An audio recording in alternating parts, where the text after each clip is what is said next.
I'm gonna save it for when my eyes start drifting. Yeah, I know. I thought about eating one. I was like, I don't need that right now. I need that Yeah, at 8 I'll p.m. need a sugar rush later for sure. Yeah.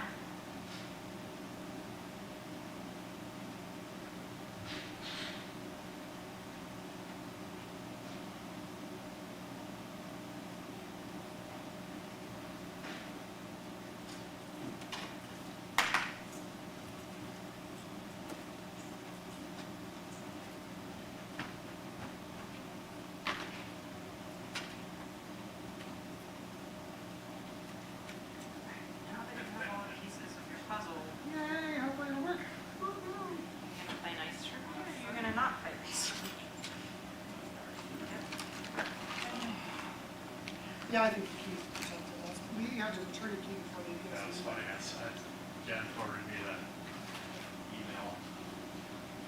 And, Well, the one that I forgot to send it to you. I meant to send that to you a while back. yeah. Pretty comical, huh? It's like, and the chief of police is terrible, and Dan Wilkins too. No question. I don't want the whole damn Oh, she's just like, hang on.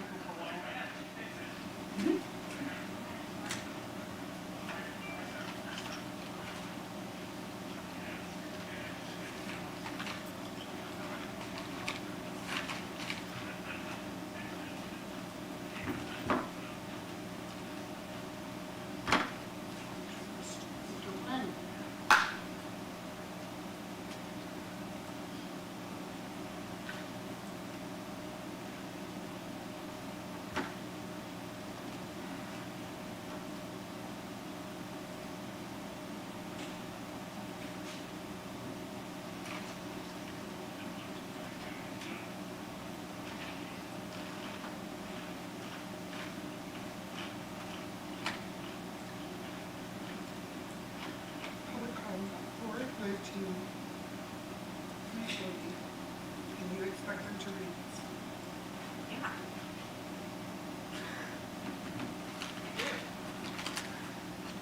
You never ceases to read? And then we get mad when it doesn't get comfortable.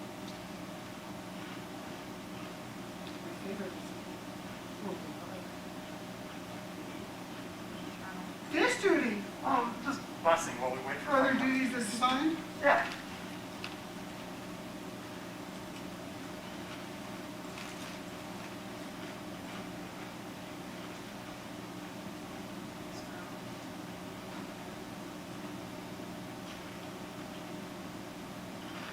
Showing our program here.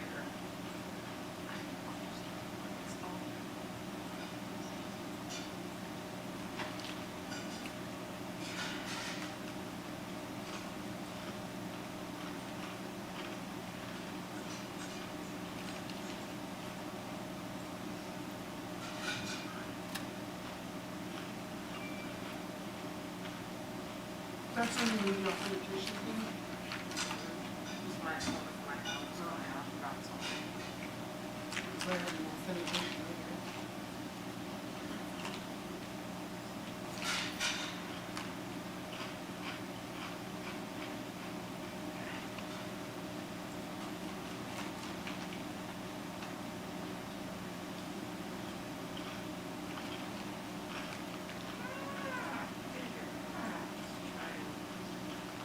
Wilkins probably doesn't have a lot to talk about tonight. Do you want me to bump him? So you're at the staff table? After introductions, he doesn't care, no, Trey. Here. Well, Alfred has something too on the agenda. At the end. At the end, by then he'll be gone. Yeah. I'm fine with it. I'm going to be sitting in my hot seat for a good portion of the meeting anyway. What I want to do is talk to Jen about what we want to do about this. I was like, there's too many of you guys. Yeah, there are. What we should do is figure out how we're going to rotate taking council meeting off. Do what? Rotate department heads taking a council meeting off. Oh, good luck with that. We just don't have space for all of us. Planners were trying that. They were trying to plan all of their items on one agenda, each. Uh-huh. Danielle's like, no, it's done with that. just had to have something, I have something or something. Typically, we all don't have something. Yeah. I won't be at the next one, but somebody's gonna be in my seat anyway, so. No matter what. Yeah, typically somebody's been out, but this is it. We didn't meet last week, so, the last 5 weeks. Yeah. Unless we don't.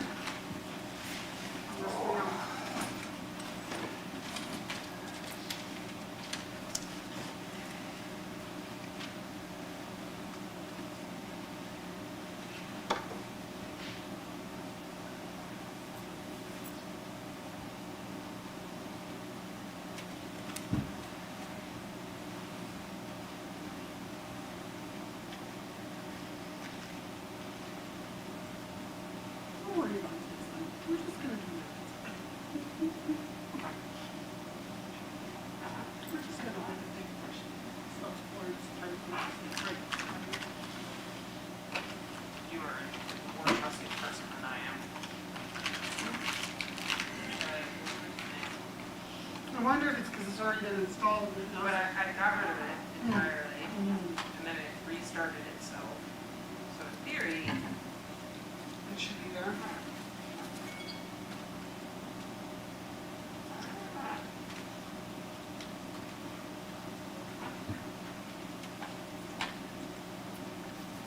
How are you tonight? Great, you? Good. Yeah. You gonna fill out a speaker card for me tonight? Sure. And that's not, we don't call order from that, we just, Oh, that's just spell your name correctly. absolutely. You're gonna, you won't be able to pronounce it, but that's okay. I don't need to, I just gotta type it. Okay. So I hear there'll be a couple of them.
Okay.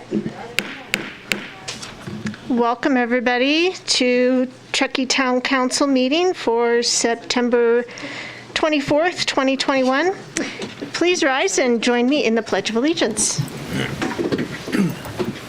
I pledge allegiance To the flag of the United States of America and to the republic for which it stands, one nation, under God, indivisible, with liberty and justice for all. Can I have a roll call, please? Yes, Councilmember Pallavi, I am here. Vice Mayor Henderson, Here. Mayor Klubstad, Here. Councilmember Zabriskie, Here. and Councilmember Romack. Here. Thank you. Okay, so agenda item 4.0 is public comment. And we have some public here tonight. So thank you all for being here. We're very excited to have you. So you will step up to the podium. The mic is on. Leave it on from one person to the next. And if you could, yes, go ahead and start lining up. We do have a clock here that gives you 3 minutes to talk. And please state your name. And if you could, well, not if you could, it is actually really important for you to fill out a speaker card for us, which is in the back, so that we can get your name correct. Okay, who do we have first? Can I take my mask off? Or keep That's it a on? good question. I don't think so. Please leave it on while you're speaking. Thank you. Is the mic on? It sounds like it is. Good evening, Town Council and Mayor Klobstad. I'm Kelly Cutler, CAT's Executive Director. I'm here this evening on behalf of our 400 members, some in the audience this evening, companies that rely on work in the construction, building, and housing industry for their livelihood. This livelihood is heavily dependent on our town building division's ability to process building permit applications in a timely manner. We want to say thank you to the town building department for their marathon efforts trying to get permits processed. It's been a really challenging year. We're requesting that town council assist the building and planning department with critically needed resources. Our members are concerned that jobs will not continue through winter if these permits cannot get processed. This brings hardship for many local families and local businesses. We want to encourage your support as town council with future items that are agendized to increase much needed staffing and services critical to creating a more manageable situation. Economic impacts to this town and to local families are absolutely at stake if proper resources are not delivered. CAT communication channels are always open whenever the building department needs us. This was used immediately after building department shutdowns in July. Communications on issuances will ease uncertainty and worry for the businesses. If contractors have no clue as to when a permit will be issued, they can't schedule staffing or ordering. Even if they get a yes or a no on this year, they at least can try to make contingency plans. Our local workforce is hugely dependent on this communication. We're here to support solutions discussed extensively with town staff, including grading permit and small project expedites, the need for increased staffing, a permit dashboard, and survey reconsideration. CAT would like to propose a roundtable type format with staff to try and get ahead of future permitting issues. We're pleased to see some of these solutions already implemented and look forward to working through several others with staff. Thank you for listening. Thank you very much, Kelly.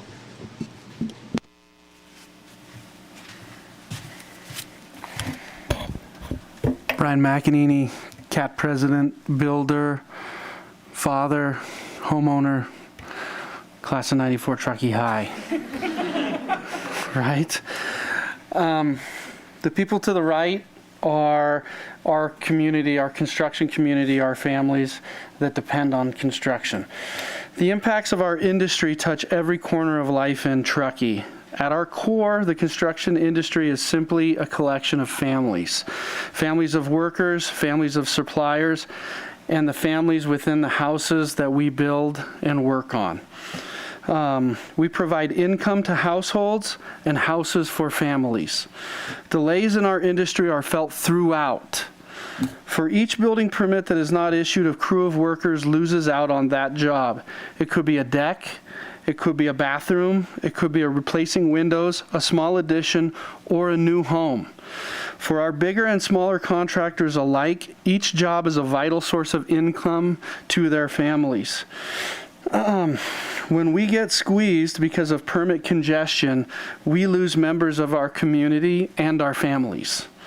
The building division has worked closely with CAT to eliminate permit congestion. Town council can support buildings' efforts by investing in staffing and tools like the permit dashboard that Kelly mentioned to improve communication throughout the building community. Supporting the building department and waiving survey requirements for small projects, having a 2 to 3 week turnaround on all permits, and continue to invest in third-party plan check. I think there is an issue on this subject in 2 weeks that's going to be in front of you. It's our pleasure today to bring these faces behind us for town council to keep in mind. I'd like to ask all of those that are touched by the construction community to stand up. We stand before you, everybody. We stand before you and ask that you keep our families in mind as you make decisions about the future of our community and prioritize resources essential to town function and building permits. Thank you and have a great evening. Thank you very much, Brian.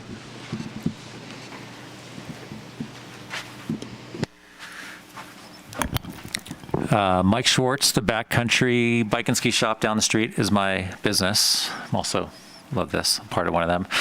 A couple of years ago, I tried to explain to the town council and planning department that bicycles, being the #1 goal of the town Truckee previous plan, I forget how it was described as something that was important, are outside things, don't fit inside a building when they're repair bikes or rental bikes or you're helping someone buy a bike. And I kind of lost and ended up being forced to shrink them all into one parking space when my bike shop's been there since like the 70s. I've been in business for 24 years there. But then COVID started and we luckily benefited from that because of the increased demand in bicycles, but really because they kind of let businesses operate outside a little more. And I think COVID hopefully can teach us that bending the rules a little bit and thinking about what businesses need to survive works. 1 in 6 businesses across the country went under. Businesses that put more seating outside survived and did better, and that helps the town in so many ways. So I did better. I did great operating outside without the town telling me, you got to get rid of all these bicycles. And I spent all the money on employee housing. I spent $1 million. I've never charged any employees to live in the properties that I've purchased. I spent money on a chef who delivers food every day. It's like $100,000 for the year. I'm just giving an example of how helping businesses do a little better does more than just help me. And I'm not here to talk about that. I'm here to talk about something that would help a lot of businesses in town survive. And that's what the store looks like on the outside of the store. The town code, I don't know anything about the history other than it was written a long time ago, calls for display windows. And most every business in town, especially sports shops like Dave's shop, like mine, has lifestyle images in the windows. Businesses just do what we find is necessary to attract customers and provide the services that we need. And if the town forces me to follow the code as they're doing this week, it will be dusty curtains in 85% of my windows, because display windows aren't a thing. Unless you're an ice cream shop in downtown Truckee where the customer's walking on a sidewalk 2 feet from the window. But if you're 100 feet or 200 feet from the window driving by in your car, that's it? Yeah, you have 3 minutes. Okay. Thank you. Thank you. At this point, I'd like to just let the audience know that this agenda item is specifically for sharing public comment on things that are not on a future agenda item on this meeting. So if you're here to speak on another agenda item, please sit tight. We'll get to it. I do want to thank the members of CAT for showing up and having a constructive comment and sharing of ideas. I really appreciate your forward thinking and continued cooperation with the challenges that the town has faced recently. Multiple levels on kind of triple whammy on this situation. So we really appreciate your continued patience and constructive work with us. Is there anybody else that would like to come up and share some public comment? Not on the agenda. Okay. Did you have something you wanted to say? Could I ask a clarifying question of Kelly? I was curious just on, so one specific solution you mentioned was a roundtable with staff to address some of the challenges. And I was just curious if you could elaborate maybe for a minute on sort of the vision for that. And we would need you to step up to the microphone, yes. We've seen this kind of model work very well in the past. I'm not sure if you're familiar with the building working group, but it is really the intent is to engage stakeholders or people that are working in the industry and what some of the issues that they're having with staff and possibly members of town council, just to get ahead of issues before it culminates to an industry stopping situation. And that really is tied into our request for opening up communication channels and as I mentioned, having a roundtable discussion is a model that's worked in the past. Thank you so much. You're welcome. Thank you. Okay, moving on to agenda item 5.1. So this is introductions of new staff and promotions. Thank you, everybody. And again, please make sure to fill out a speaker card and back. And that holds true for anybody to speak on a future agenda item as well.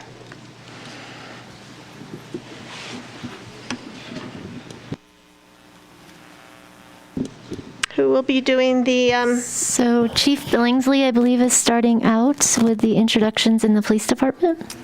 Yes, thank you. Good evening, council. I'd like to introduce the council to our new officer, Ryan Ruano. If you could please stand up, Ryan.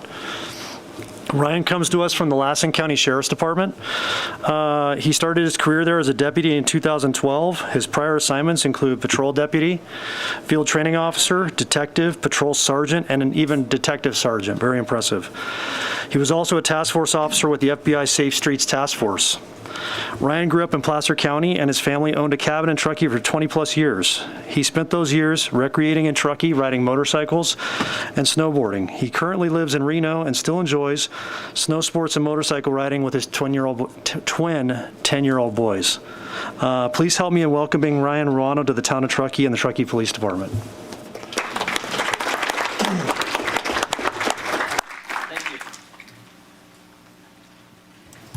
And now Nicole will introduce our new accountant too.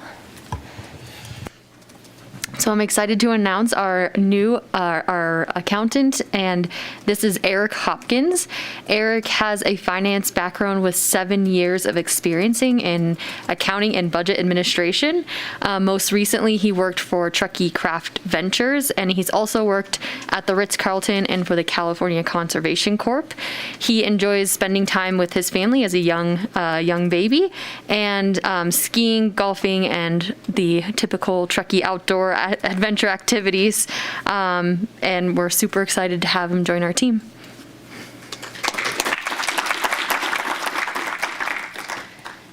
And Mr. Wilkins, you're up. Thank you. Yeah, I'd like to introduce Alfred Knotts to the town council. Alfred is sitting in the front row, and he is our new transit program manager. So he's filling the position that Kelly Beatty vacated when she retired. So Alfred has about 25 years of experience in transportation. He worked for El Dorado County in their Department of Public Works early in his career. He also worked for TRPA in their transportation planning functions, and in addition to the Tahoe Transportation District for a number of years. Most recently, Alfred worked as the transportation manager for Park City, Utah, where he was responsible for their downtown paid parking operations, their transit operations, and a couple of other things I think that I'm also forgetting at the moment. But so Alfred decided he wanted to come back to the Truckee, Tahoe area, and signed on with us. He's been with us about a month now, and he's off to a great start. He's living up in Tahoe Donner with his wife and 2 kids that are going to Truckee High. And I believe Alfred's also a snowboarder and I think a skateboarder originally. So we're really excited to have Alfred here, and we've just had a significant increase in our capacity in the transit and transportation functions by him joining us. So really excited to have him here, and thanks for coming, Alfred.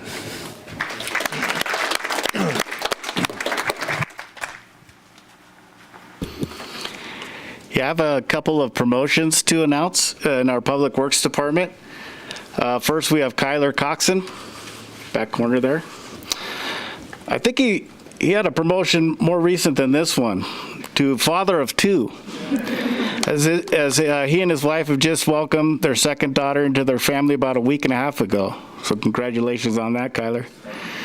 Looks like you could use a nap. So Kyler was promoted from senior maintenance worker to street maintenance supervisor. Kyler's been working for the Public Works Department for over 5 years. He grew up in Truckee and is a Truckee High School graduate.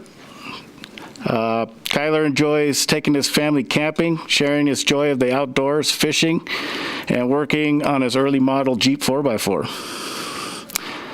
This winter, you'll see Kyler. Kyler will be supervising the snow removal, traction control, and sweeping operation on the main arterials throughout town. So congratulations, Kyler. Thank you.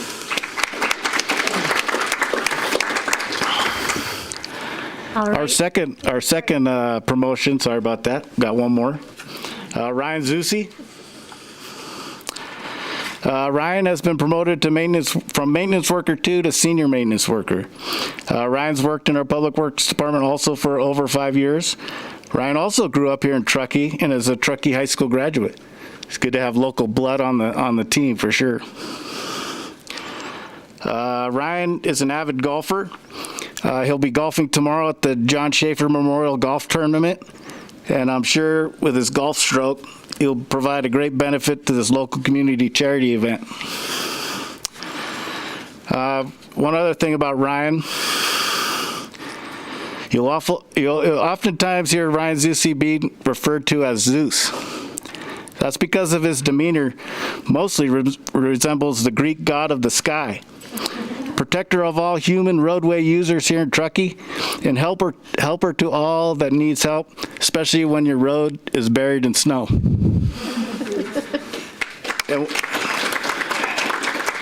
And one more thing I just want to add for the 2 of those guys. We put these guys to the test immediately upon their promotions. Kyler and Ryan were handed one of the most technical projects that we do here in Public Works. Kyler was put in charge of the layout and striping of the newly paved roadways, and with the help of Ryan's striping skills, they laid down amazing roadway markings on major roadways, including Pioneer Trail, Truckee Way, Brockway Road, and Donner Pass Road. These feats tend to go unnoticed by most, but highly commended by roadway maintenance people like myself. Thanks, guys. And cyclists. Now, Shauna is going to introduce one of our new Civic Sparks Fellows. Good evening. Good evening. I'm excited to introduce Isaac Landman, who is our Civic Spark Housing Fellow. This is his 2nd week. And he's hit the ground running with helping us with the big Housing Fest this Friday, and already noticed that we're feeling some capacity abilities in the housing. So great to have Isaac here. A little bit about Isaac. He's going to be with us through August. Isaac grew up in Boston and went to school for urban studies at Fordham University in New York City. After school, he moved to Tahoe in search of mountain adventure and has been working in youth mental health and the service industry for the past 2 years. And now he's putting his degree to use by helping us expand the capacity of our housing programs. So excited to have Isaac here working on expanding our ADU program and the capacity there. Already went out on a field visit this morning with Jamie, one of our planners, to look at an after-the-fact ADU, doing outreach already, and went around and met all of our property managers at the affordable housing. And he and Pancho will be playing an integral role this Friday, getting our 150 people where they need to go. So excited to welcome Isaac to the town and the team.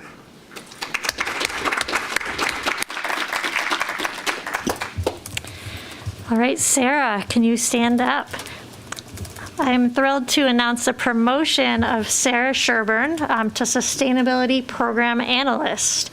Sarah joined the town staff now after serving the town for the past year as a Keep Truckee Green Civic Spark Fellow, where she led a variety of projects, including the Feed Truckee program, green purchasing and clean fleet policies, and contributed to development of our climate action element. Prior to Civic Spark, Sarah graduated from Pomona College with a degree in environmental science and then served as a Peace Corps volunteer in Paraguay. Sarah shared that she happily enjoys all of the outdoor glory that Truckee has to offer, and she can often be found trail running, road biking, and wiping out on her skate skis. So welcome, Sarah.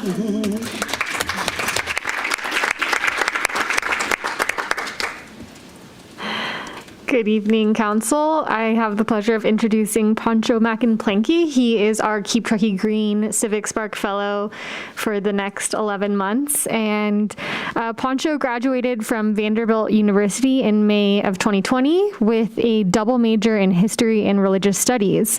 After graduating, he moved back to his hometown of College Station, Texas, where he worked for Texas A&M as an intern and helped do community outreach for small Texas cities and counties that were producing their first comprehensive plans. In his free time, Pancho has been exploring hiking trails around Truckee and can also be found rooting for his favorite Premier League team of Manchester City. Pancho is excited to be a part of Keep Truckee Green this year, and we're thrilled to have him on board.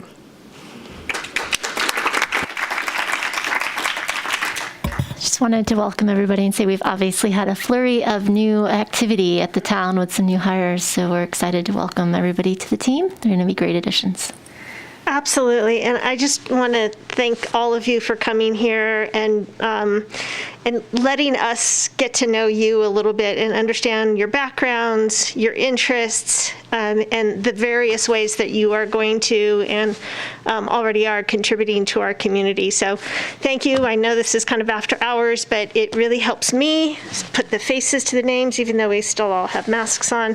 But I really appreciate that, and I especially appreciate Riley's always quirky introductions, even though he's gone now. Always makes us laugh. So thank you.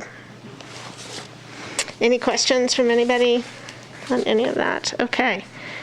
We're going to jump into 5.2, which is Indigenous Peoples Day Proclamation. And I believe this is the first time we've done this one, right? This is the first time we have done this. Tribal Chairman Smokey was going to join us tonight, and he regretfully had something come up that he couldn't make it. So Eric is here and can receive that proclamation, and we can present it to them. Awesome. Thank you. Thank you, Erica. Okay, proclamation recognizing the second Monday in October as Indigenous Peoples Day. Whereas the town of Truckee recognizes that the indigenous people of the lands that would later become known as the Americas have occupied these lands since time immemorial. And whereas the town recognizes the fact that Truckee is built upon the homelands and villages of the indigenous peoples of this region, the Washoe and the Paiute. without whom the building of the city would not be possible. And whereas the town of Truckee was named after a Paiute chief who was nicknamed Truckee after stating the phrase Truckee, meaning all good.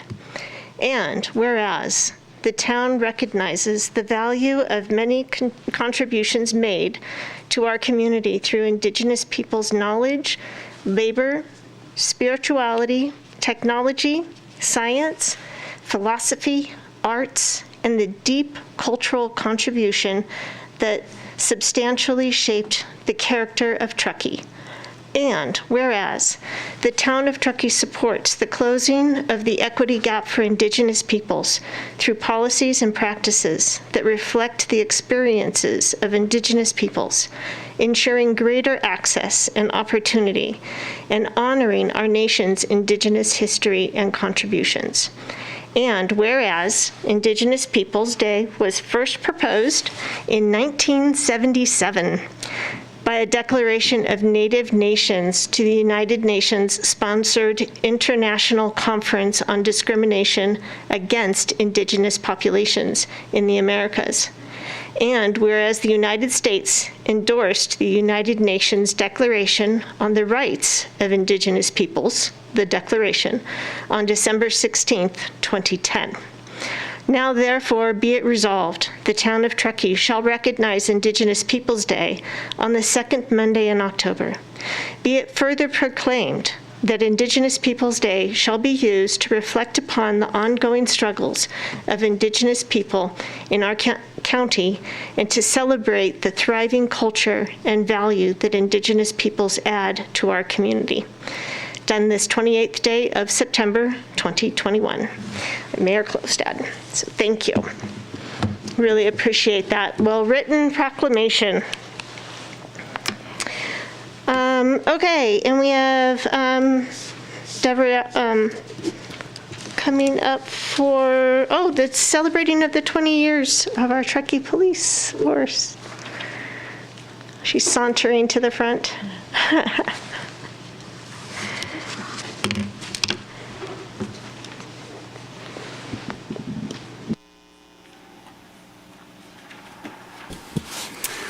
Good afternoon, council members. So this, I apologize, on the agenda it actually says video. It's a PowerPoint presentation. So I'm gonna go ahead and start that for you guys. So on September 1st, 2021 marked our 20 years since the Truckee Police Department took its first watch over our town. We wanted to take a moment to reflect and celebrate our department, its history and evolution. Although Nevada County Sheriff's Office maintained reasonable services throughout the decades of their service to the town of Truckee, the Truckee Town Council was interested in a new police force that would put more emphasis on community policing and support the unique challenges and lifestyle of our mountain town, the Truckee Way. The council voted 4-0 with Councilman Bob Drake abstaining to pursue plans for Truckee to get its own police department. So in July of 2000, a tentative plan was outlined and presented to council, which described a 21-month process leading to a full operation by September 2001. The first order of business was selecting a police chief. A lengthy hiring process took place, with the selection ultimately being made by town manager Steve Wright, who saw the value in Chief Boone's vision. He was selected just 8 months before the expected operational start date. He was handed a budget and support from town staff and began hiring patrol officers, securing jail facilities, creating a communication center, and a computer system. After Chief Boone's retirement, his second in command, Chief Scott Berry, was promoted. He had also been with the department since its inception and is responsible for establishing policies as well as creating a training program which would integrate the initial 22 officers from 16 different agencies into one cohesive, community-focused team. We want to honor all of our past police chiefs who have brought new initiatives, programs, and passion for finding new ways to better serve and connect with our community. Some of these include Chief Sensley built relationship with district partners, specifically the school district. Chief McGill created the Adventure, Recreation, and Community, the ARC team, and the introduction of an on-officer body cameras. And Chief Leftwich was the creation of the Emergency Operations Division and the Chief's Advisory Board, which is an internal group for the chief. I've had the pleasure of working with 3 of these chiefs. The Truckee Town Council wanted a police force that would put more emphasis on community policing and be invested in our town. Part of the community policing is immersing our officers in town events so we can get the real face time with our community and visitors. In the last 2 decades, our staff has been a part of so many annual events such as Truckee Thursdays, Big Truck Day, and Safe Street during Halloween. They never miss an opportunity for a pancake breakfast, coffee with a cop, scout meeting, a visit to a lemonade stand or a school, educational or fundraising opportunity. Our school resource officer and dedicated volunteers are also a great initiative that were created to connect with our community. To date, the dedicated men and women of our VIPS program have contributed over 38,000 hours since the program was created in 2003. Today, our department has grown to more than 45 total employees. We have a proposed annual budget of over $8.5 million. In the last 20 years, our department has grown to include many different divisions. Our operational staff includes patrol officers, a traffic unit, detectives, a school resource officer, reserves, sergeants, and lieutenants, and of course, our chief. Our non-sworn support staff includes the parking aide, records assistants, community service officers, including one that manages property and evidence, and an additional administrative staff to help our department run. The Emergency Operations Division is our newest division and has been an integral part during this global pandemic, wildfire season, peace on preparedness, and even the recent cyber attack. We have also had a unique Animal Services Division, which has a unique program and shares the facility with the Humane Society of Truckee Tahoe. Every person in our police department has an important role that helps us to serve our community to the best of our ability. We are grateful for the Truckee PD staff that we have served our community for the last 20 years. Through the 2 decades, our officers have served the Truckee community in many unique ways. You can find them at an event, up at one of the regional ski hills, or under the water as part of our dive team. Our officers have patrolled on mountain bikes, paddle boards, and you might still find them on electric UTVs, motorcycles, or on our boat on Donner Lake.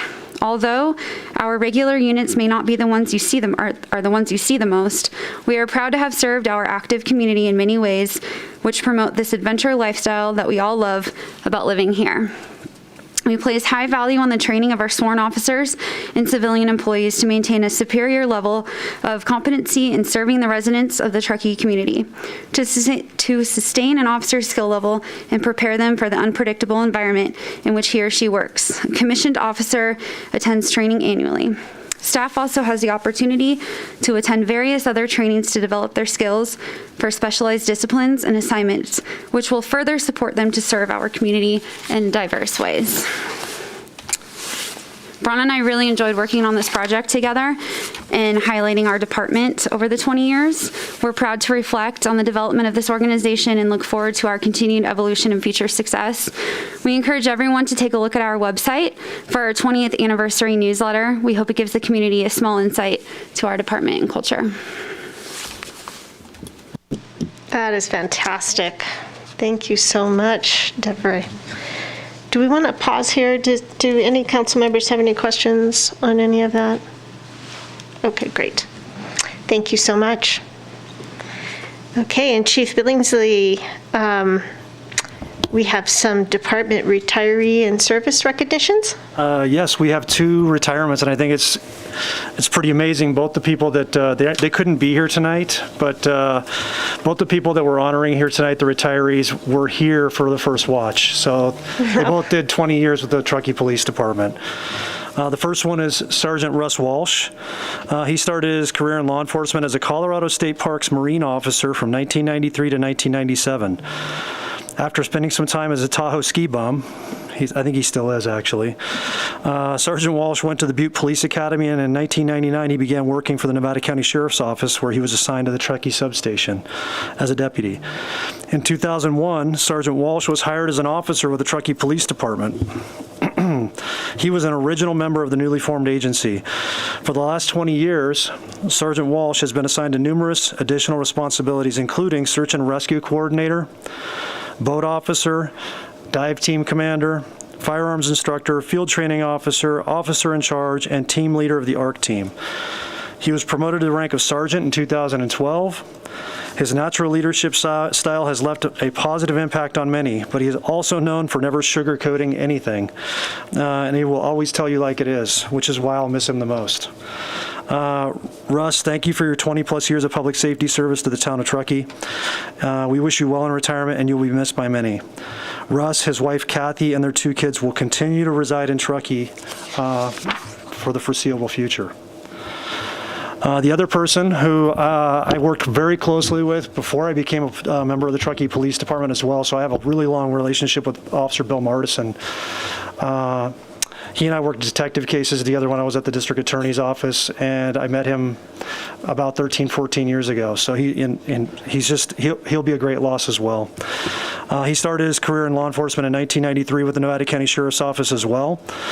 During that time, he worked as an undercover officer combating drug sales and teen drug abuse at the local high school. Little Jump Street 21 Jump Street action there. Officer Martison started working as a deputy for the Sheriff's Office in 1994 as a full-time officer in the Truckee office. He worked as a deputy there until 2001 when he transferred to the Truckee Police Department and on the first watch.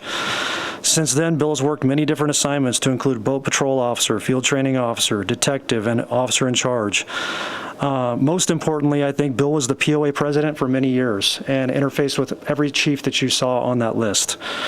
He's known to be very meticulous, detail-oriented, and extremely knowledgeable in the technical aspects of police work.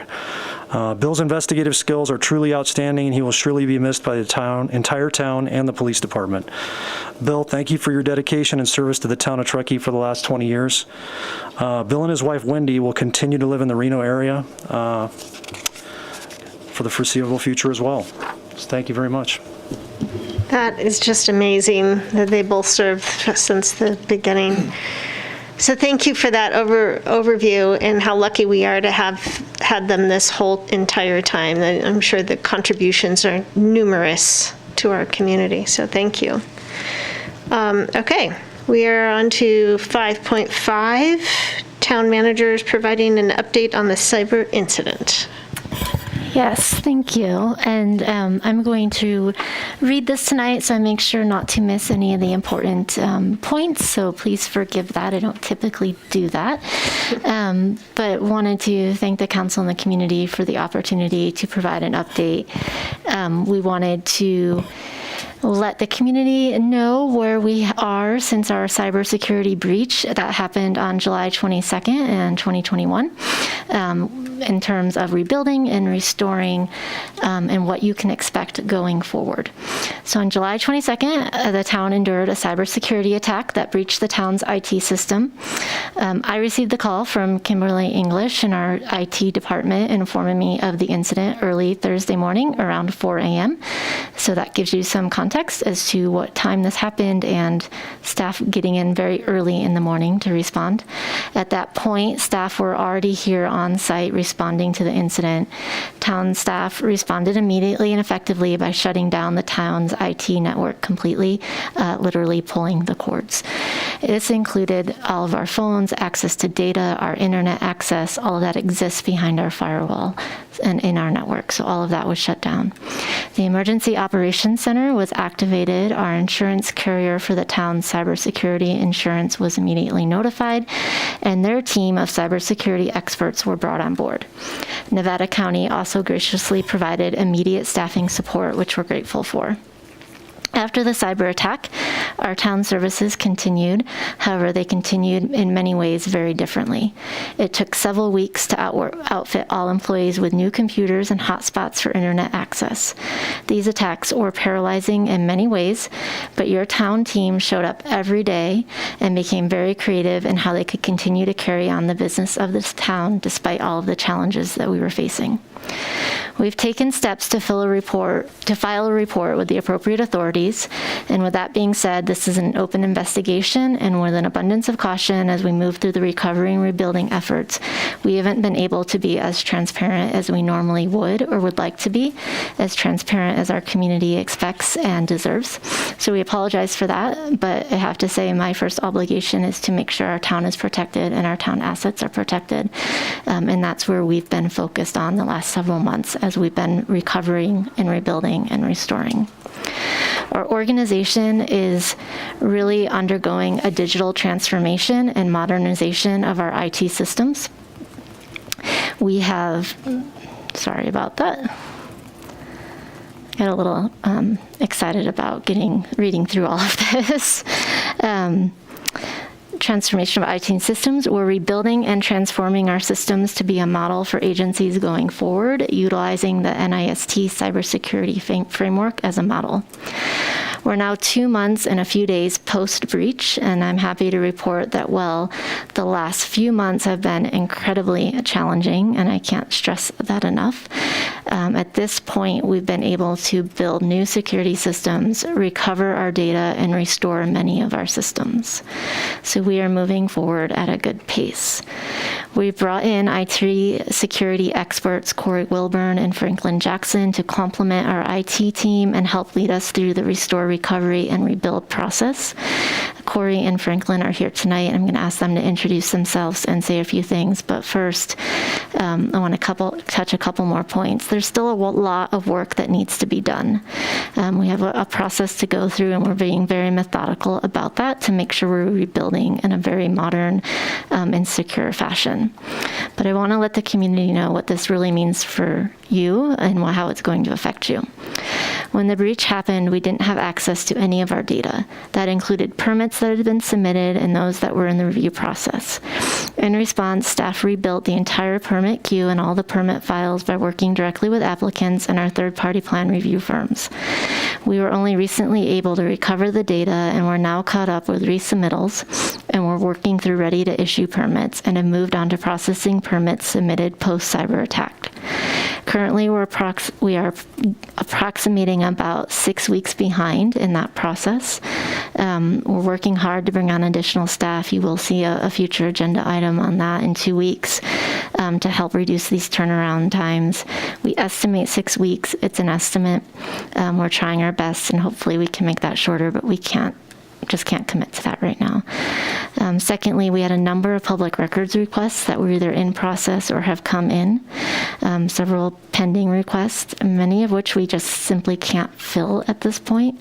One of our systems that is still being rebuilt is our historical data system, which is Laserfiche.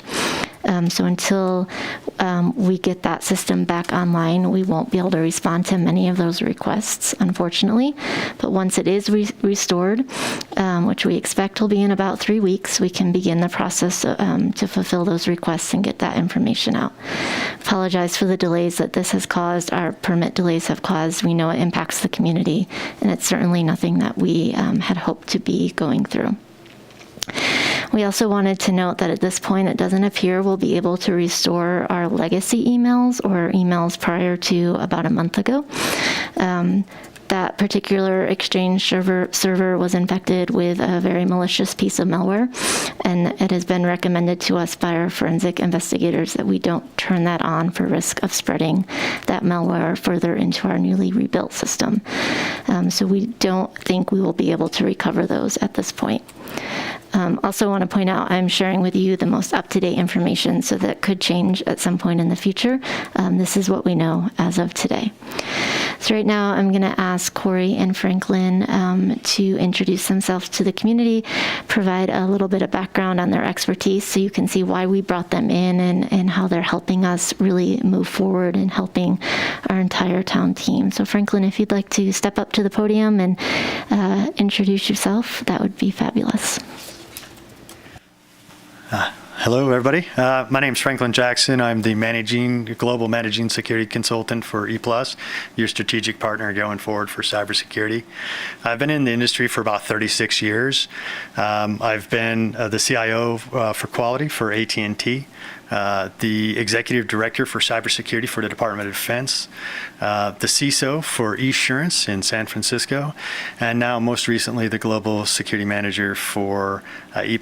I will try to help provide the strategy for your organization moving forward and to bring your cybersecurity department into whole.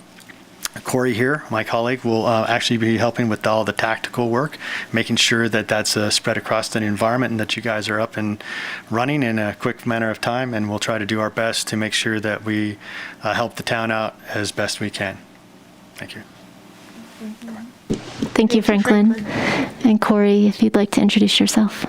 Yeah, my name is Corey Wilburn. So I'm a cybersecurity professional practitioner by trade and academia. I hold a master's in cybersecurity and information assurance. My undergrad had a security emphasis. I'm a certified information security system professional, former certified ethical hacker, former computer hacking forensics investigator. I have about 12 years in industry, primarily working with organizations in building their security programs, addressing security gaps, and working with them on trying to figure out how best they can bolster their defenses against the kind of expanding and evolving threat landscape. My purpose and role here for the town itself is I'm the acting director of information security and technology operations. So I'm the tactical hands-on support resource that's going to be helping with the rebuild, modernization and transformation of the environment from a secure and safe perspective. Great, thank you, Corey. So timely as it is, October happens to be Cybersecurity Awareness Month. So we really do want to stress and encourage everyone to remain vigilant when it comes to your information technology systems. This really can happen to anybody. It's happened to a number of people even within our community we just weren't aware about. And we really hope that you can learn from our experience. To help with that and that learning process, in October, we'll launch a series of social media posts to highlight and promote cybersecurity awareness, and Corey and Franklin will be helping with some of the information that will go out with that. I also want to close by thanking Corey and Franklin for stepping in. We've hired a top-notch team to come in and really augment our staff. It's so important to have that necessary additional manpower and expertise right now, and they've really been key and instrumental in getting us to the point where we are today. In addition, our town IT staff, Chris, Kimberly, Logan, and Drew, this has been incredibly hard for our IT team. It's been very challenging. There have been many late nights and many weekends working to help get us to the point where we are today with the recovery and rebuild. So thank you for your continued efforts and staying motivated and moving us forward. Our EOC, our Emergency Operations Center team, it's led by Robert Romack, including Chief Billingsley, Lieutenants Renfro and Madden, Nicole Casey sitting to my left, and we just heard from our PIO under the EOC model, and that's Deborah Acuff. Without that team working and activating our EOC, we really would not be where we are. So thank you, everybody, for showing up every day. And lastly, I have to say our entire town team, outside of our EOC and our IT team, you really don't understand how paralyzing this can be until you go through it. And your team showed up every day, despite how frustrating it was. They came, they were creative, they continue to operate and do the work of the town as the best they could with all the limitations that we had. And just to reiterate that, I mean, we literally didn't have internet for several weeks. We didn't have computers. They were operating virtually with their handcuffs on and blindfolds on. And they continued to do that every single day. So thank you to the team. To the council, thank you for your support and patience during this process. And to the community, thank you for your understanding and patience. Accept my apologies for the delays. Again, I realize it affects your lives and your livelihoods. It's not anything that we've wanted to experience or go through, but we're working as hard as we can to rebuild and restore everything. So thank you for listening tonight. And please understand that this is still an active investigation. We hope someday the authorities are able to identify the threat actor that breached our system, able to charge them accordingly. And if that comes to fruition, we'll be happy to announce that to the entire community and hold a celebration. So look for those notifications coming out all in October about cybersecurity, and please stay vigilant, learn from this experience, and I hope you never have to go through it. Thank you so much, Jen, and thank you, Corey and Franklin, for being here. I really appreciate your expertise. Somebody said at one point, it's like it's a club that you don't want to belong to, but once you belong to it, suddenly you realize all the other people that have been in that club, right? This has been a really, really challenging time. I still remember that first day, you saying, nope, all the employees are coming in, we're gonna clean desks and file. And it went on for weeks. And we were, that was really challenging, sharing laptops, but continuing to do the work of the community. And I think that the real takeaway here for me has been, this isn't just recovering our lost information, it is rebuilding our entire system in an entirely new way so that it is fortified and this never happens to us again. And that is what these two gentlemen are helping us lay the course in doing. So thank you. Are there any council questions? No. Okay, we'll get to public comment in case anybody has that at the end. And our last presentation, I believe, is Town Manager Report. Yes, I'm going to be very brief because I think we have a couple interesting items you may want to talk about in the next few hours. A reminder that we have our housing celebration of our new housing programs in the region.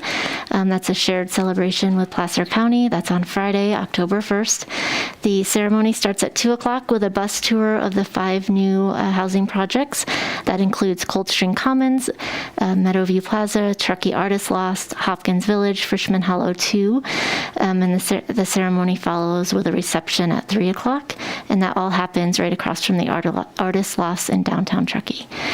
So we hope everybody can join us for that. It should be a fun event.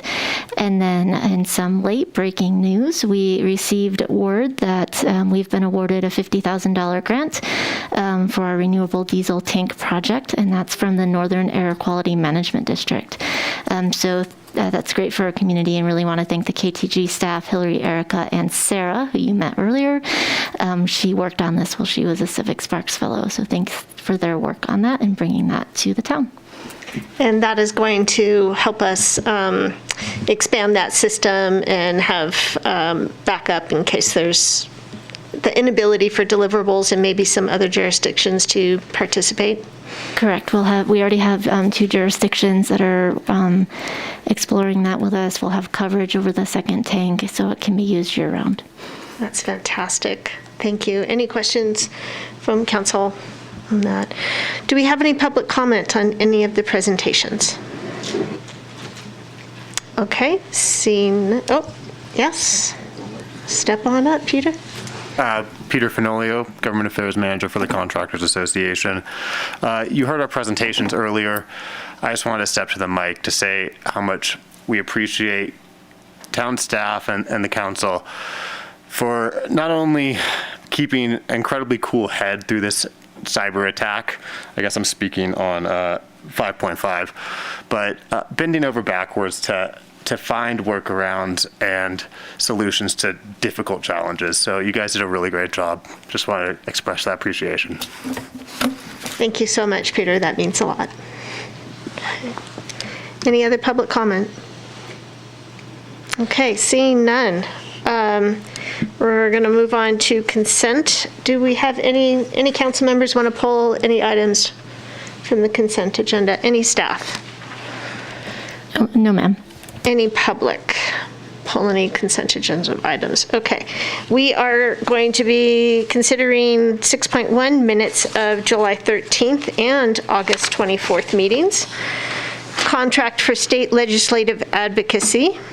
6.2. 6.3 is transit program manager appointment as representative and the finance manager as alternative representative for the town on the California Transit Indemnification Pool Board of Directors. 6.4, authorize the town manager to contract for work with E+ for up to $320,000 and approve a budget amendment for C2206 IT hardening and cyber incident response in the amount of $1,130,000. 6.5, trail maintenance funding agreements. 6.6, membership in the Truckee Tahoe Workforce Housing Agency Joint Powers Authority. Woohoo! 6.7, purchase of a drive-on equipment lift. And 6.8, easement abandonment 16095 and 16065 Woodbridge Court. Okay, with that, do I have a motion? I move that we approve the consent calendar. Second. All in favor? Aye. Aye. Any opposed? Passes unanimously. Okay. We are now on item 7.1 for our first discussion item of the evening, and that is short-term rental ordinance and fee update. And Rosie Johnson is going to present that for us Welcome, tonight. Rosie. This is her first presentation to council, and she is our admin analyst too, who oversees the STR program. So, Rosie, welcome. Welcome. I'll give you a minute there to get settled and ready. This is an important community issue. We have received a large amount of public comment on this item, and I really appreciate the community's input and feedback on this because it is complex and it impacts almost everybody in the community. All right, welcome. Thank you so much, and good evening, Mayor and Council. I'll start off by going over history of the short-term rental ordinance. So in August 2020, in response to heightened community concern regarding short-term rentals in Truckee, Council directed staff to begin an expedited process to develop an ordinance addressing nuisance issues related to short-term rentals.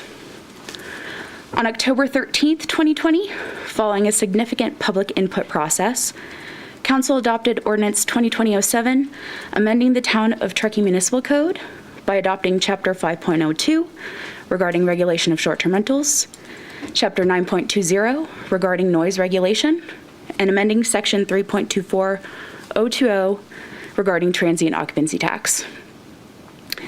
The ordinance established a framework for regulating short-term rental units, including annual registration process, regulations to address nuisance issues such as occupancy, garbage, parking, and noise, and fine structure for violations.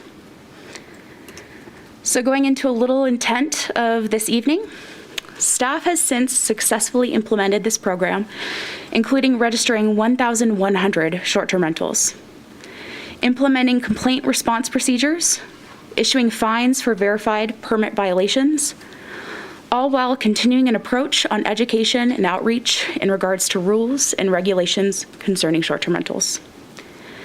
In the course of implementation, staff has identified several areas of the municipal code that warrant minor changes to provide clarity and to address internal inconsistencies with sections of the town's municipal and development code.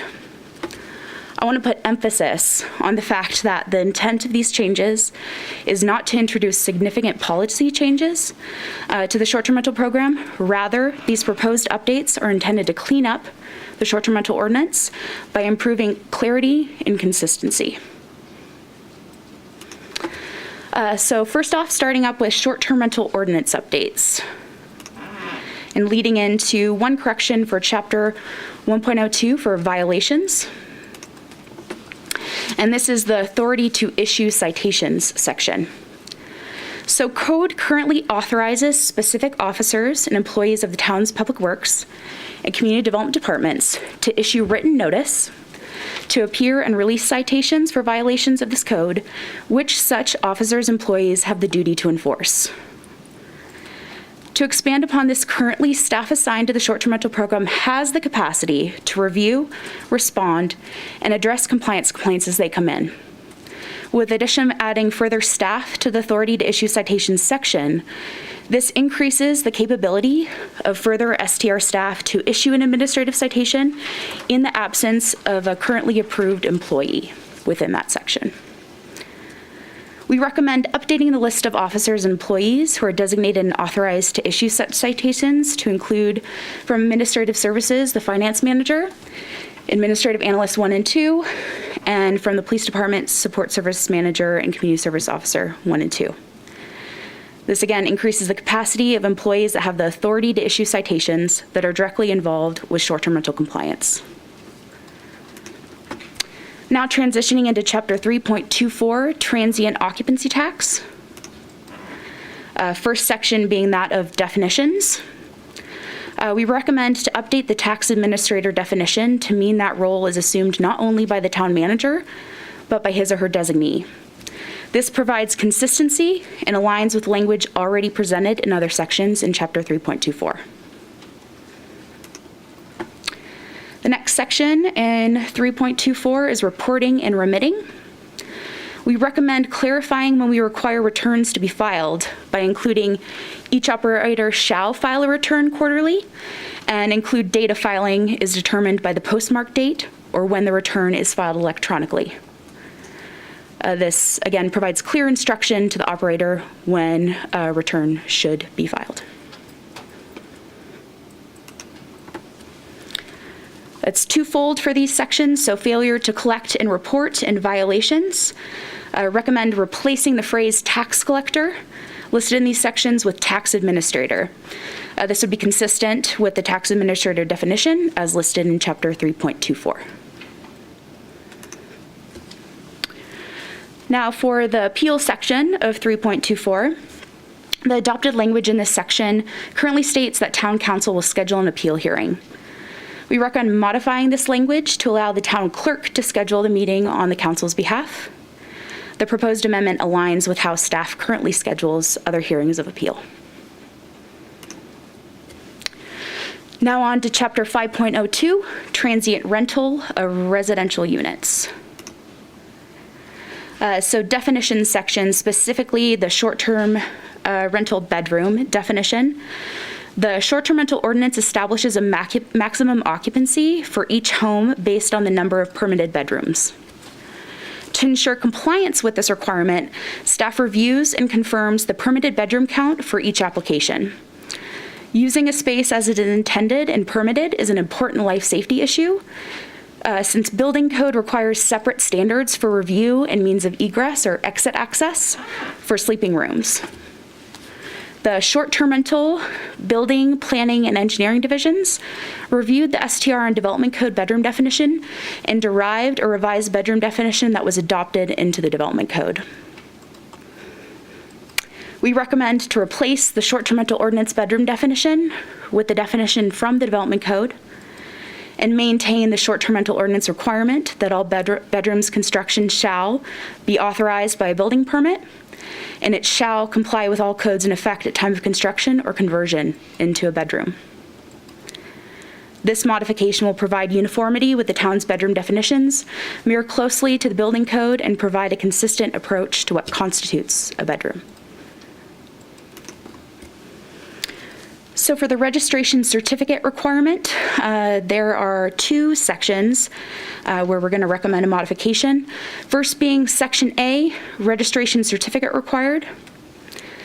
Currently, development code explicitly restricts short-term renting of a junior accessory dwelling unit. And currently, the short-term rental ordinance states that a junior accessory dwelling unit can be short-term rented if a building permit was issued on or after January 1st, 2020. So currently conflicting. We recommend to revise the content to state, no transient occupancy registration certificate shall be issued for any accessory dwelling unit for which a building permit was issued on or after January 1st, 2020. And per development code, short-term renting of a junior accessory dwelling unit for a term of not more than 30 consecutive days is strictly prohibited.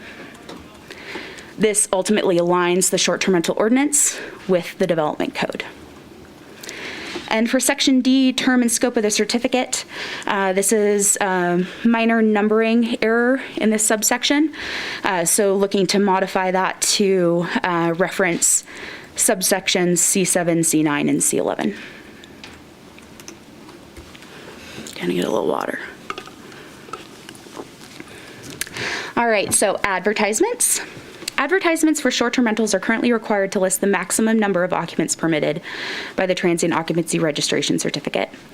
However, it does not specify in this section what constitutes the maximum occupancy. Per code, maximum occupancy of a short-term rental shall be 2 guests per bedroom plus 2 additional people, excluding children under 13 years of age. So we suggest incorporating the maximum occupancy age distinction within the advertisement section. For outdoor fireplaces and grills and barbecues, Presently, grills, barbecues, and allowed outdoor fireplaces shall be no less than 10 feet away from a structure and any flammable materials. Majority of the public place their grill, barbecue, or natural gas propane burning fireplace, fire pit on their deck. But with the restrictions of the section, a deck location is typically non-compliant. In conversations with the Truckee Fire Protection District, they agreed that there is opportunity to provide exemptions that coincide with fire code. Recommendation is to add language to provide reduced clearances for gas grills, barbecues, and outdoor fireplaces to be placed in accordance with manufacturer's recommendations for products listed with UL, CSA, or ANSI listing.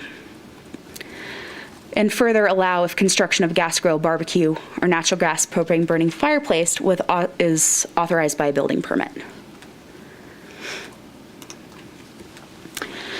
So moving into Chapter 9.20, General Noise Regulations.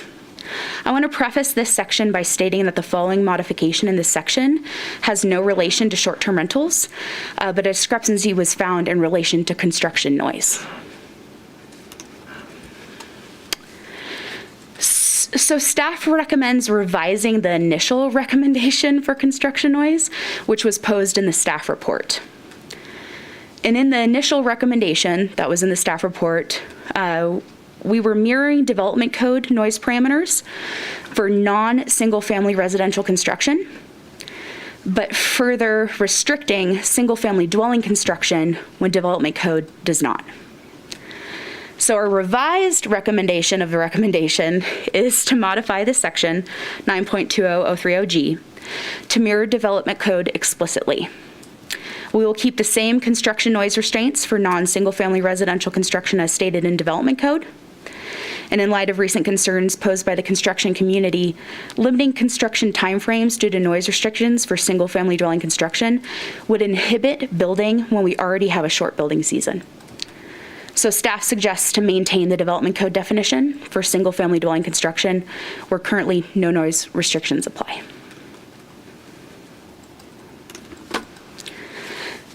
And on to short-term rental fee updates. Starting with the short-term registration fee. The initial cost of the annual registration and fire fee for short-term rentals was to offset the costs associated with running the program. The numbers are based on the expected staffing and operating resources. Initially, the town estimated, just kidding, sorry about that. Initially, the town estimated the registration fee based on approximately 1,400 properties, which corresponded with the number of active listings that host compliance or software had identified on sites such as Airbnb, VRBO, etc.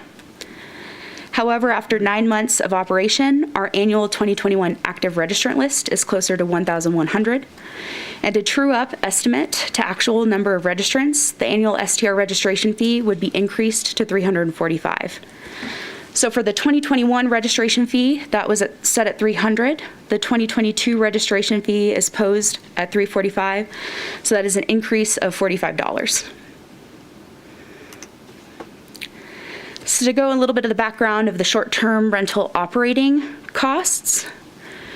Short-term rental operating costs or costs associated with running the program include 2 personnel, administrative analyst and co-compliance officer, supplies and services, our software, host compliance, contract for 24/7 hotline, and permitting registration software, consulting services for the renewal track for registration, professional services, including legal services for recommended modifications to the ordinance or administrative citation process, further education and training for staff, uniforms, advertising, which promotes public outreach and education efforts, including print and digital advertisements, community outreach, vehicles, including fuel expenses and vehicle maintenance, and general supplies.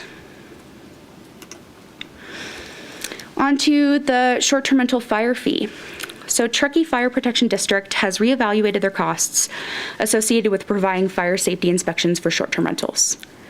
With the registrant list nearing 1,100 properties and the fire district utilizing the figure of 367 inspections per year, it brings the fee for the triennial inspection to $407 per property. The town divides this amount into thirds and collects an equal share each year. Each registrant will be required to pay the revised rate of $136 per year. And so for 2021, the fire fee was $100. 2022 fire fee proposed at $136, so an increase of $36. So the short-term rental fee total. This would increase the annual registration fee to $481 to offset the town's costs and Truckee Fire Protection District's costs. The revised fee amount would replace the transient occupancy registration certificate previously adopted by Town Council. And if adopted, the revised fee shall be effective by November 1st, 2021. Meaning that renewals for existing 2021 registrants for calendar year 2022 will start October 1st. So from October 1st to November 1st, registrants will be paying the 2021 rate of $400. So opportunity to save on registration prior to the effective date if the revised fee is approved. And so recap, 2022 registration fee proposed at $345, 2022 fire fee proposed at $136, brings the total 2022 cost to $481 with a total increase in $81. And that brings us to final recommendations. Waive the first reading of Ordinance 2021-05. Conduct a public hearing and adopt Resolution 2021-53, approving updates for fees associated with the short-term rental program. And revise initial recommendation for construction noise parameters in Section 9.20030G. And that brings us to the end, and I will turn it over to Council for any further questions or concerns. Rosie, thank you so much. That was a great presentation. Very clear. Good logic. What questions do we have for Rosie? Anything on this side? I just have one, Rosie. Thank you. Congratulations on your first formal presentation. Nice job. Can you speak to, we received a ton of comments on item 7.1 on the single family residential issue that we got a whole bunch of comments on. Can you clarify that and or answer some of the public's concerns as it related to that comment? So we just want to reiterate that we did not make any substantive changes to the program. Right. So we did not address anything that might add more people who might be eligible for the short-term rental program or prevent somebody from joining from joining the short-term renter who is currently eligible. Our intent with this ordinance cleanup was just to make sure that there's consistency between the different chapters of the municipal code and make sure there's clarity on minor things that had some ambiguity based on our initial language. And our idea is that if we want to make further changes to the program, that they would be addressed as part of the review process that we intended to start after 1 year of the initial program. So we heard their comments, but this wasn't our intent for this language cleanup. Mostly, and for those listening who might not be aware, there's some comments regarding the fact that residential single-family homes in a non-residential zone are currently not eligible for a short-term rental permit. Is that correct, Nikki? There are some zones where, yes, short-term renting is not allowed. And basically any policy direction that we'd be given, we'll do at whenever it comes back to us after we've had a chance to review all of those things. So we won't be changing that at this meeting. Right. We'd want to have the opportunity to vet that with all, and weigh the different sides of the issue with the affected parties before we made a change like that. The initial ordinance process, we had a very robust community outreach, and the current ordinance is a balance between the conflicting viewpoints, so we found kind of that middle ground. So we didn't want to embark on any changes that might upset that balance without first doing that robust engagement. And so we haven't awarded any permits to anybody that fit into that zone, that SFR zoning, but yet in a non-residential zoning district. They have not been able to receive a permit in the course of the past year? Correct. Correct. Thank you. Thank you, Councilmember Pallavi. Vice Mayor Henderson? Just one. Can you just go over the noise ordinance recommendation once more? So what's the current noise regulation in our STR ordinance, and what are we proposing to change it to align with the development code? Basically mirror that of the development code. So let me get back to that slide so I could reiterate. And while Rosie's getting there, this is not an STR-specific or STR-focused noise ordinance. It was intended to be a noise ordinance just kind of globally, but when we were putting it together, we overlooked the fact that there was already a noise ordinance in the development code. So we accidentally created some duplication and some inconsistency, and so what we're trying to do now is eliminate the inconsistency. Thank you, Andy. So this is pointing back to the existing noise ordinance, which is from 9 p.m. until 7 a.m. That is our quiet time in Truckee. Correct, except on Sundays, it's 6 p.m. to 9 a.m. For non-single family residential construction, activities do not take place before 7 a.m. or after 9 p.m. on any day except Sunday, or before 9 a.m. or after 6 p.m. on Sunday. And so that's strictly for non-single family residential construction. And so kind of the second part is for single family dwelling construction, of course, mirroring development code, and essentially shall not apply to noise sources associated with single-family residential construction, meaning there's no noise restrictions for single-family dwelling construction. So mirroring the content in section 18.44070 A and B of development code, and providing that language or reference to that development code in 9.20030G. So I think what our community is interested in understanding is, does that mean the party ends at 9? So this is specifically in regards to construction. Right. So when does the party end? So for short-term rentals, our noise restrictions are from 10 to 7 a.m. Okay. And that is something we are taking serious. And when we receive complaints to the hotline, something that we're personally communicating on and following up on. Okay, that is the clarity that some constituents have asked me for, which is at what point can they call and complain about noise, and it is 10 p.m. Great, thank you. Yes. And on this side, Councilmember Romack, do you have some questions? Just one question, kind of along with what Councilmember Pallavi was asking, but a different thing. I'm guessing, so tonight we're talking about permit fees, but not talking about fines, because that's part of the fee schedule, but that would be part of the longer term look in January or whenever that comes back, if we wanted to look at if those are appropriate or not. Yep. Yeah, no current consideration to change the fee structure for fines, but by all means could be a part of the conversation. Excellent, thank you.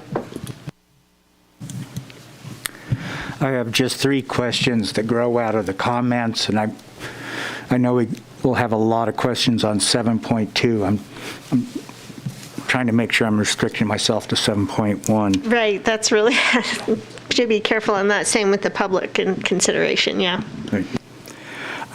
There were a lot of comments about the increase in fees attributable to the reduction in the number of properties that are subject to the STR.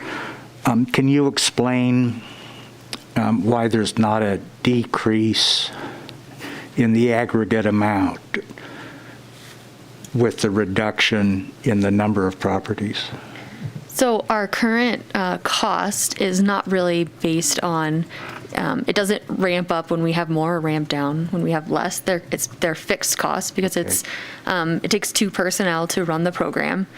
And so like Placer County, when we brought out our initial fee, they said, well, Placer County's fee is only $300. And the reason is because they have a lot more properties over which they can spread the cost. So the fewer properties that we have, the fewer properties we have to spread the fixed costs over. There are some discretionary costs, like we could reduce our education and training, but they're pretty minimal, and they add a lot of value to our ability to offer a comprehensive and robust program.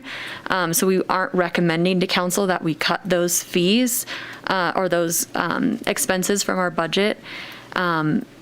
and, you know, our goal is to provide a robust and comprehensive program that we're not requiring the general fund to subsidize. So another option is council could say, this is the fee, we're going to set the fee at $400 and the rest is going to be subsidized from the general fund. And we don't feel like that is fair or consistent with how we operate here at the town. So then we'd basically subsidizing the operation of short-term rentals.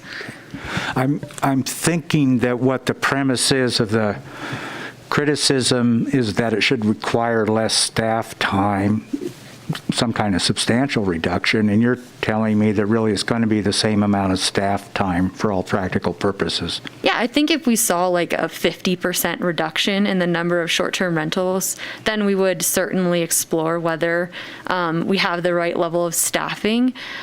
We guesstimated what the amount of staffing that we would need to run this program. We actually anticipated that we would need a code compliance officer and probably a lot of help from police, and we're using police a lot less than we thought.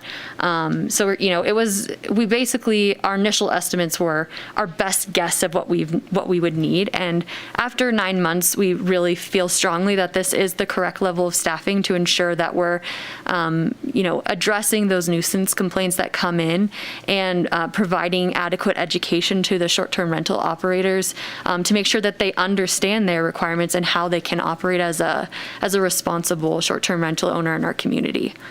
Okay, thank you very much.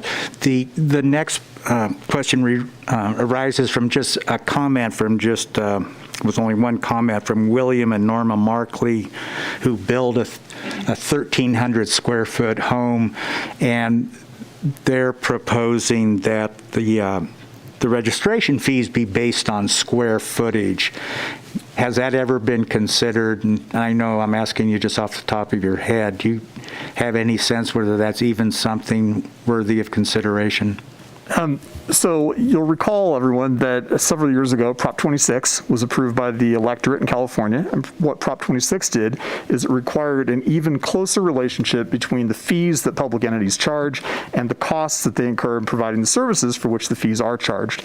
So if we were to try to set the fee based on square footage, we'd have to be able to show that our costs are different in administering the program for larger units than they are for smaller units.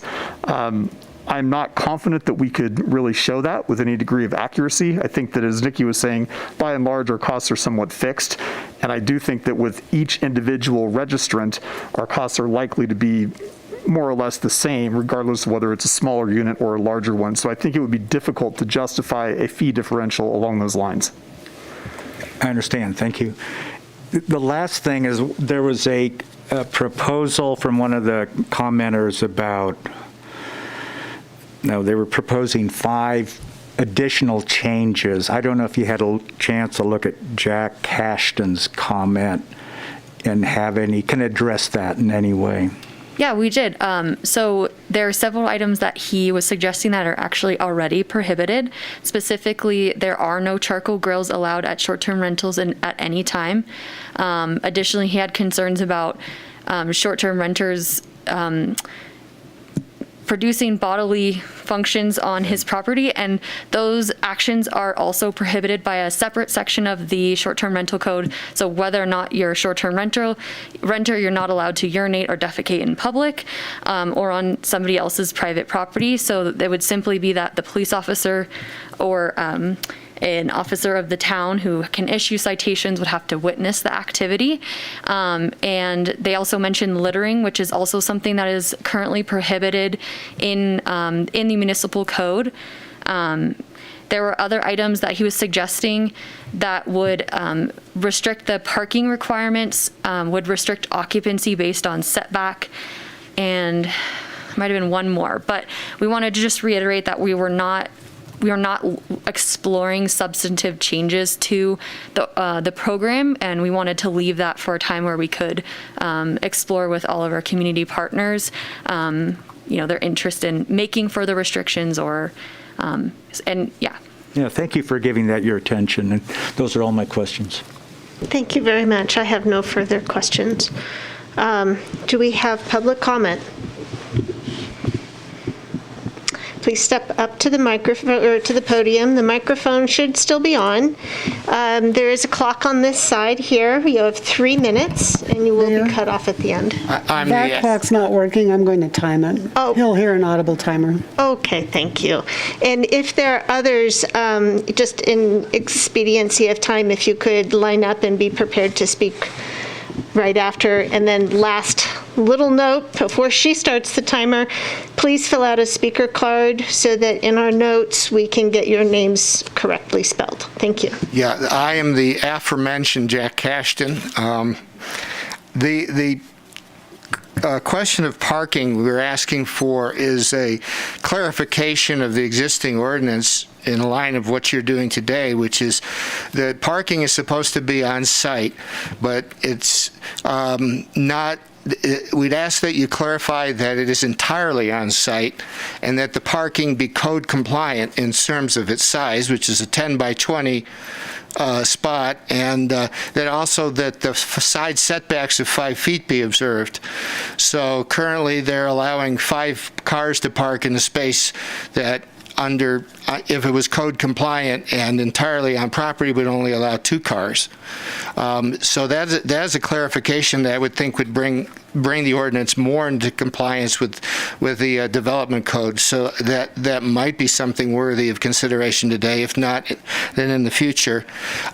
We have been told that my understanding is that littering, although it is depositing litter on somebody else's property and specifically blowing or dumping snow, although those are not, the littering is not allowed by code, the dumping snow on private property is considered a civil matter.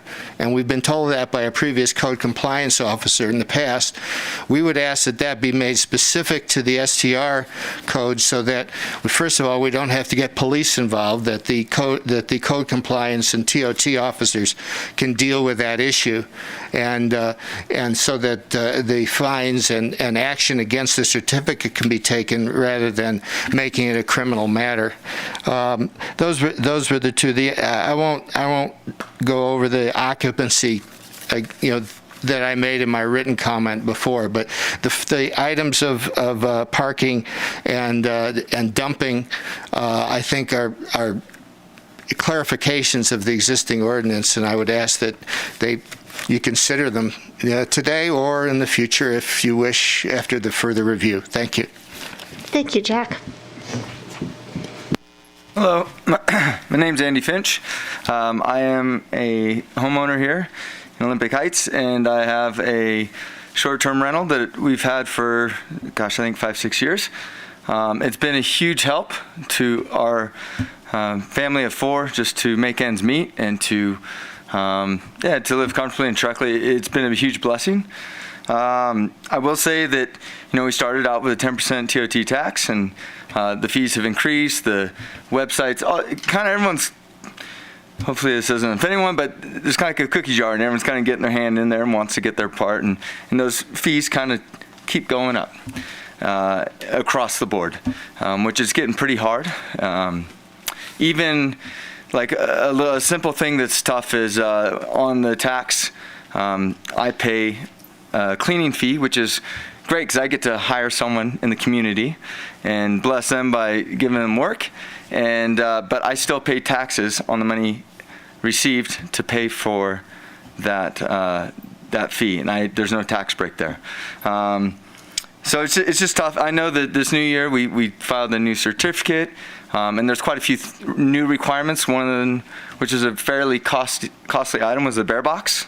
Those aren't cheap, so I actually just finished installing that today. But yeah, those are expensive, and just to see the fees continue to go up is tough. I would request that they would actually, if there's a way to revamp the program to maybe keep within the cost or find a way to even lower the cost.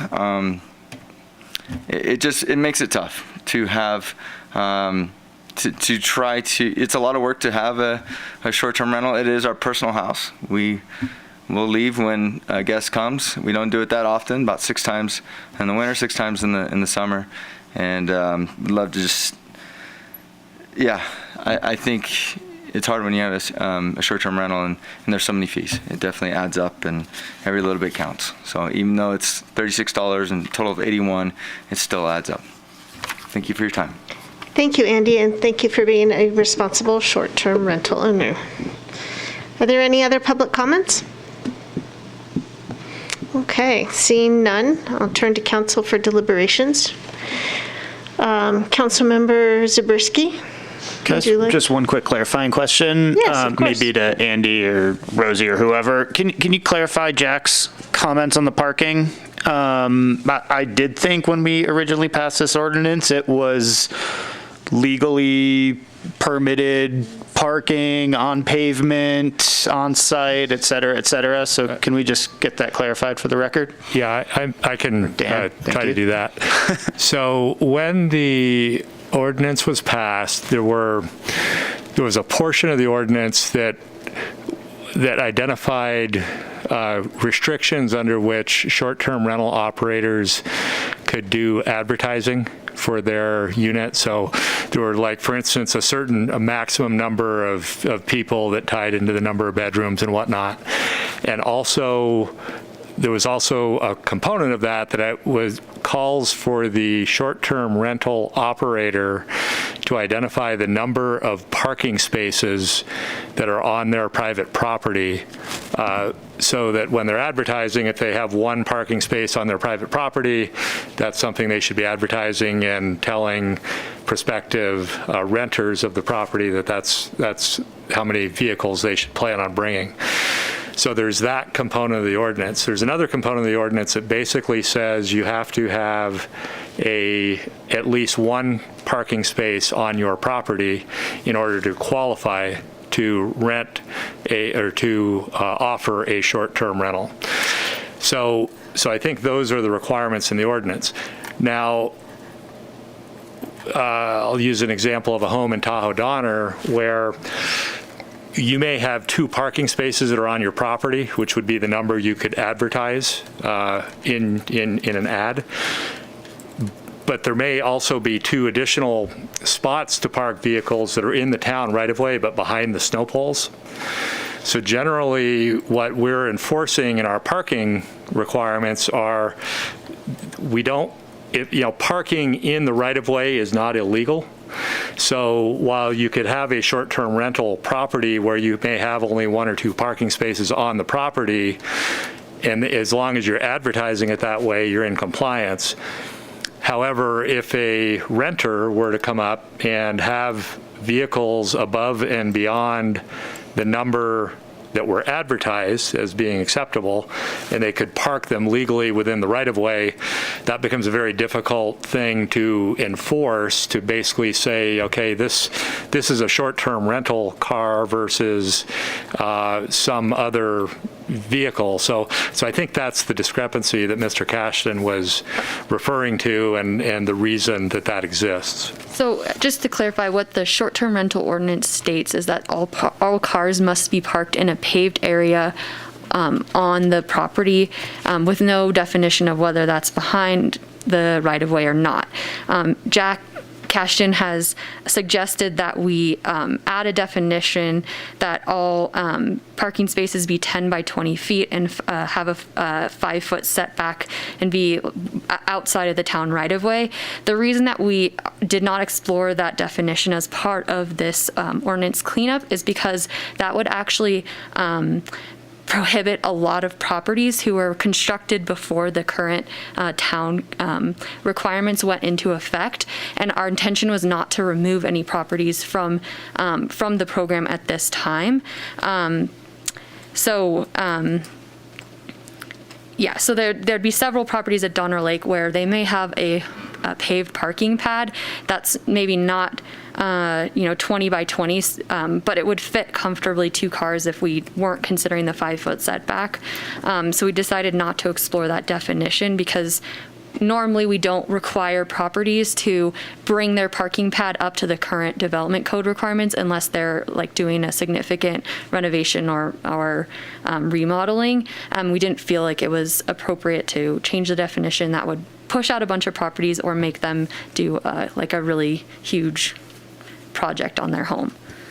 And then just for my information or everybody's information, and maybe Chief, this question for you, what's sort of the grace period in the winter that we would allow, somebody parked in the right of way during the no parking in right of way season, before, you guys might roll by and do something? Not very long when there's snow removal going on. Mm-hmm. And do we have a way to sort of identify through the permitting process? I mean, we obviously do. We know which houses are short-term rentals or not at that point. So upon further review, we could discuss this further as we head down this road. But okay, thank you. Thank you for those follow-ups. Any other follow-up questions from council? No. Okay. Councilmember Zabriskie, you want to kick us off? Yes. I went through all the comments. Staff answered all my questions that arose out of the comments. Mr. Cashton had the concern about snow storage areas being identified on private property. Staff has gone over his comments and addressed his two concerns on parking and snow storage for my satisfactory for me, and Mr. Cashton indicated that it's not something that needs to be addressed with these amendments tonight, as long as it gets addressed at some point, maybe down the road. I'm fine. I'm ready to move on to a vote. Great. Yeah, just move it. Oh. Do we have any other comments? Let's hear from the other council members. Councilmember Romack, anything? No, thank you, staff, and thank you, public, for comments, but I'm in the same boat as Councilmember Zabriskie. On this side. Okay. Did you have some? No. Anything? No. Okay, I just want to say I really appreciate all of the work from staff on this. This is a lot to go back and forth and do all of these consistency checks. You answered so many questions that council had for you in advance of this, so I really appreciate the cleanup in the language for consistency and clarity. I also want to say, Andy, I really appreciate you coming in. I definitely understand your concerns. I think that we're seeing that a lot across the board, right? Different rates are going up, and I understand that there is real hardship associated with that. I will say that my personal view is that the administration of this program should not be subsidized by any other part of our town budget. I do not believe that, the rest of our community who may not be interested in short-term rentals should be responsible for bearing those costs. So I am also ready to vote. Wonderful. That was really the only thing I wanted to state. So thank you for already stating that. And with that, I'm ready for a motion. Since nobody else wants to do it, I will do it. Yes, you will. We'll waive the first, make a motion that we waive the first reading of ordinance 2021-05, amending chapters 1.02, 3.24, 5.02, and 9.20 of the Truckee Municipal Code. And that this is our public hearing, and that we adopt resolution 2021-53. With the one modification mentioned by Rosie on the exemptions. Yes. Remember that? Yeah, as identified in the presentation, yeah. As identified. Thank you. Yeah. You're welcome. And a second? I'll second. Excellent. All in favor? Aye. Any opposed? No. Okay. We are unanimous again. Let's take a 10-minute break, and we'll tackle our next item, which will be 7.2 and the 45-day pause. Thank you.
Okay. We're going to bring this session back to order. Thank you, everybody, for the quick break. So, agenda item 7.2, short-term rental program review framework and consideration of a temporary moratorium on new short-term rental permits. And it looks like Hillary is teeing this one off. I am. So the purpose of this next agenda is to consider the proposed framework for the review short-term rental program at the end of the program's first year of implementation, and to consider a temporary moratorium on new short-term rental registrations. Before we jump into that, our town attorney, Andy Morris, is going to walk us through the legal framework on temporary moratoria and how that works. So I'll turn it over to Andy. Excellent. Thank you, Andy. Thank you, Hillary, and good evening, Council. So there are three things that I'm going to address just relatively briefly. Some commenters have questioned, well, how is it that the town can regulate short-term rentals? So I'm going to talk about that for a minute. Some have said, hey, how can you do this through an urgency ordinance? So I'm going to talk about that briefly. And then a couple people have said, well, why 45 days? That seems weird. And so I'll talk about that just briefly to explain why that's so. So let's start with our ability to regulate short-term rentals. It's been really, really clear in California for at least 30 years now that cities can completely ban short-term rentals if they want to. Even before that was probably pretty clear, but 30 years ago there was a court case that said exactly that, that upheld Carmel's ordinance that completely banned short-term rentals. So since then, cities have been able to do anything basically up to and including a total ban. So some cities ban them entirely. Some do different flavors of regulation, and there are almost as many different regulatory structures as there are tourist communities in the state. So you can do limits on how many permits there are. You can do limits on nights. You can require owners to be present and not have any kind of absentee short-term rentals. Cities can do kind of whatever they want. That idea has been upheld just as recently as last year. There was a federal appeals court case that came out 2 years ago that said, yeah, you can do all this. That was Homeaway versus City of Santa Monica. And then just last year, the City of Buena Park's ordinance was challenged, and it wasn't a total ban. It was kind of a regulatory structure adopted after a moratorium. And then also South Lake Tahoe got sued over Measure T, which is a ban in everywhere except the tourist core. And South Lake Tahoe won at the trial court. It's now going to go up on appeal, but I think they're probably going to win that one too. So to answer that first question, hey, can the town regulate STRs? The answer is yeah, absolutely, because the town can ban them, and so the town can do just about anything short of a ban as well. So we're not really addressing tonight what a regulatory structure might look like, but I just want you to know that the town has the ability to do something to regulate them. So the second question is, can we do this on an urgency basis? Can we make the findings necessary to say that there's some kind of threat to public health and safety?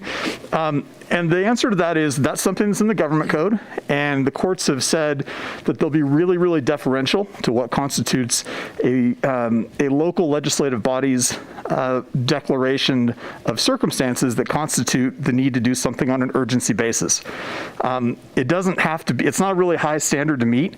It's basically anything that could reasonably be interpreted as constituting a need to take immediate action or a need to protect public health and safety is good enough. And that, again, that's been upheld repeatedly by the courts. So can we regulate STRs? Yes. Can the council make the findings justifying doing it on an urgency basis if you're so inclined? Yeah, absolutely. And then the last question was, why 45 days? Well, the state law that allows you to do a moratorium says that the initial period is 45 days. So that's what Placer County did. They did initial 45-day moratorium. The state law says that after the 45 days is up, you can extend the moratorium for up to 10 months and 15 days. And if you do the math, that 45 days plus 10 months and 15 days gets you to a nice round 1 year. And then you can extend it again a second time for up to another year. I don't think that any of us sitting here are presuming to be able to tell you tonight how long it might take to study this issue, but we know it's going to take at least 45 days. So that's why the 45-day recommendation is in the ordinance. So with that as kind of the legal background, Hillary can kind of explain what we're doing. But does anyone have any legal questions before Hillary launches in? I think that was excellent. Thank you very much, Andy, for laying that foundation of understanding for everybody here. Do we have any other follow-up questions? No. Thank you. And Hillary. Thank you, Andy. He made my job easy. So by way of background, at the end of summer 2020, facing unprecedented levels of visitation and community concern regarding neighborhood impacts of short-term rentals, or STRs, as I'll refer to them throughout the presentation, Town Council directed staff to undertake an expedited process to develop a short-term rental ordinance. Per council direction at that time, the objectives of that ordinance were to create rules that minimize nuisance issues, establish a framework to permit STRs, and a framework to enforce those rules, with both the permitting and enforcement funded through an annual STR registration fee, which was discussed in item 7.1, and to create a higher level of accountability on STR operators through enhanced oversight and enforcement. Following a significant public input process, Town Council adopted the STR ordinance in October 2020. At the time the ordinance was being developed, in order to allow for an expedited process, Town Council made a conscious decision to set aside for the time being the question of whether Council should consider a goal of proactively managing the number and usage of short-term rentals. Instead, Council determined to address nuisance issues and life safety and compliance first, and come back to this question. For an overview of the implementation timeline, when the ordinance was adopted, Council further directed staff to implement the new program for 1 year, then review the progress with Council after the first year of implementation, and consider whether additional changes are warranted, including the question of whether to proactively manage the number and usage of short-term rentals. Implementation of the new program began in January 2021, so per Council previous direction, staff's now preparing to bring back a review of the program and consideration of additional changes in January 22 or thereabouts. Since the start of the COVID pandemic, we've seen greater strain on our already significant housing shortage for those working in Truckee and the North Tahoe region. Details of the current housing crisis have been reported to Town Council several times over the past few months and have been reported in numerous local and national news stories. To summarize, the recent housing needs assessment update completed by Mountain Housing Council found a current need of 2,469 housing units just within the town limits of Truckee. Over the past several months, anecdotally, we've heard countless stories regarding the impacts of this housing crisis on regional employers, with businesses unable to find staff because of lack of available housing for staff, businesses needing to reduce hours or close on certain days due to a lack of staffing. We've also heard numerous stories about the tremendous impacts on the Truckee community, with families displaced and unable to find new housing, community members living in cars, RVs, or on friends' couches, in tenuous or unsafe conditions because we are at virtually zero available housing inventory, and community members forced to leave the area in order to find places to live. The precise relationship between the prevalence of short-term rental properties and the lack of housing units available for long-term rentals is not known at this time. Yet anecdotally, we understand that the ability to short-term rent is a factor that makes Truckee an even more attractive real estate market for vacation home buyers, and that anecdotally, residents are being pushed out of long-term rentals when owners decide to convert to short-term renting. And that's a story that we have heard repeatedly from community members. Town Council has made addressing these workforce housing needs one of your top priorities, and the town and our partners have made and continue to make significant investments and introduce new innovative programs to proactively address these needs. These actions have included opening 192 affordable housing units in Truckee just in 2021, introducing workforce housing rental grant program, the ADU incentive program, the below market rate program that's currently being developed, and joining the workforce housing JPA, which Council took action on tonight. The workforce housing crisis is a challenge we're already very actively working on a variety of fronts, and clearly there's no one solution to our housing challenge, and staff is not proposing that short-term rentals is that one solution, because there's no one solution. But the question Council will want to consider tonight, as we consider a temporary moratorium and early next year, as we consider possible changes to the STR ordinance, is whether changes to the short-term rental program are yet another tool towns should be using to preserve our workforce housing inventory. It's important to note that Truckee's not alone in addressing the way we manage short-term rentals in our jurisdiction. Since 2018, neighboring jurisdictions, including South Lake Tahoe, El Dorado County, and Placer County, Douglas County, and Washoe counties in Nevada, have all developed STR ordinances. With the implementation of Measure T in South Lake Tahoe, which has eliminated STRs in most South Lake neighborhoods, recent new restrictions planned in El Dorado County, which will be requiring a 500-foot buffer between STRs, and a temporary moratorium on new permits in Placer County. Anecdotally, we've heard that some vacation home prospective buyers are now more interested in Truckee because we are less restrictive than neighboring communities.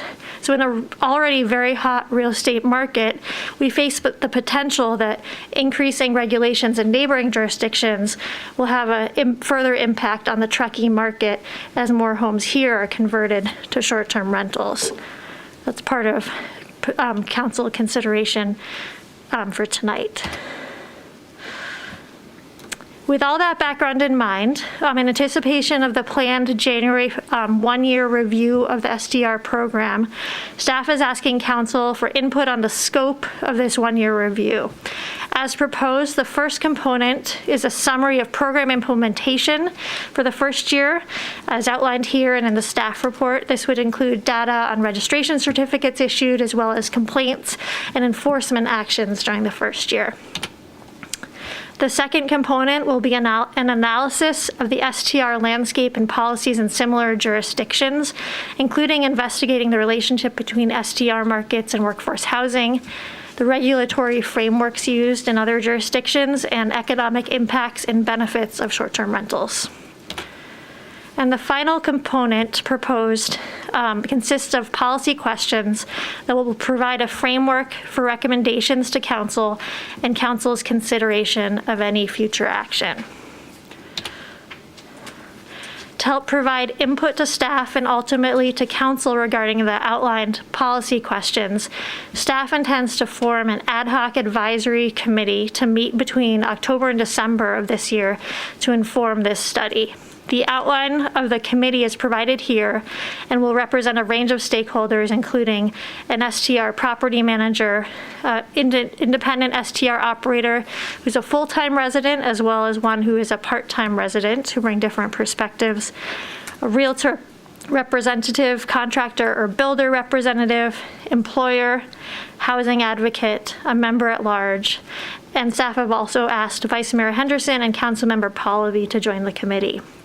No council action or direction is required regarding this committee. This is purely a staff-driven effort. We are seeking direction on the scope of those questions that will be addressed. Now on to the second part of this item.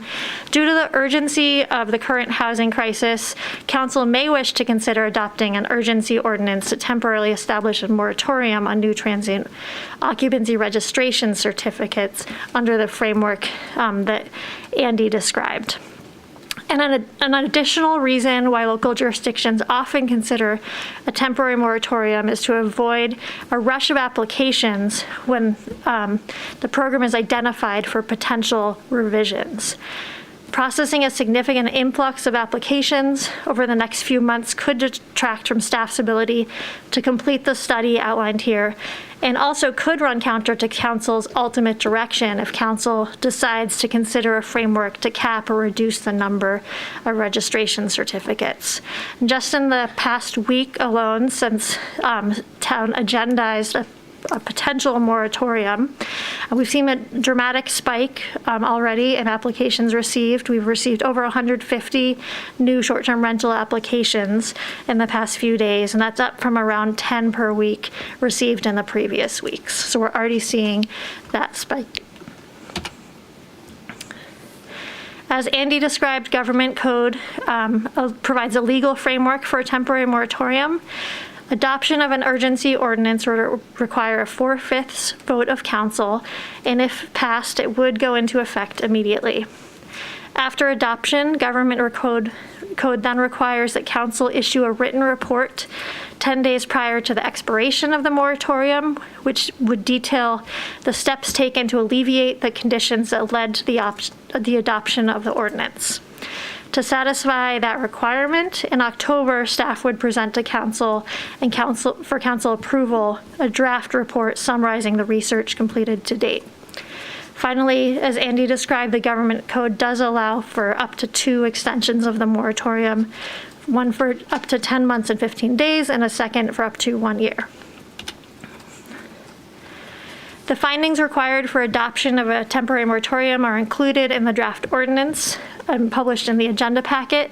But in summary, these findings are based on the severity of our housing crisis and include a finding that there is an immediate threat to public health, safety, and welfare as a result of the lack of long-term rental housing.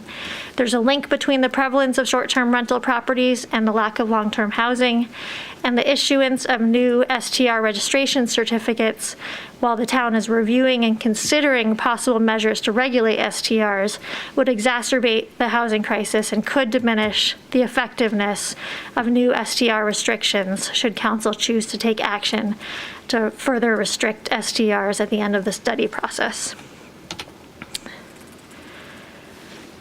As drafted, there would be 3 exemptions to the moratorium.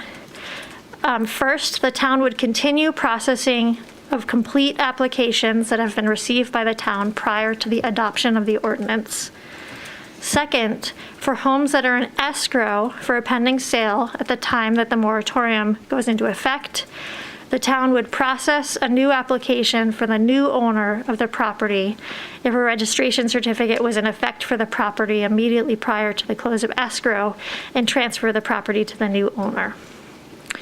And third, the town would process the renewal of registration certificates for 2022 for current 2021 certificate holders. And our registration certificates are issued on a calendar year basis. The renewal period is scheduled to open October 1st for calendar year 2022. So for existing certificate holders, there would be no change to that October 1st open date and no delay in issuance of those permits as proposed. So if your council intends to adopt the temporary moratorium, you may wish to consider these specific exemptions as part of your deliberation. So with that, our recommendations tonight are to provide input to staff regarding the scope of the short-term rental program review as outlined, and to consider whether to adopt an urgency ordinance establishing a 45-day moratorium on the issuance of new STR registration certificates pursuant to Truckee Municipal Code Chapter 5.02. Thank you, Hillary. I'm quite confident we have a few questions. Do you guys want to start on this end? No? Okay. So my first question is, what problem are we trying to solve with this moratorium? Because the staff report very much focused on housing, but the original intent of the STR ordinance was related to the abatement of nuisance issues, and in fact, that was in the presentation for 7.1. And I'm asking because I think those have different levers and solutions. Good question. With the original STR ordinance, which I outlined at the beginning of the presentation, council was focused on, let's deal with these nuisance issues first. So that was what we did last year. And set aside for future consideration that question of should we do something to look at the number of STR permits. So the phase we are at now is really focused on that second question. Should we do something to look at the number of STR permits because of our housing crisis, and indeed because our housing crisis has even gotten significantly worse over that the past year. Okay. How did staff arrive at the 3 categories of exemption for this ordinance? Let me go back to those here. Staff First, we looked at the example adopted by Placer County recently, just as sort of a starting point to think through this process. Processing renewals of existing permits seemed like a timely thing that made sense because of the time, because we just coincidentally happened to be a few days before the start of our renewal period. Processing of complete applications received. We have some that are already in the queue prior to the publication of the agenda, because we're still working through sort of the compliance and making sure that it meets all the requirements. So we anticipated, those people have already got this in. It's sort of just in the process, and it's on our end that it hasn't been processed yet. What we didn't really anticipate with that is that we would receive an additional 150 plus after that issuance of the agenda. And then the third, based on the escrow exemption, was something that came up in discussion with Tahoe Sierra Board of Realtors, and the notion that for properties that are already in contract in escrow, there's already sort of contractual commitments that have been made, and interest in the buyer in continuing short-term renting in some cases. So to address the ones that are in escrow at this specific time, to allow those deals to continue to move forward rather than falling out of escrow as a result of this action. So that was where that recommendation came from. And these, again, are certainly up for council deliberation tonight. And I know we'll get into it more during deliberation, so I'm just going to stick to my questions. On the last one, or the last one that you were just talking about, Hillary, typically an STR permit, it doesn't transfer when a home is sold, correct? Correct. A STR permit does not transfer with a property sale. And this, what is proposed here is not an automatic transfer. It just would be the allowance for the new owner to apply for a permit during that moratorium period. It looks like Jen would like to add something. Just to add on a little bit, we really did try to be thoughtful and fair with these recommendations. We aren't trying to penalize anybody that already has an STR, and really just giving some time to examine this further. Specifically with those in escrow, what came up in our conversations with John Falk from the Realtors Association made good sense, in that somebody that is in escrow about to close on a property conceivably could have done so with the intention to short-term rent that. If this is adopted by council starting tomorrow, the realtors can be upfront with any prospective buyers and say, there's a moratorium right now, so you wouldn't be able to apply for one. Anybody in escrow currently didn't have the benefit of that knowledge, and we didn't feel that was fair to penalize them for an action taken after they've made a pretty significant financial consideration. So we put a lot of thought into these and just trying to be fair and reasonable with the approach for you to consider. Sure, that totally makes sense. And then how did staff arrive at the composition of the committee as well? And of course, we had a lot of public comment related to that. Again, with the makeup of the committee, we were trying to be sort of fair and balanced. So we were looking for a balance of committee members who do have a financial sort of direct stake in short-term rental operations, as well as broader community perspectives who do not, and community perspectives that have particularly have an interest in housing, with an employer representative. That was sort of our thinking behind that, for workforce housing, as well as a housing advocate. On the side of those who do have a financial interest in short-term rentals, we are cognizant of the fact that there are multiple perspectives within that community. Not everybody who comes to the table who has a financial interest in short-term rentals is going to bring the same interest and perspectives. For example, a large property manager may have a very different perspective on short-term rentals and potential changes to the ordinance than somebody who's a full-time resident who occasionally rents out their short-term rental to help pay their mortgage while they're on vacation. So we were trying to bring those different perspectives to the table as well. Okay, thank you, Hillary. Thanks, Jen, as well. Okay, Councilmember Romack. Thank you. And kind of stemming off of Vice Mayor Henderson's question related to nuisance versus housing, in the management framework for, the advisory committee, it's all about housing related issues. And you mentioned it's because the phase one was on nuisances. Could we, as a council, if we want you to study nuisances more and maybe add that as a component to the management framework, could we do so? Yes, absolutely. And that's why we brought these questions to council tonight, to make sure we're on the right track. So if there are things we should be adding to the study, please give staff direction. And I would just augment that by saying that's a really important point, because these questions and whatever direction we receive from council is going to steer the work of the committee and the discussion of the committee, which is ultimately going to come back as a recommendation to council and emphasize recommendation to council. So there's no, preconceived notions that council is going to necessarily adopt all or any of those. It may be some modification of those recommendations, but we're trying to give you a structure to have community input into framing some of these to bring forward to you. Thank you. Can I be clear about that the committee may or may not be providing recommendations? It hasn't actually been determined what the committee will be providing back to council, so I don't know that we want to necessarily jump the gun on that and promise something that may or may not happen. You could get into a scenario where the committee cannot reach consensus on anything. That's what I mean. Back. Right. And that's what we would report back to you if that's the case. Thank you. Well, and my next question goes along kind of with that too, is, as Andy said, it'll probably take more than 45 days to do all this research and work with the committee.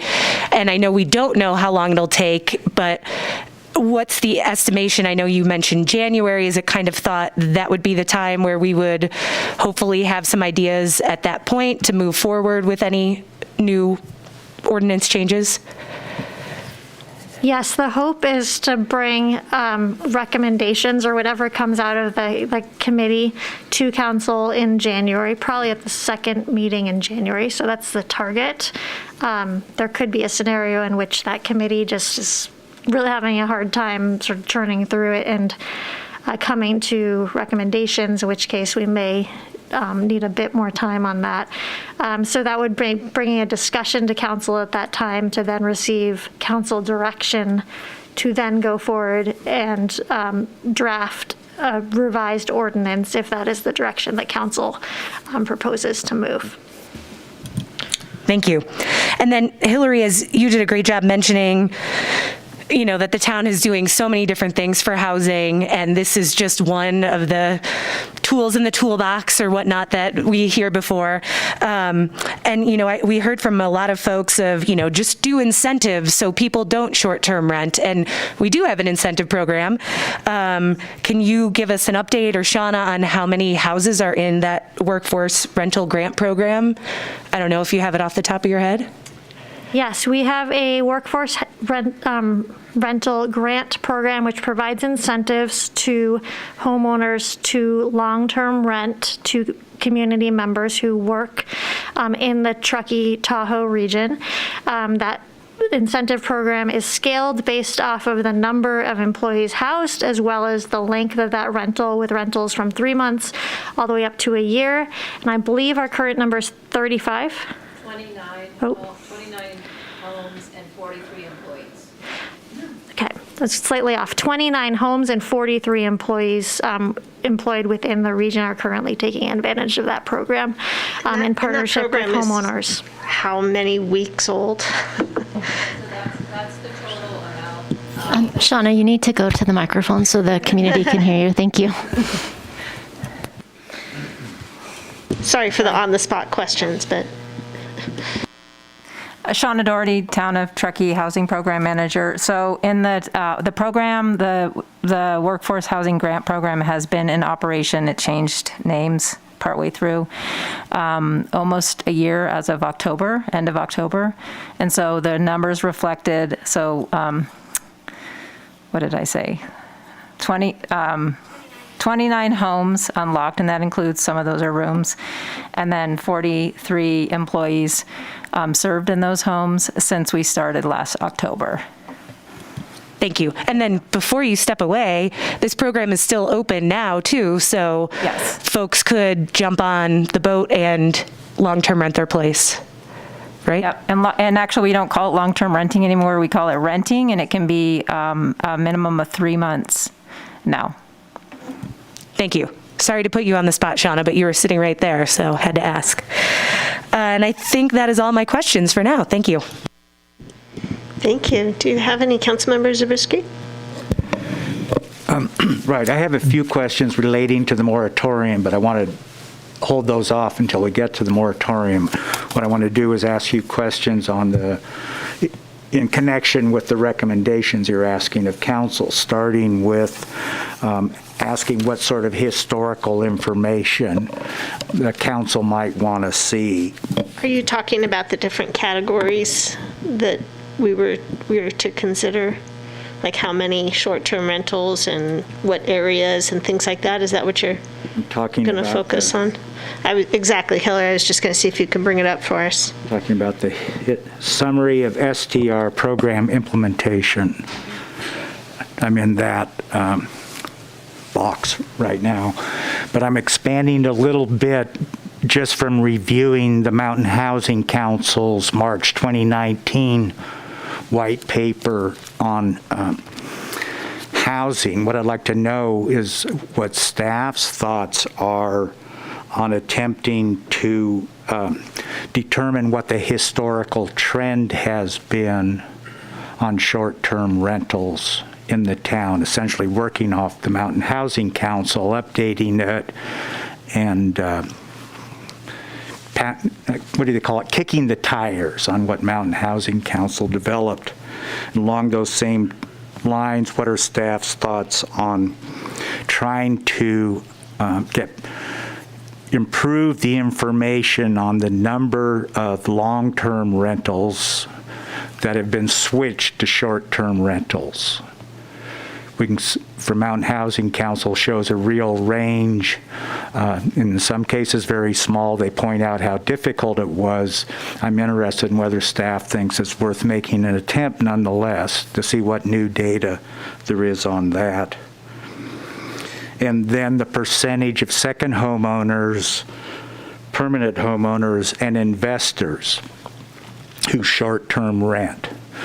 And these are all things in the Mountain Housing Council. I'm completely plagiarizing my ideas from them. And then the location of the short-term rentals. Mountain Housing Council found over half of short-term rentals were in Tahoe Donner. This might go to questions of what kind of direction the town wants to give staff. And then something that's not, I don't think, in the Mountain Housing Council report is the type of housing that is short-term rented. I don't know how difficult it is, how much work it would take, but I'd like staff's idea on whether it's worth looking at the number of single-family homes above a certain size that are short-term rented, the number of town homes and condominiums, and then I don't think there's any apartments, but look and see if there's any apartments short-term rented. So these are all things that you were asking if they could be considered? Ahead of deliberations, and I want to find out if staff thinks I'm off base. If those could be considered as part of the what are their research. Thoughts? Okay. Yes, I can respond to some of those at this time. I think those are all good suggestions, and staff will do our best to collect this data. Some may be harder to collect than others, as you indicated, but we can certainly map out locations of short-term rentals. Type of housing, we can at least map out number of bedrooms is something that we have easily accessible. I'll have to see if we can drill down further than that within the data that we have. And then for historical trends, we do have the number of transient occupancy tax registered properties for the past 6 or 7 years or so is data that we have easily accessible as well. So yes, these are all great suggestions. Okay, I think I can wait for deliberation to get to the management framework guidance on what we'd like to look at in terms of a future restriction on short-term rentals, and then I'll save my questions on the more.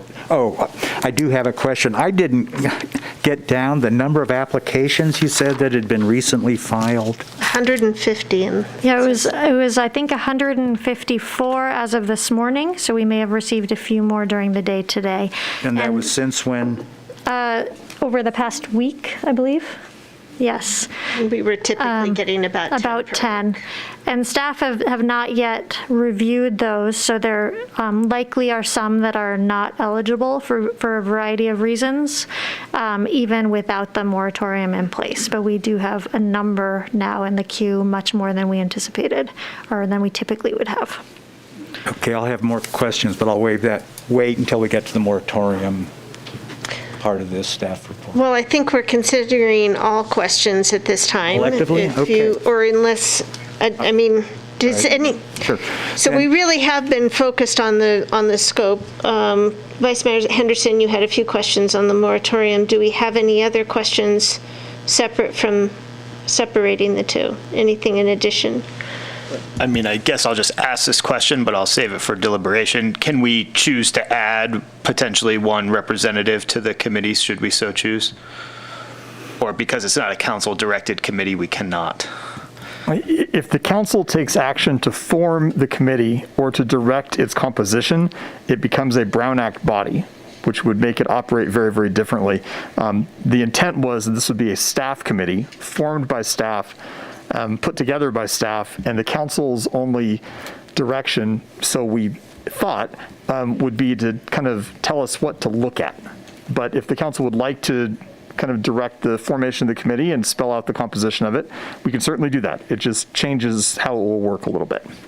We can also make suggestions that might be considered as this moves forward as well, right? You could, but the more the council provides input on the makeup of the committee or how it's going to work, the more it makes it look like a Brown Act body. Copy that. Thank you. Thank you for that clarification. Councilmember Zabriskie, go ahead with your moratorium questions, and then we'll go to public comment. So under the way the exemptions are drafted now, would all 154 of these applications be subject to the exemption, or does it depend on whether they're deemed complete or not? It would depend on whether they are each is deemed complete and is eligible to short-term rent. For example, if they are proposing to short-term rent an accessory dwelling unit that is not legally constructed or was constructed after January 1st, 2020, that's not allowed. So that would not be they would not be issued a permit in that case. Okay. So council, would we be able to backdate this exemption to say that all applications filed before August 15th would be subject to the exemption? Yes. Okay. In the conversations you had with the Board of Realty, or with John Falk,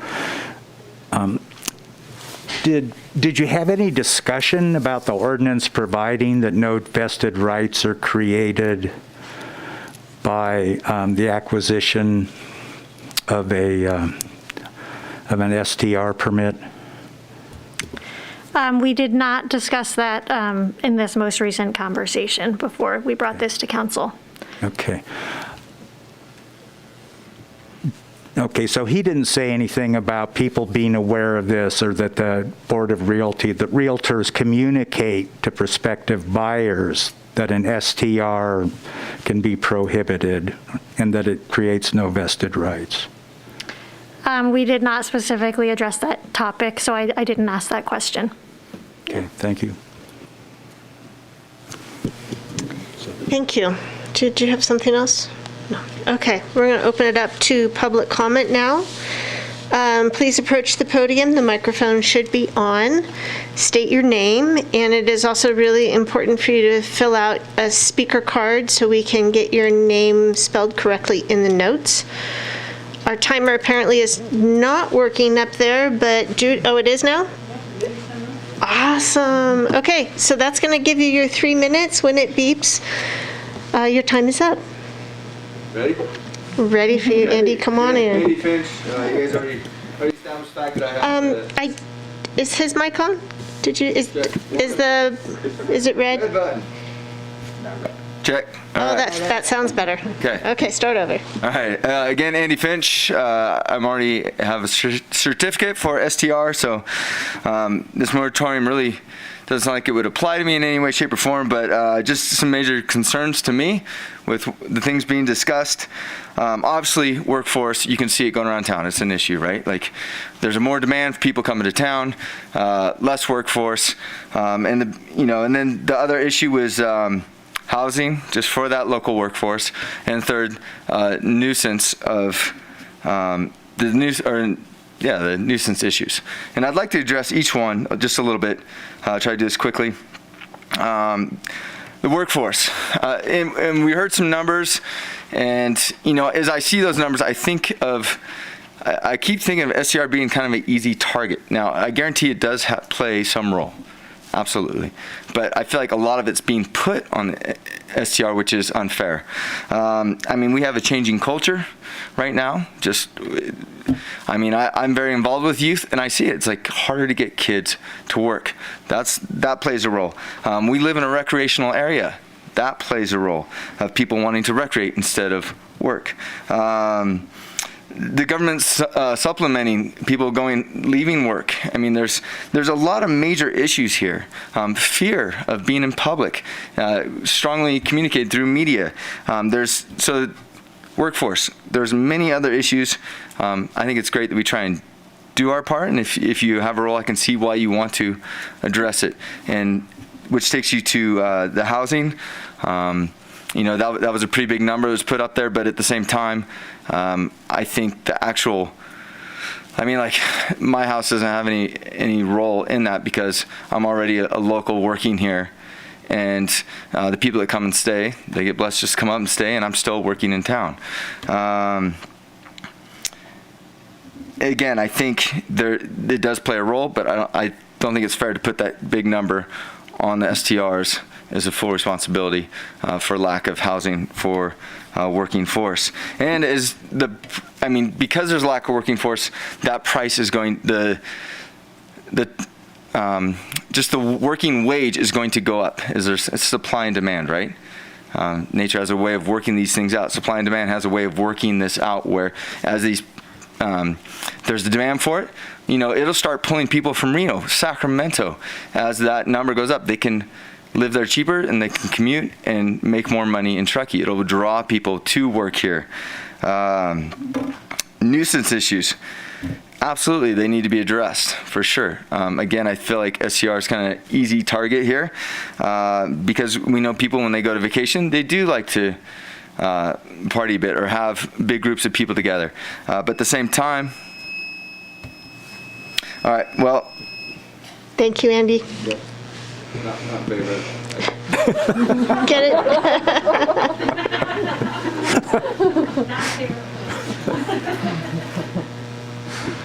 Okay. Welcome.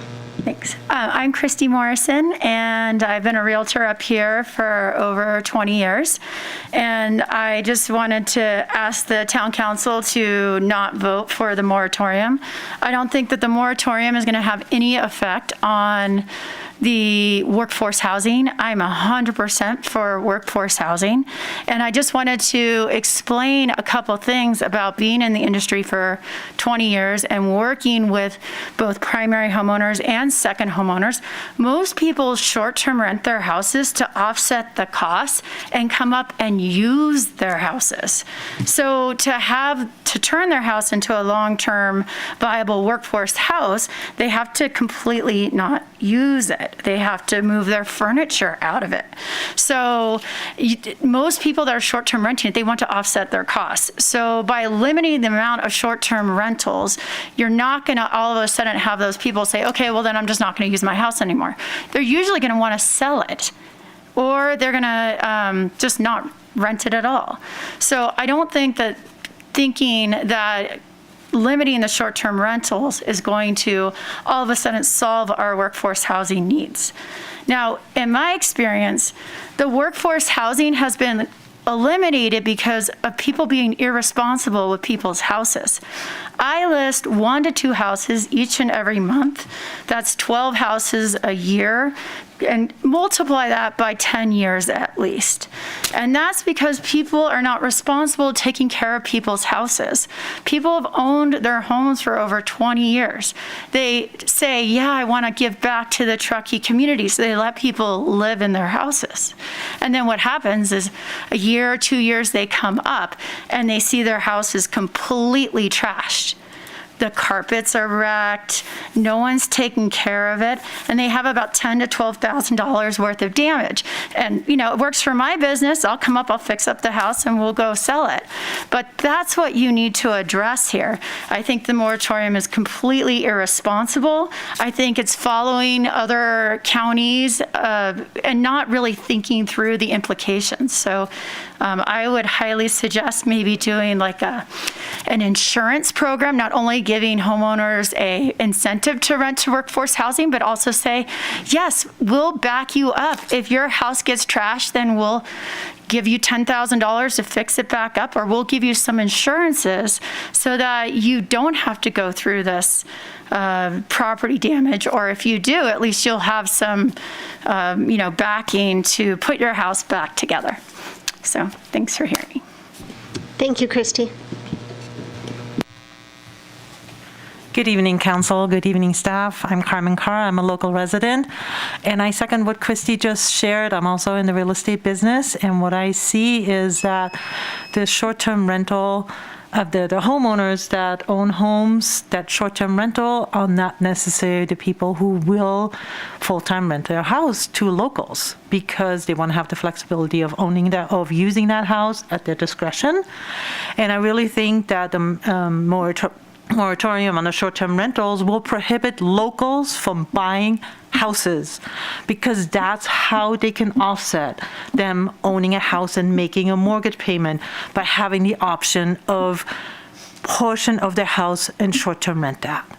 And I think that is completely contradictory to what you're trying to achieve.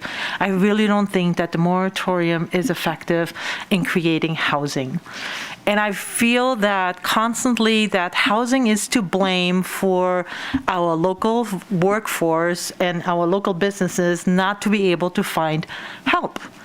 I feel like from my experience, when I talk to the local companies or businesses, they say that they make more money collecting unemployment than they make working in Truckee.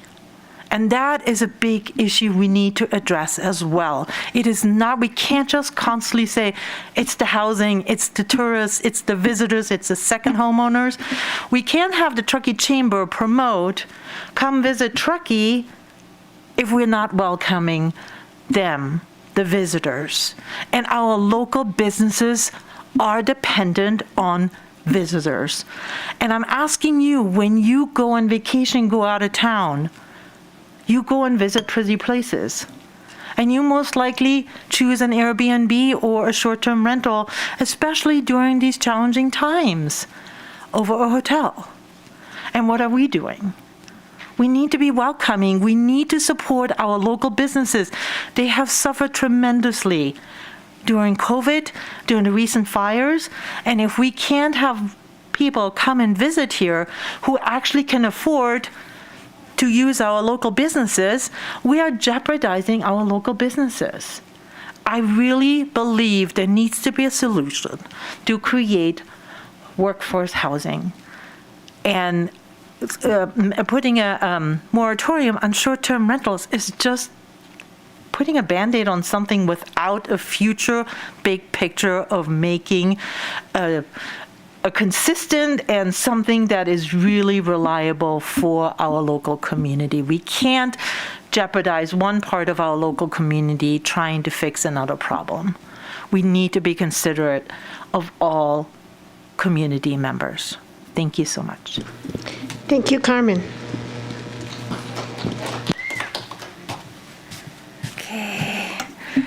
Hello, Council. My name is Emily Weir, and I am a local that's been in this community for 20 years.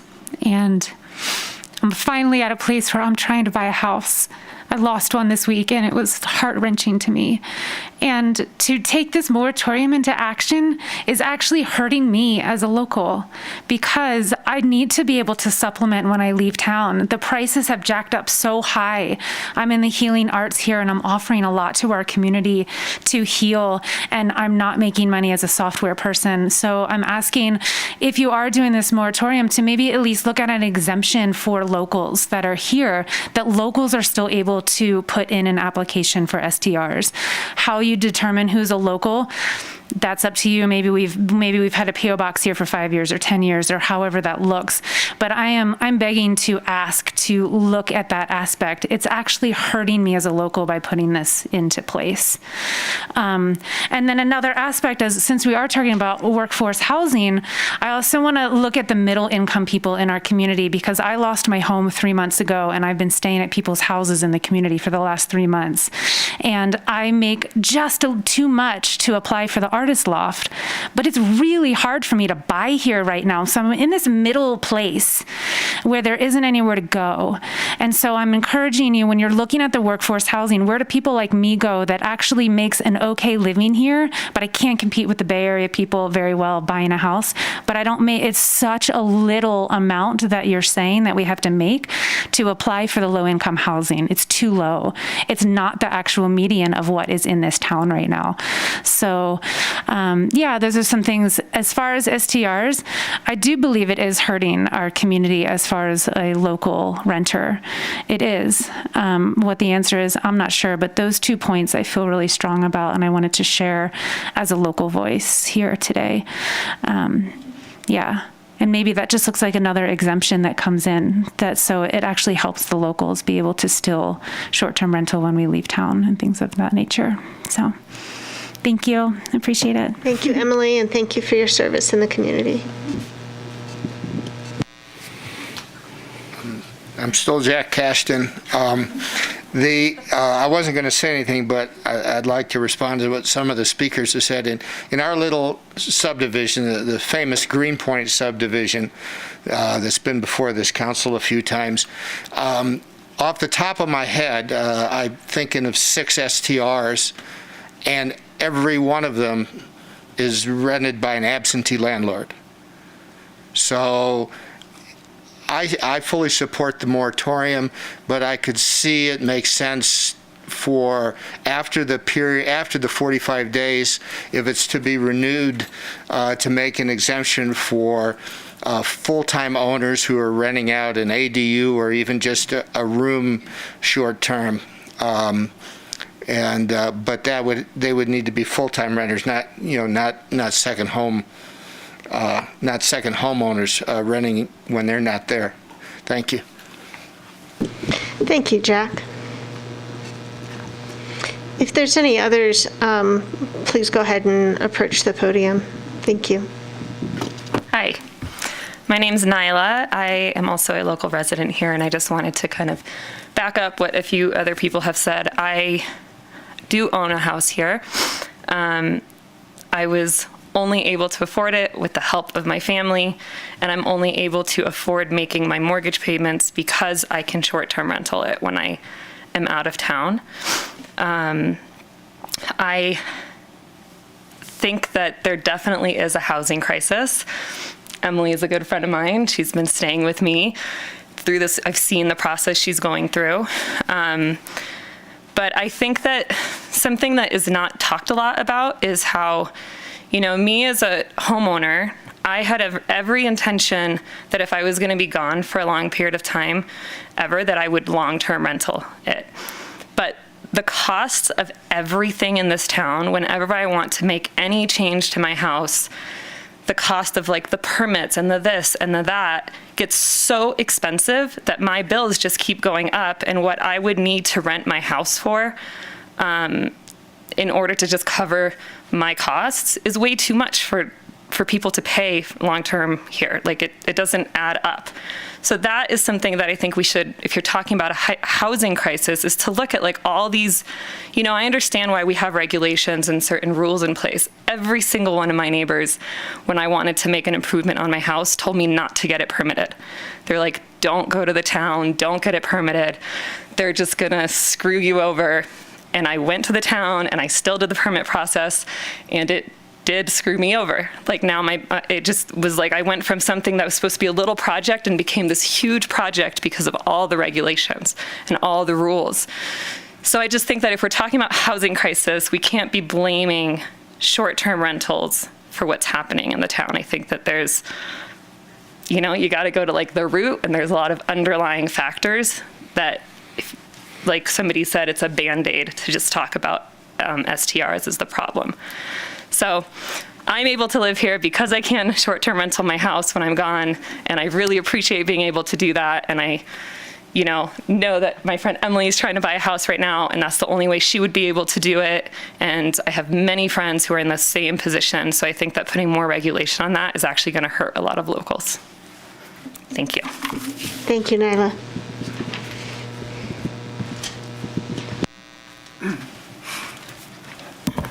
Good evening. I'm Paco Lindsay, and thanks to town council here and town staff. I wasn't really going to speak to this per se, but sitting there, I kind of felt like I had to. I am in favor of the moratorium. My heart also does go out to people sitting there, 3 that spoke already, how they have a house, they live in it, they're going to rent it some. That's why I think we need the moratorium, because we have to sort out who is in this business. I call it a business. I'm a businessman. I had a business in this town for over 40 years. I was in a commercial area. I didn't run it out of my neighborhood. I didn't bother my neighbors. So I think people that do it, as these folks are talking about, that needs to be considered. I think that's important. I live in Tower Downer, land of STRs. I have commercial STRs all around me. I don't know who owns them. I never see anybody there besides people. It's a Holiday Inn. I'm sorry. I'm really sorry. We talk about, I heard people bashing renters. I had people working for me. I had over 18 people working for me in my business. Most were renters. They were good people. They were dang good people. They did not trash homes. I can talk about the people that come up, and I can be the opposite. People that rent STRs by me, that are trashing stuff, having parties, leaving the trash out. I report it. So I just want to make the comment that I think we do need a moratorium so we can work on this, so that the people that really are responsible, the folks that rent occasionally, the people that have to make ends meet, we have to consider that, and that doesn't bother me personally.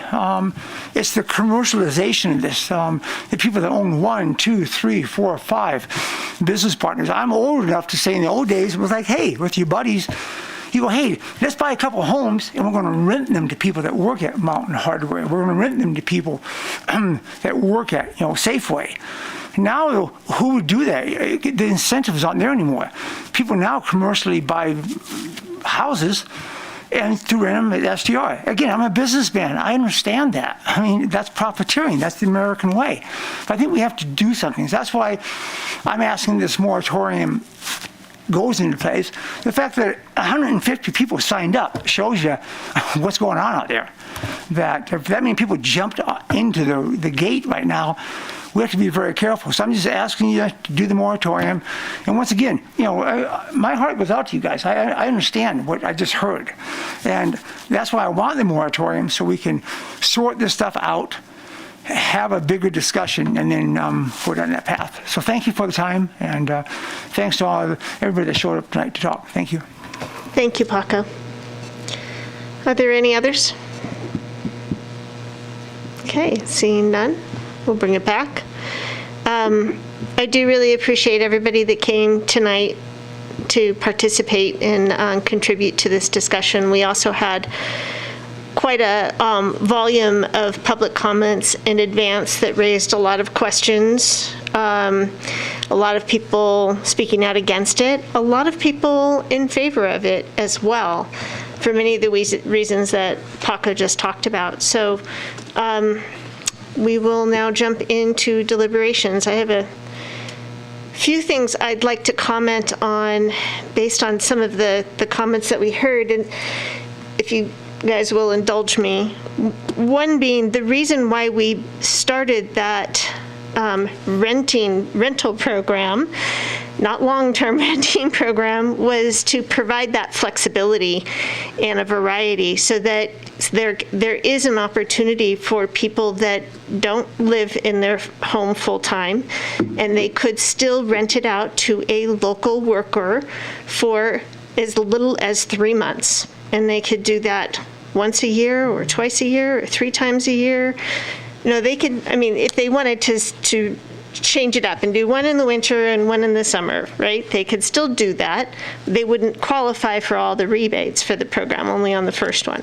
But we've specifically designed a program to incentivize that so that people that do have the means to buy a home but don't intend to utilize it the whole time, can help our community by renting it out for part of the year when they're not there.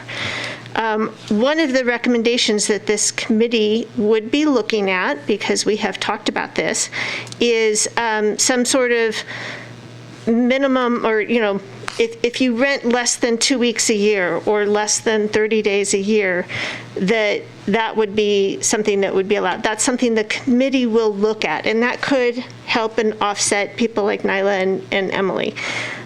What we are really trying to prevent an onslaught of here with this consideration is people buying properties with the intention of full-time short-term renting and having those negative impacts on our community.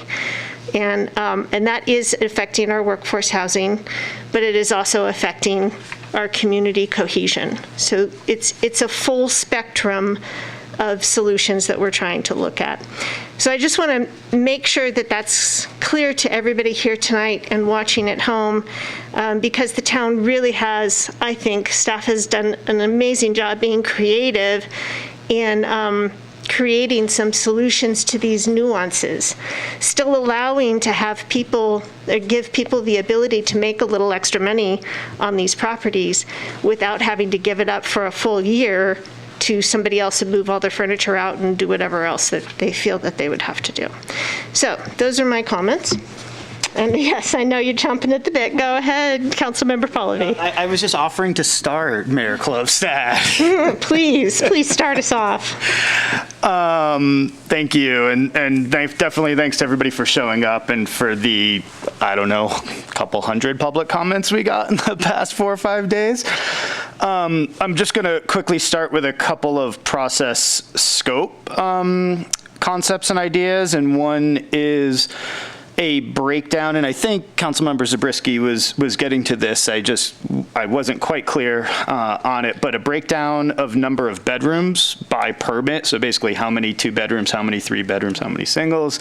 And then also, if possible, and I know this is going to take a little bit more work, but to cross-reference home value, maybe as according to Zillow, with an STR permit. So kind of breaking down maybe into like 3 or 4 different price chunks, like take an address, under $1 million, 1 million to 1.5, 1.5 to 2, and then just 2 and up. Just so we can get an idea for the types of properties that we're really talking about here, and then adding those data points to our potential items of discussion of, are there examples out there, and I know there are a few, of creating regulation and or incentive and or policy that divvies up either based on home value or number of bedrooms. So sort of the ability to make different rules for different types of properties was some of the scope that I thought would be important to add to this conversation, because there's just different types of properties out there, and some are more appropriate for solving some of the challenges that we're looking to solve, and some simply aren't. And that shouldn't necessarily deal with it. So with all those added, I do support the moratorium. I do support everything in front of us. We just lost some sort of power. There's a couple of reasons, and I'm just going to speak to those for a little bit quickly. So first and foremost, I do believe regional pressure is important to understand here. We are a region. We talk about that all the time. Our neighbors directly to the south of us with a huge short-term rental market have initiated some changes to their plans, and I think it's important for us to follow for all of the reasons that have already been spoken. I also want to speak to this as another tool in the toolbox. I've been an outspoken champion for putting any and all tools on the table to help alleviate our housing challenges. And we really got a significant number of public comments asking us to put incentives in place to encourage long-term renting and to do all sorts of other stuff. And if you haven't been paying attention, we've done that. And so this is the next logical step. So what we tried to do differently than so many jurisdictions is we aren't having a knee-jerk reaction to short-term rentals, anything but that. I would actually consider what we're doing to be the opposite, is we've actually put in place a ton of programs and a ton of financial assistance, both private and public, to incentivize non-short-term rental use. And by doing this next step, what we're basically saying is, hey, we got a ton of programs and money over here. Come over here and take advantage of it. We're more than happy to give it away. And guess what? We are going to look at slightly more restrictions because I'm going to get to our community character is really at stake at this point. I'd also like to take this opportunity to address some of the comments we also got via public comment regarding tourism and placing blame on short-term renters and other similar comments along that ilk. And even if you hear tonight, and I will be the first to tell you, I haven't heard a single demonizing comment from anybody on this dais. I haven't heard a single comment from anything in our staff report.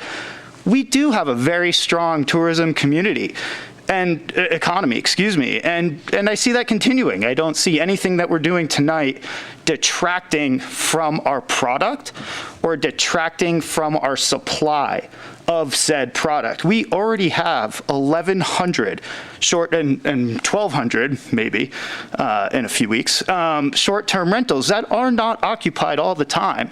And it's actually a stated goal both for Visit Truckee Tahoe, who's here, and for our community to sort of raise that yield, right? We're not opposed. We're not trying to limit or stop or do anything. We're actually trying to make Truckee the most desirable place it can be. And sometimes it takes limits to do that, and it takes putting in place other controls to keep your community at a service level that it needs to be at to serve also that tourist-based community. So to me, there's no better way than to start linking the two. And, again, there's no demonization and there's no placing blame and there's nobody here telling anybody what to do with their property. You don't have to stop short-term renting. You don't have to choose to short-term rent. It's completely up to you. We're just going to put some limits and controls and parameters in place in order to make it a more clear process and look at some other opportunities. So I just want to be really clear about that. There is zero negativity up here about tourism or short-term rentals or anything like that. I'm speaking for myself, but I'm pretty sure I speak for most of us on that point. So instead, what's the point? The point is to look forward. And my goal personally is to affect any levers that we possibly can in order to free up a certain subset of housing opportunities and products. And at this point, again, we are not looking to change the way that you use your property. To Emily's comments, and Emily, we're friends, I've taken your classes, and I think you're an amazing person. And your story and so many like you are exactly the reason why we're doing this. And I'm super sorry that it happens to coincide with your first time home buyer time. That totally sucks, and I get it. But if you give us 45, 90 days or so, and you continue to see how this evolves, the reason why I truly believe this is the right way to go is because potentially a product you are working to purchase might become more attainable to you. It's just going to take a little bit longer. And, and that's just sort of where we're at. The last reason why I believe this is an important issue is that it requires balance. And we're seeing that across every other community like us. There is a balance that needs to take place in our housing stock. Unfettered opportunism, and our community character are absolutely at stake. We're losing staff, we're losing people, we're losing friends. It starts to look like a community that doesn't have all of the assets it needs to be successful. And that's why these housing issues have risen to the top of our priority list. So if we don't continue to take action with tools in our toolbox, which this is, we risk losing a huge chunk of what makes our community the place that it is and the reason we all live here. So I support what we're doing. I would add a few of those little pieces, and there you go. Thank you. Thank you, Councilmember Pallavi. Okay. So I have a few comments. I think that, our town and countless other mountain towns have thrived really for decades prior to sort of the expansive commercialization of STRs. We do not know the causal relationship between STRs and our housing shortage, nor do we know the long-term impacts of continual growth of STRs in our community.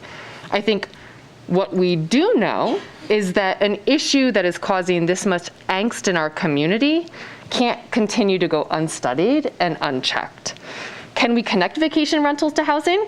Yes, probably, but we don't know to what degree. If every STR was eliminated, would it be long-term rented? Probably not. I think this gets to your point. Not all homes are the same. We know from the Mountain Housing Council study that the homes where we have the greatest need in Truckee, those are studio 1 and 2 bedroom homes. That doesn't necessarily align with the types of homes that we have in our community functioning as STRs. So I do think that'd be a really interesting data point to have as part of the analysis going forward. I also agree, this is not a conversation about being welcoming or not, about tourists or locals. Those are false dichotomies. This is a conversation about developing the best solutions for our community as a whole, and really importantly, taking the time to ensure that we're doing that in a really fair and balanced way and getting it right, or as right as we can in this moment in time with where our community is. So for those reasons, I am supportive of the concept of the moratorium to allow us the time to study these issues and really ideate solutions that are appropriate for these problems. That said, I do have some concerns that I'd like to chat about and just sort of get my fellow council members' temperature on. One was the committee. It sounds like we're not going to discuss the committee. Is that correct, Andy? Well, it's entirely up to you. Okay, so we can come back to that, and my council members might have some things that they want to talk about. I'll hold on that one. The other is the categories. I am not in full agreement on the 3 categories of exemption if we adopt an urgency ordinance at this point. You all might be able to convince me differently. So I'm just going to put out a hypothetical. Let's say that, when we go through this next set of revisions, we adopt a cap. And I am not saying at this point in time that I am promoting that. I'm just playing out a theoretical. We adopt a cap, and we say that 1,400 STRs in the town of Truckee, roughly 12% of our housing stock, is how many STRs is appropriate for our community. If we exempt everyone who already has an STR permit who wants to renew, that's 1,100 permits. We have another 150 over the past week, so just assuming those go through and they do get permitted, that's 1,250. If all of those decide to renew and that 150, that only leaves 150 STR permits available to other people who want to come into the STR pipeline. So there are a lot of STR owners who are operating, they're in compliance, and I'm really thankful to those folks. But I don't think it's just or fair to simply say that you've been doing it, and so you get to keep doing it. I think that needs to be part of the discussion for the stakeholder group. I think it's really hard to make these broad categorical exemptions when we don't know the regulatory and legal framework that we're going to adopt. I think that is supposed to be part of the discussion, and correct me if I'm wrong, that some of the questions that we were pondering were things like, well, maybe you only get 3 years to short-term rent your house, and then you then you are out of the system and you have to get back in line again. So there were some options that this committee was going to consider and deliberate on. And we exactly could, for that. example, exempt people under 3 weeks, right? They might, maybe they don't count, or they're a different subset, or people who actually don't have, so what we had before was 1,400, but we really ended up with 1,100 at the end of the day, right? So maybe this committee also comes up with a law, if you don't even qualify to renew if you haven't done X revenue in X amount of, in the previous year or something like that, right? So that would be my way of having permits churn, which is, I think, what you're getting at, which is how do you create inventory, right? How do you continue to create inventory? And fairness and balance. And I think, so renewals open on October 1 in a couple of days, right? And that's just for the next calendar year. So whatever this committee comes back to us with, and then we deliberate on and approve going forward, that would then be the new policy. So if that new policy said anybody under 3 weeks a year doesn't count as one of our caps, then that opens that up. Or if one of the policies that we adopt is you can only short-term rent for 3 years and then you're out of the system, or any of the other examples that they talked about. So we're not saying that these exemptions, if let's say someone has an STR now, a permit now, and they renew on October 1st, and it's through 2022, we're not saying. It is a 1-year permit. But they will still be subject to any new regulations we put in place on January. Like, let's say we say everyone has to go through a lottery to see if you get an STR permit because we're capping it. That wouldn't take place, though, until the following permit year. Yeah. That's what I'm getting at. Correct. So that creates. We're not going to change, generally, we try not to change the rules in the middle of something. That's sort of why, and I would actually give staff and Sierra Board of Realtors a pretty good applause here for the number 2, basically, right? It's like we're acknowledging that we are changing the rules. So you entered escrow before we changed the rules? Yeah, okay. Then you should be able to work with the old rules, right? So that's how I view it, is we're not going to change the rules in February and make everybody comply. We're going to change the rules in February or whenever, but it won't take place go a year. Okay. Okay. And then I guess my last sort of point of deliberation is just for the committee. I think this gets to Councilmember Romack's comment a little bit. Like, are we centering on nuisance issues, housing issues, the economic impacts of limiting STRs, overall community character? They're all interlinked, but they're all really different things as well. And I think we've already talked a little bit about part of this committee. We need to have conversations around how many STR units are appropriate for the town of Truckee, whether that's different by different types of homes, different at different neighborhood levels, et cetera. Densities, that was another one considered. Yes, and that would be all part of that discussion. Thank you. Okay, on this side, who's ready?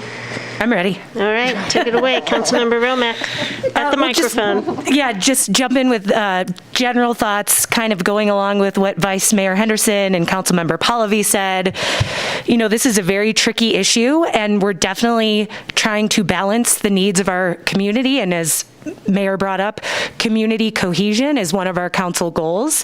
And I look at our community as everybody in our community, and that includes our local workforce, maintaining quality of life for them, while also understanding that tourism is a big part of our community and ensuring that we still have opportunities for tourists to come here, support our local businesses, and do all the things, that support our businesses. So, back to what Councilmember Pallavi said, I think that's really important. We're not here to villainize short-term rental owners or tourists or anything. We all recognize that is an important aspect of our community. That all said, I think I'll say I'm supportive of this moratorium because I think we do need to study this issue. It's interesting. I actually talked to one realtor who told me, don't do a moratorium, just do a cap right away because this moratorium puts us in limbo. And my response was, but we don't have the data to give a cap. If we just said we're at 1,400 and that was not the right amount, it should be higher. It should be based on size. We don't want to just pull a number out of a hat and say, here's where we're at. So that's why I support this moratorium, to give us some time to study what makes the most sense for our community, for our locals, and everybody involved. Along with that, back to Andy and Emily, one thing I was going to bring up that I think we should look at as we're talking about the management framework is a primary residence exemption. I've studied short-term rentals in different jurisdictions, and I've seen that in other jurisdictions, that if it's your primary residence, you're exempted from any cap. So if Andy, he could still rent when he went out of town, and he wouldn't be subject to the cap. So that'd be something that I'd be interested in staff looking at. I don't know, Andy, if that's something that gives you pause. No, I'm sort of shrugging at Nikki as if to say, yes, we should look at that. But trying to communicate using only my shoulders. Excellent. So yeah, that was one. Also, I think then just ownership in general, because another issue that we've heard from folks is this idea of corporations coming in and buying up houses. So maybe it's also something, where it's only one permit per owner, or, a corporation can't have permits, something like that. So also looking at who the permit belongs to. I believe I was looking at San Diego. I think in their new permit, it's only one property per person. So you can't have 7 properties that you're short-term renting. Also, let's see what else. I think something else to look at is just our vacancy rates. Councilmember Pallavi spoke to that. I know Visit Truckee Tahoe, you do a lot of work to even things out, but maybe just that could be a component. Like do we have a lot more vacancy than we realize? So we could limit it more, or we don't have any vacancy. How does that play into as we're looking at potential caps or restrictions or anything else? And then final thought is is enforcement nuisance issues. I think that's an important component of this program. I asked about fines earlier. Is that something too, if we're having a lot of nuisance issues, we should be looking at higher fines to, stop people from doing it? I know South Lake Tahoe, they had, really big fines at the onset of their program. And I think it made people comply because you thought if I'm out past 10 o'clock, I could get a $2,000 fine. So I'd just like to also potentially look at fines and or other enforcement tools. And then another thing, sorry, I've got a whole list, is one other thing I think we should look at is the privately managed versus property managed. And I know on the advisory council we have 2 different seats, but I know we have a lot of local property management companies that do a great job, and they work really hard, and they employ local workers, and they take care of the properties they manage. So just looking at how that plays into it as well, and do they fall under a different cap or some other program just based on if you're privately managed or property managed by a company. And then finally, I'll go back to the moratorium exemptions. So number 2, this one so I support, if a property's in escrow right now, people came into it thinking they would be able to do something with their property. But how it currently reads is it's only if there was a registration certificate for the property before escrow. So that's only saying if that property is currently short-term rented, it could continue with the new one. I kind of see it where if a property is in escrow, people also went into it thinking they might be able to short-term rent, even if it wasn't a short-term rental at the time, because there are no caps. So should we allow it that any property that's currently in escrow as of today, if we put the moratorium in effect, is able to still apply for a short-term rental permit? Website is crashing all day. So I'll just put that out there. And those are all my comments. We have more public comments after your guys' No, I'm sorry, we cannot entertain that. Thank you, though. Okay, thank you very much. That was an excellent rundown and a lot of thoughts. Obviously, you've done a lot of research on this, so thank you for sharing that information with us and those ideas. And I know Hillary was feverishly writing things down. Okay, Councilmember Zabriskie. Thank you. I'm looking at the management framework questions, and I'm going to try to answer them in this format, and start by saying, yes, we should look at a cap on the number of STRs. We should look at that, and in the process of doing that, I'm relying in part on the Mountain Housing Council's report, all the comments that came in on this agenda item,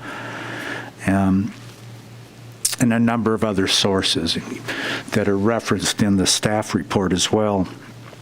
One thing is to look at the different neighborhoods, treat the different neighborhoods based on their character. As Councilmember Pallavi said, community character is key here, and that is actually the bigger concern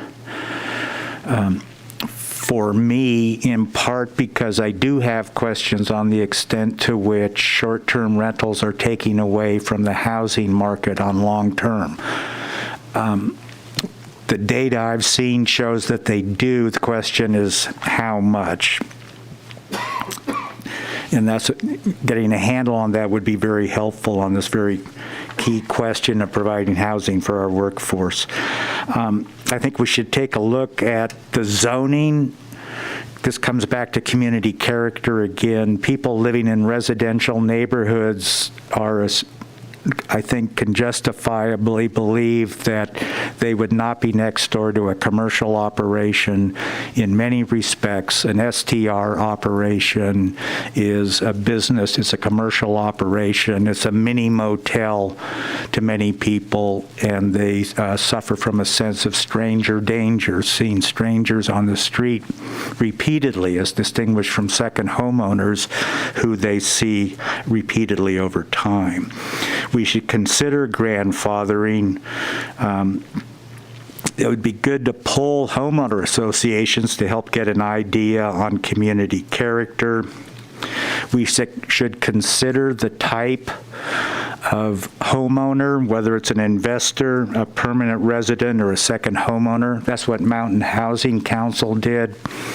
Interestingly, on the Mountain Housing Council, it showed that the vast majority of homeowners short-term renting were the second homeowners, 88%. Full-time residents only represented 7%.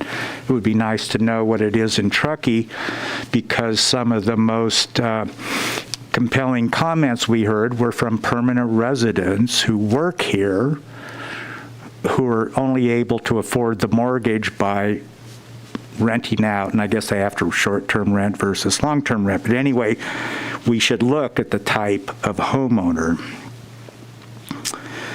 And then, as Councilmember Pallavi pointed out, let's look at the type of housing. He was thinking in terms of purchase price or the home value. I'm also thinking in terms of home versus townhome. Finally, there was a question about multifamily, whether we should allow STRs and multifamily housing.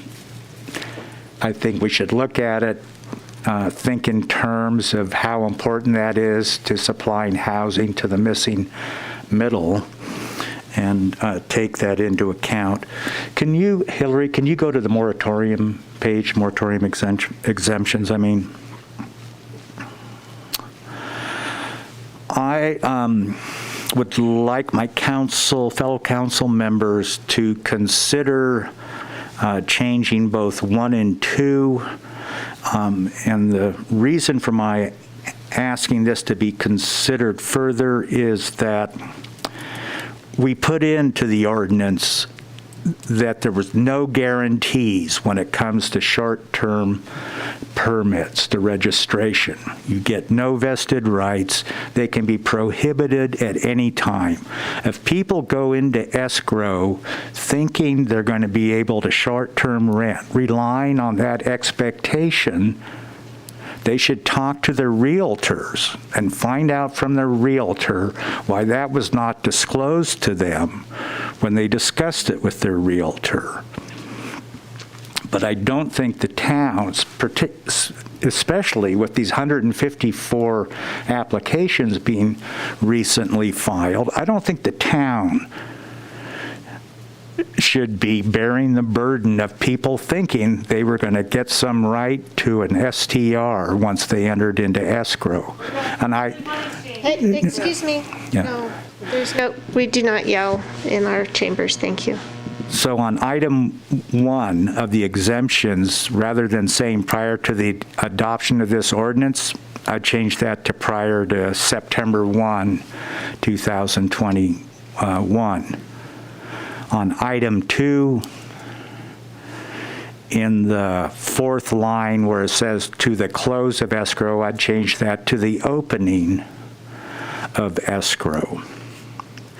But the fact that they're in escrow, I don't think should be taken as an entitlement to a permit.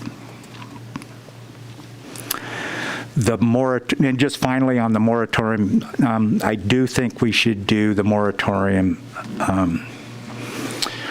One of our commenters said he expected a surge in STRs coming on, or a glut coming online, and that appears to be what is happening. I only see a more rapid increase.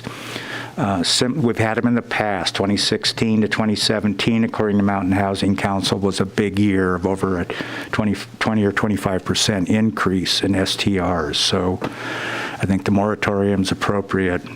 Take a breath of air, sit back, let this committee deliberate and consider all the facts and circumstances and come back with a recommendation. Okay. Thank you very much, Councilmember Zabriskie. Yeah, we have a few things to clarify here. Okay. You want to go? That's all I was going to ask. So Yeah. I was going to ask, if Andy could chime in on 1, if we can set any date we want. I think he already did. Oh, He said we could. Yeah. What was the answer? It was yes. We could. Oh, we can. We can set any I missed date that. Sorry. we choose. And then, Councilmember Zabriskie, for number 2, were you striking number 2 basically and just saying escrow is irrelevant? Is that what you were suggesting? Were you basically suggesting that escrow is irrelevant to this moratorium? You're basically saying it doesn't matter if you're in escrow, if you opened escrow in a certain time period, any of that stuff, just cut it off by September 1st, and that was our date. Is that what you're saying? Yeah, retroactive. Okay. Yeah. Whereas we have a bit of an opposite position, at least on item number 2. You were okay with the exemptions 1 and 3, correct? Mm-hmm. Councilmember Romack. And on item number 2, you would like us to consider changing it so that whether the existing property had a short-term rental permit or not, it could be registered if it's currently in escrow. Yep. Correct. Okay. And so we've got those 3 things, and then we also still need to double back on the committee. So do you guys have thoughts on, let's tackle item number 2 for, well, actually, no, we need to tackle item number 1, because if we decide to do that retroactively, then item number 2 is irrelevant, or exemption number 2. I would be uncomfortable with that. I feel like, again, it's kind of going back to changing rules in the middle of the race. I think we process complete applications, and we look at a way to create a fair and a balanced system going forward, would be my opinion on your suggestion, Councilmember Zabriskie. Do we have others? I'm in reluctant agreement as well. I think ideally, I'd be fine with Councilmember Zabriskie's suggestion, but I also yeah, we put something out there. I think it's hard to go backwards and change the rules at this point.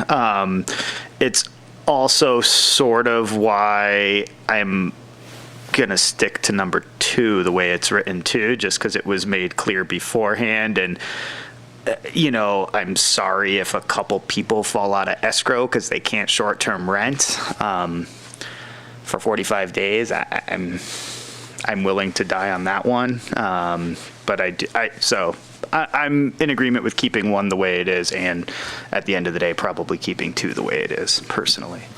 Thank you. Councilmember Policy. Vice Mayor Henderson? I have a question. I realize we're in deliberation. How many properties are we actually talking about related to number 2? Do we have any sense of the scale of this? How many properties could possibly be in escrow right now? We don't have that data.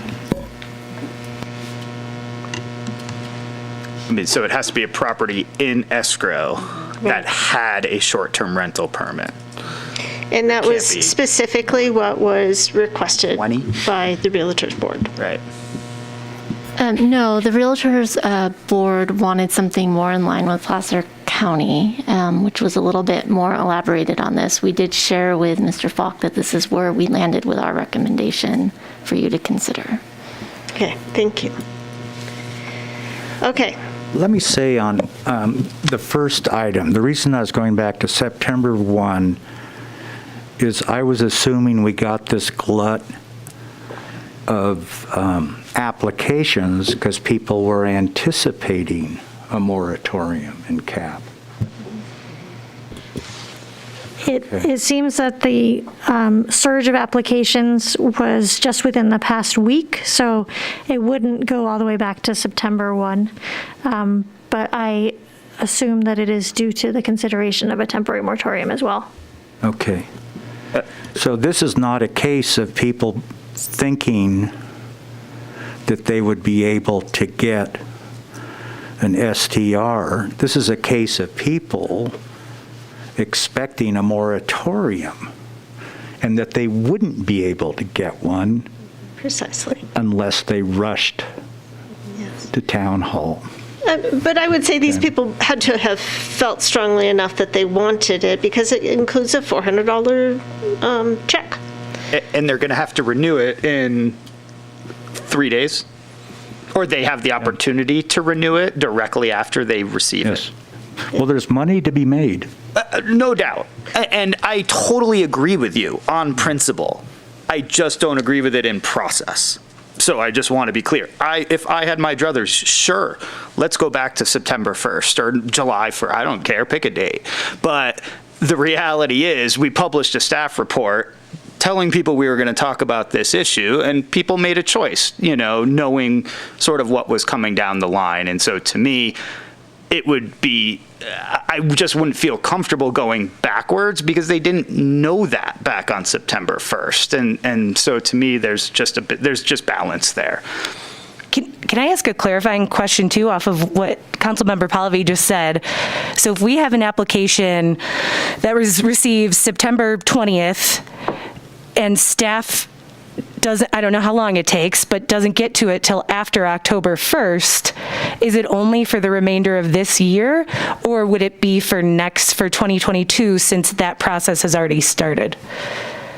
The application that is currently open is for 2021 calendar year. So it would just be for the remaining 3 months of 2021, and they would need to apply for a renewal for 2022.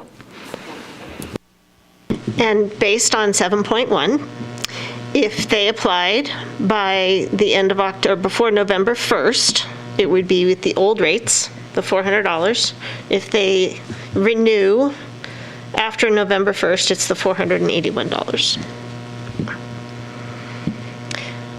How are we feeling about, I think we've kind of resolved item number 1. We're going to stick with the applications that we have. We're going to process them. Any of them that don't qualify, obviously, they don't qualify. They don't get a short-term rental permit. Can I ask another question? Mm-hmm. So, and it also says processing of a complete application. So if they're missing a component of the application, that would immediately knock them out of eligibility, correct? Correct. Okay. So I'm guessing there's going to be a few of those that did not have all their paperwork correct, so. And/or can't legally do it. Exactly, yeah. Whatever. And I would also just want to make another note for council and Mayor Klofstad. We do need 4 out of 5 votes to pass an emergency moratorium, just to be clear for everybody. That is correct. That is correct. Okay, so exemption number 1 and number 3, we have 4 people in alignment. Councilmember Zabriskie, are you comfortable with not doing the retroactive approach that you had suggested? You know, it doesn't seem fair to me. I'll probably vote no on that one issue. Okay, and so in what way could we make that fair in your eyes? How is it not fair given our current circumstances where we just publicized this idea? Or I think people are taking advantage of the process. They think it's likely there's going to be a moratorium, so they rush to town hall to get something approved. I think there are probably people who are equally entitled at this point, that there's no difference between those who rushed in to get their application on file and those who didn't, who just felt, I should wait for the moratorium. I think we have enough with 1,100 STRs. I'd cut it off right there. Okay. Yes. I guess I might challenge that a little bit, if you would indulge me, because I don't think we know what the appropriate number of STRs for our community is. And that's the point of the moratorium, to analyze part of that, right? It might be 1,100, it might be 1,200, 1,000. We don't actually know that yet. So I would like us to have the time to do that. I also agree with you, Councilmember Zabriskie. I don't love that we had 158 or so over the past 6 days rush to put in applications. And that said, they are doing what we have said they have to do from a legal framework. And they are complying with our current regulations. So that is why I think I am uncomfortable with the idea of backdating it, because they are complying with what we have set out for them to do, even though I don't love it.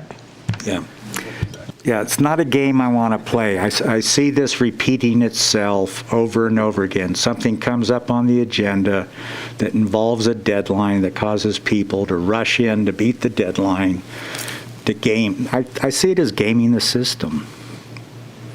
That's all. I mean, it's sort of a... I can understand that. I just, I would... It's a difference of opinion on something of a moral perspective. I do understand. And I think we all agree that that's challenging our expectations of this process. I knew we would have a few extra. I didn't think it would be 150%, you know, so that is definitely challenging. I would also, though, as we continue our deliberations, just like you to consider the optics and the importance of having a unified council on such an important community decision. I do think that there is weight in whether or not we are unified, and the community sees that. And this process is already going to challenge our community. And the more unified we can take on an approach to this, I think the more success we potentially could achieve. If I can just clarify something, Councilmember Zabriskie, that you stated. So when you vote on this, you won't be voting on the individual exemptions. It's on the moratorium as a whole. So there isn't necessarily an opportunity for you to vote no on this one point. It's either voting yes on a moratorium or no on a moratorium. Yeah, sometimes we can segment a decision, but in this case, it would be very difficult to do that. Yeah, I've been in this pickle before. Yes. But the eloquence of our mayor persuaded me to acquiesce in the interest of unity. Thank you. Okay. So with that, we still have to discuss item number 2 and whether or not we would change to include properties that don't currently have short-term rental registrations. Given that past deliberation, again, I feel like this is what we said to the community we were going to do. It kind of feels like, to me, we're making sausage up here. It's not pretty. We are trying to do the best we can, given the fact that what we want to do is to gather information. And we can't do that in an instant. We need time to do that, but we also want equity and fairness. So I am really challenged by this. I too feel like there's probably just enough properties that there is a pain point here. But I am challenged by what we have already projected to the community. And, I actually think number 2, if we look at it from the point of view of Councilmember Zabriskie, who was, basically looking at backtracking the enabling date, right? And then we look at Councilmember Romack, who said, let everybody who's in escrow go.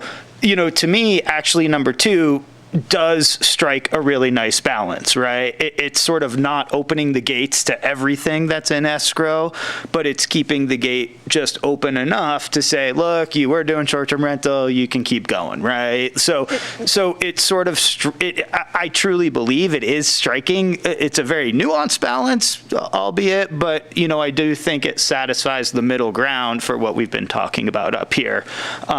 If we take those viewpoints. Yeah, no, it does. So that's just my observation. Thank you for that. Vice Mayor Henderson, do you have any thoughts on that item in particular? So this one I am more conflicted on, admittedly. I think something that was said earlier was you can't change the rules in the middle of the race, but there was never a rule that there was an entitlement to a permit. The STR permits do not transfer upon ownership changes. There is no guarantee to an STR permit. So I think it's like, how are we looking at, changing the rules and what the rules actually were? I'm sort of sitting in the middle on this one right now. So let's open it up to some of our other council members and maybe they can sway me one way or the other. Well, Councilmember Zabriskie, I do not want to assume how you feel about this. I agree with Councilmember Henderson. Okay. So we've got. Didn't have an opinion. Okay. So we've got three splits. What's that? So I'm sorry, Councilmember Henderson, you were saying to just delete that. Is that what you were suggesting, or were you saying open it up along the lines of Councilmember Romack? I am not saying to open it up.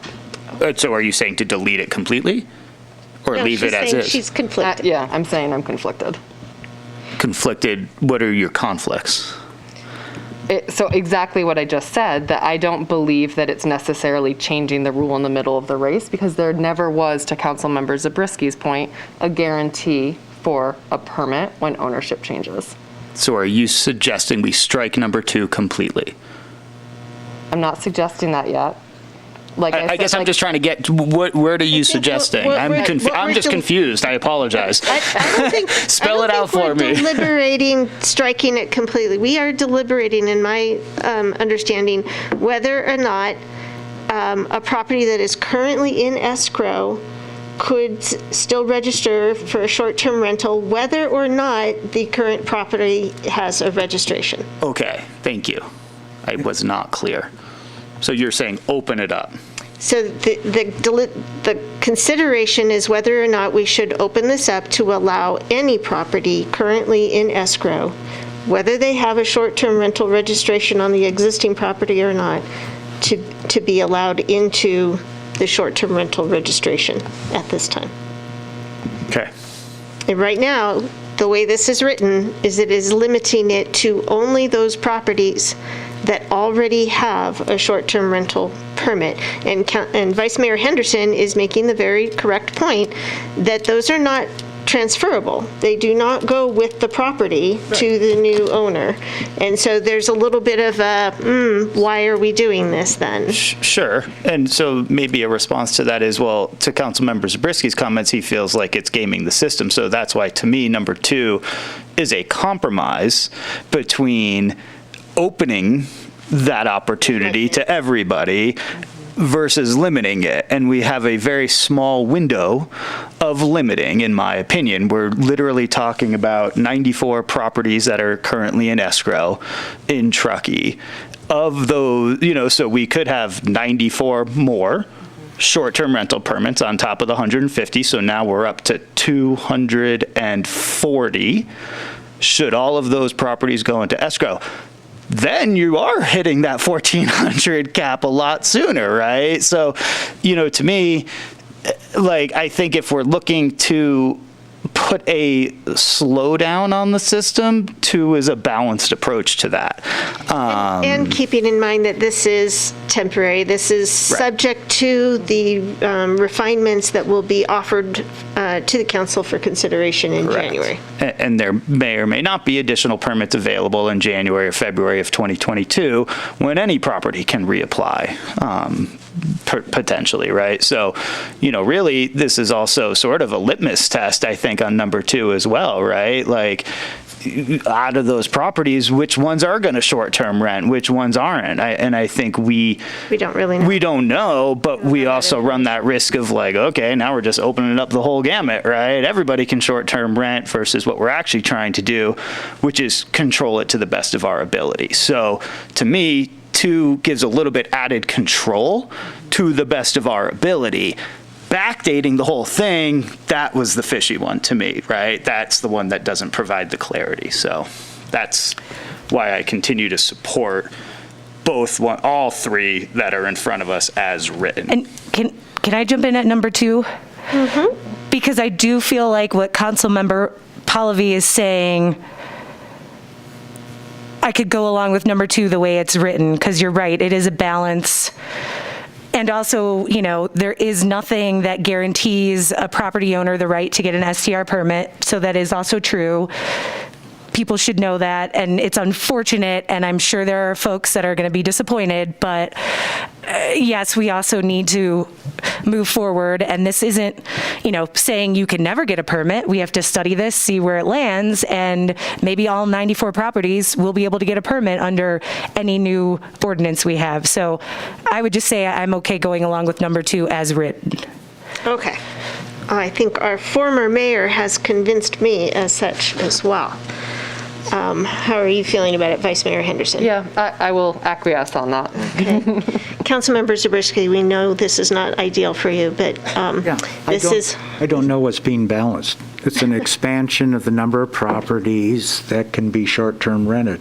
But there wouldn't be an increase, because only properties that currently have a permit would be able to get one. It wouldn't increase. So it wouldn't increase over the number we have currently, the way this is written. Okay. I still don't get the balance. Well, if we said any property currently in escrow, we could be adding an additional X number of short-term rental registrations. Whereas now, the way it's written, there would not be any new. We could potentially see a slight reduction if some of those transitions of ownership decided to not short-term rent. Okay. That is why. How does Councilmember Henderson feel about it? I am acquiescing. So am I. Okay, thank you, everybody. Our last deliberation then is the committee. Could we have that pulled up again? And I know we got a lot of public comment on this, and I will, I'll start this off with just saying it does look like it could end up being very skewed. I have learned kind of the hard way that the makeup of a committee is actually really critical. We want to make sure we have broad and representation, but also balanced representation. And initially looking at this, it felt like, oh, actually the top 6 could be short-term rent advocates, but the contractor builder, the employer representative, those could or could not. Certainly the housing advocate and the member at large, I'm sure, could be found to be that balanced position. And after hearing your discussions this evening, I feel the two of you are going to bring a very balanced approach to to this. So I am comfortable with it. That there are pros and cons of making this a Brown Act committee, for sure. It certainly would slow the process down a little bit, but it's not the end of the world if we feel really really strongly about making a change here. I might suggest that you, as an initial question, you might consider on the dais whether you want to turn it into a Brown Act body or not. If you don't want to, then you might be very careful about discussing the makeup of the committee or providing direction to staff about the makeup of the committee. On the other hand, if you decide that you do want it to be a Brown Act body, then by all means, provide as much direction as you like. Okay, let's shift the discussion. Can I about just Brown add Act on? or not. Yeah, can I just add on to that? Staff doesn't particularly care if it's a Brown Act meeting or not, committee or not. We were trying to expedite this, so not have to go through the process of posting agendas, minutes. That was the intention behind that.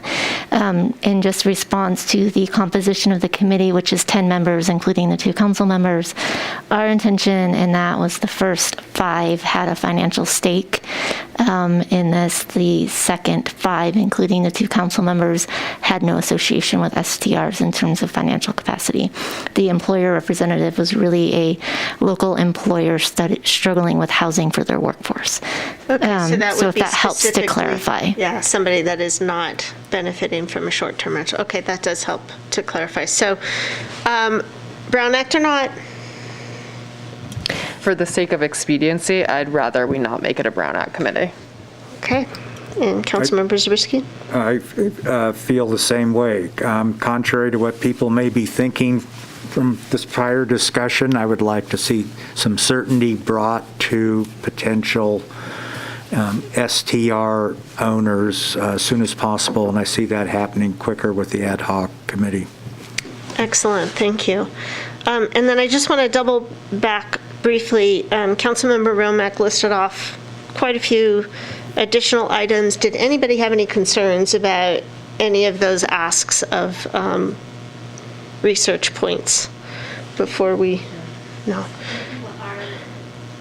I think what our marching orders will be is to have heard all the discussion at the dais. You have 2 council representatives that will be working with this committee, so we can take all that under consideration and discussion, understanding that some of those data points might be very difficult to get to.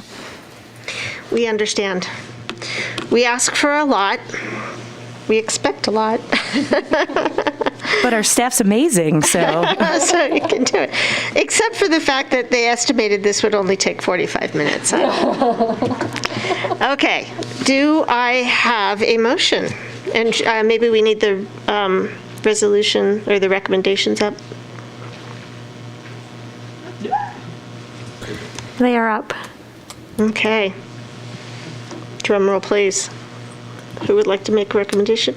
I will make a motion that we adopt an urgency ordinance 2021-06, establishing a 45-day moratorium on the issuance of new short-term rental registration certificates pursuant to Truckee Municipal Code Chapter 5.02.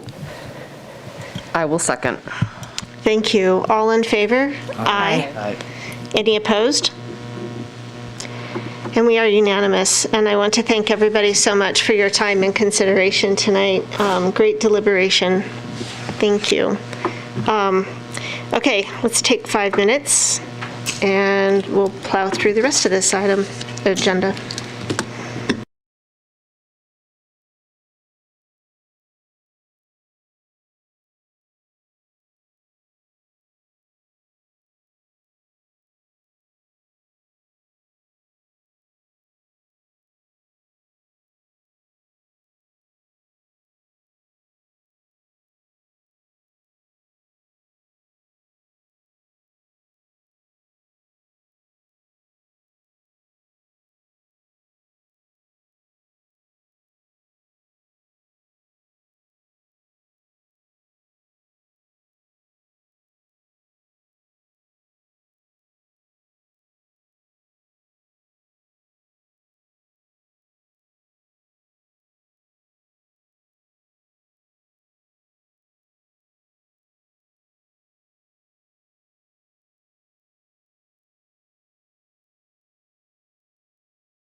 We are moving right along, leopard's pace.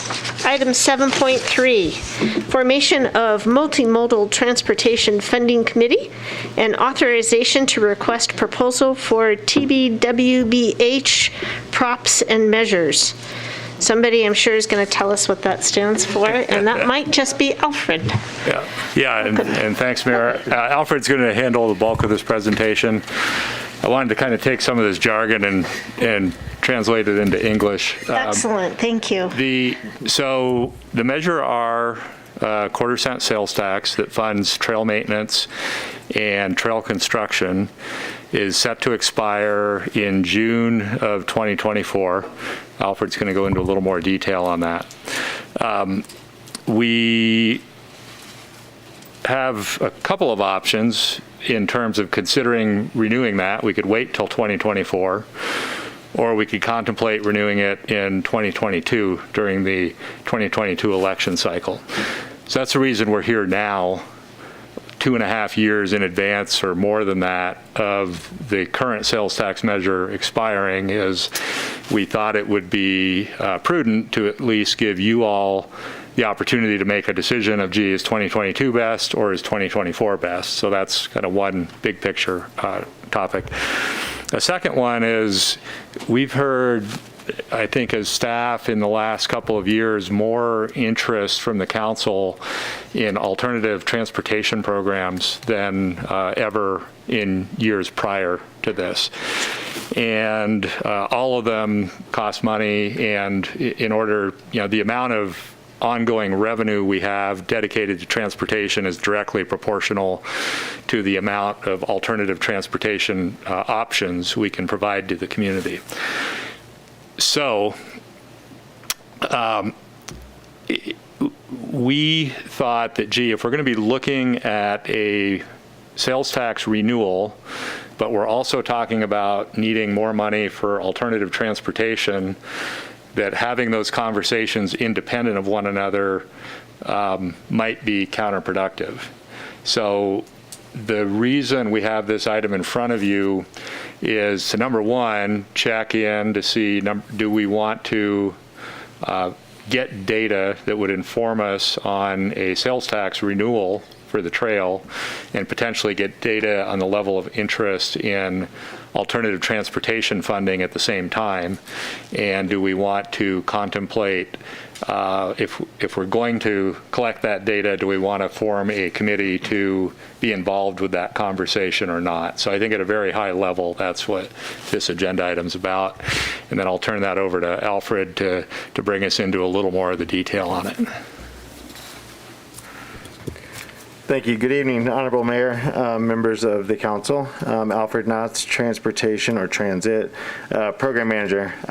Dan gave you a rundown on the background of Measure R. As he stated, that was passed in 2014. It's a 10-year life cycle or authority.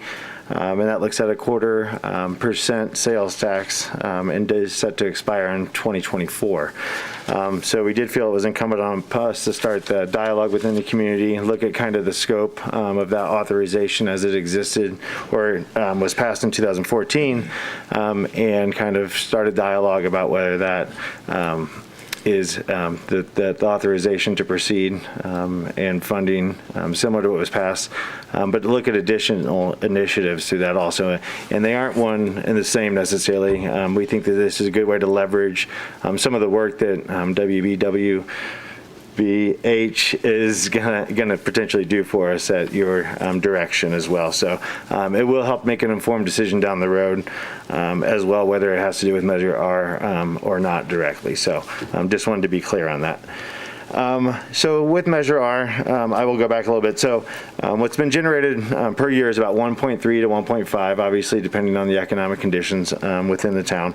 About 8.5 generated through the life of the measure right now. It is eligible for both construction, planning, design, capital, and then also for operations and maintenance as well. Projects under development. There is a balance in there right now, but that money is programmed right now for projects that are under project development. That is phase 4A.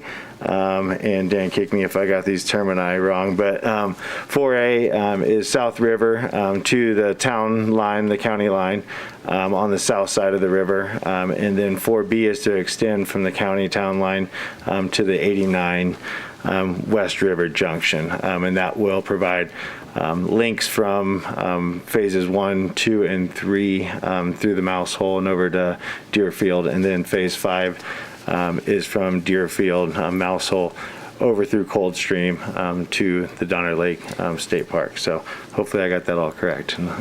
So that is the money is programmed. Very awesome trail. I've been a bike and ped coordinator and project manager for a lot of cool trails. The East Shore Trail on the Lake Tahoe was my project as well, and I have to say that this project is very something to be very proud of, I should say. So renewal considerations. Again, going back to where the project, the funds are already programmed. So to consider as we look at asking the voters for their blessing for additional resources, is advancing those existing trail projects that we do have, initiating new projects, something Dan and I were talking about today, the cost of ramping up a program and then letting that die down or not having that momentum. There is cost associated with that, and such as just kind of building up capacity, increased operations and maintenance costs. Some of these projects will start to hit their useful life. The town has been very proactive through the Truckee Trails Foundation, and everybody else is being very proactive in rehab and maintenance, and staying on top of that. Again, as the lane miles or path miles increase, so does those maintenance costs as well. Something to also consider that was in the staff report is, we do have emerging technologies that have come about, such as electric bikes, scooters, and those types of things, one wheels. Those have changed the dynamics on some of these trail designs, whether it be widths or conflicts, and something we might want to consider down the road. Is there an appetite again to expand eligibility, whether it be through this bond measure or something else that we would use this information collected with some questions and through the committee about transit eligibility or other dedicated funding sources.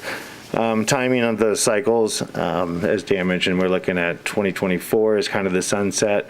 We did confirm with some of our ballot initiative folks too that would be the day that it was approved, so that would be June 3rd, I believe was the date, so it would be June 2024. So we're looking at that 21 cycle, 22 cycle, 23, and then how that would line up as well.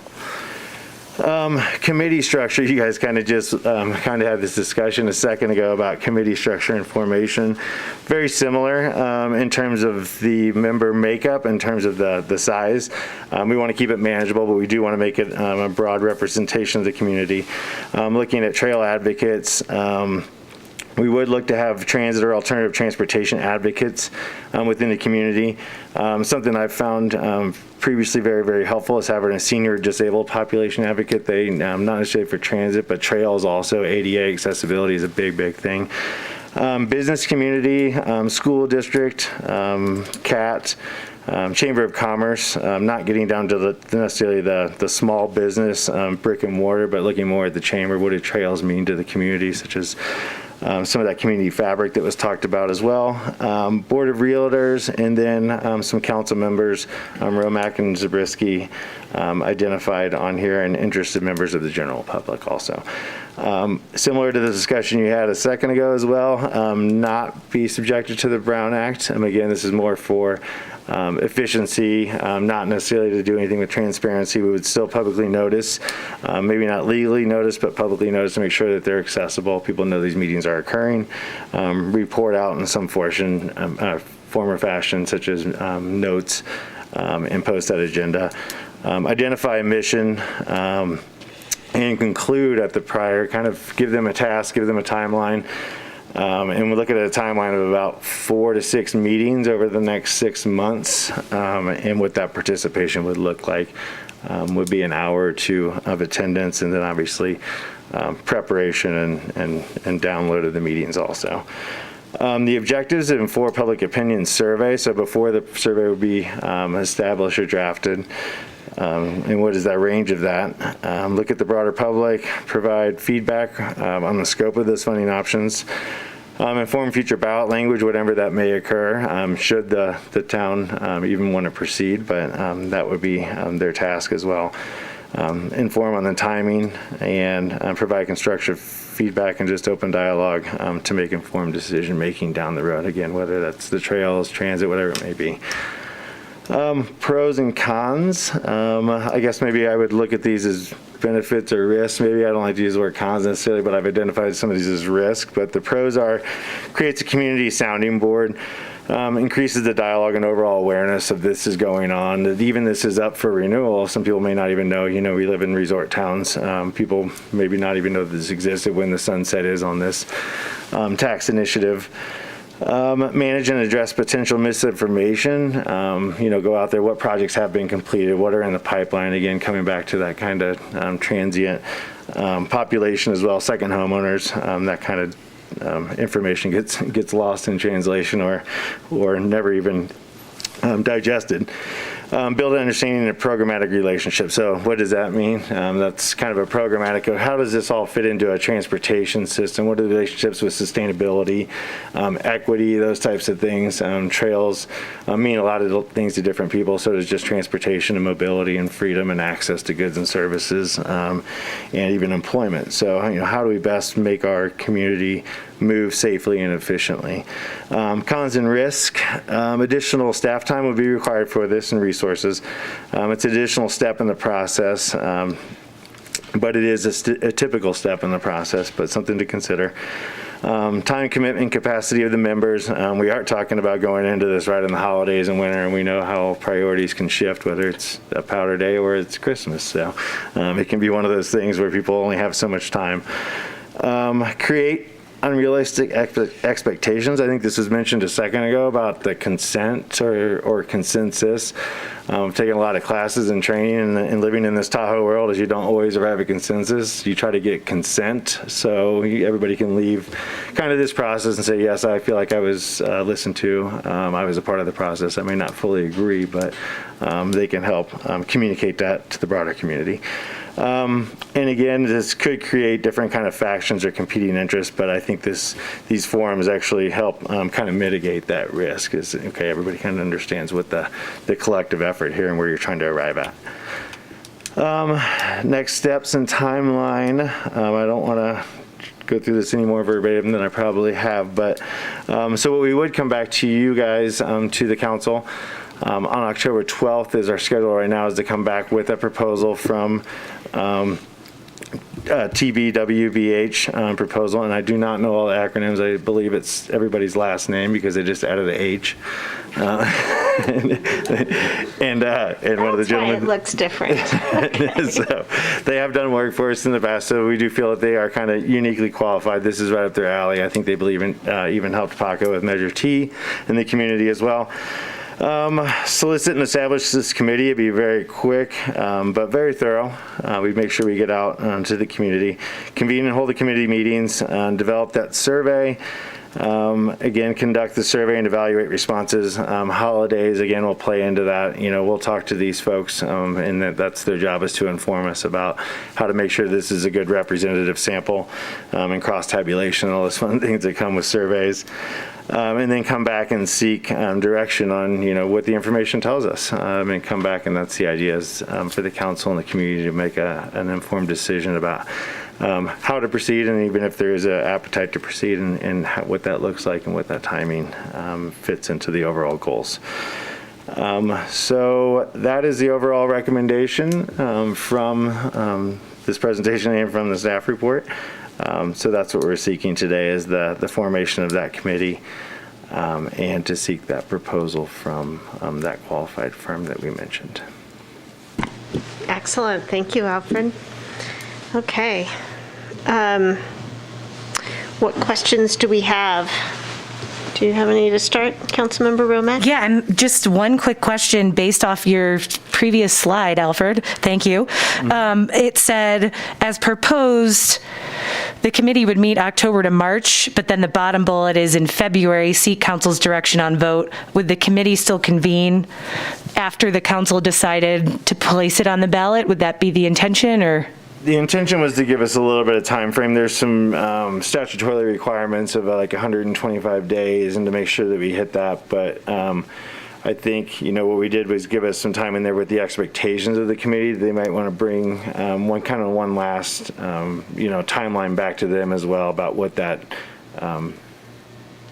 consideration day, I don't want to call it a vote, but the ballot day might be, to keep them informed also, rather than just go dark on them. So that's built into the schedule. Got it. Thank you. And then other quick question, just before, in 2014 or probably in 2013, the surveys done before Measure R, was there any questions at that time related to transit or transportation, or was it strictly all about trails and polling? It was 95% about trails, and with these types of surveys, there's oftentimes a couple of questions that are trying to gauge level of interest in trails as compared to open space, as compared to wildfire prevention, as compared to transit. So there was a couple of questions along those lines, but nothing focused on would you vote for a quarter-cent sales tax for transit. There was nothing that specific in that polling. Thank you. That's it. Councilmember Zabriskie.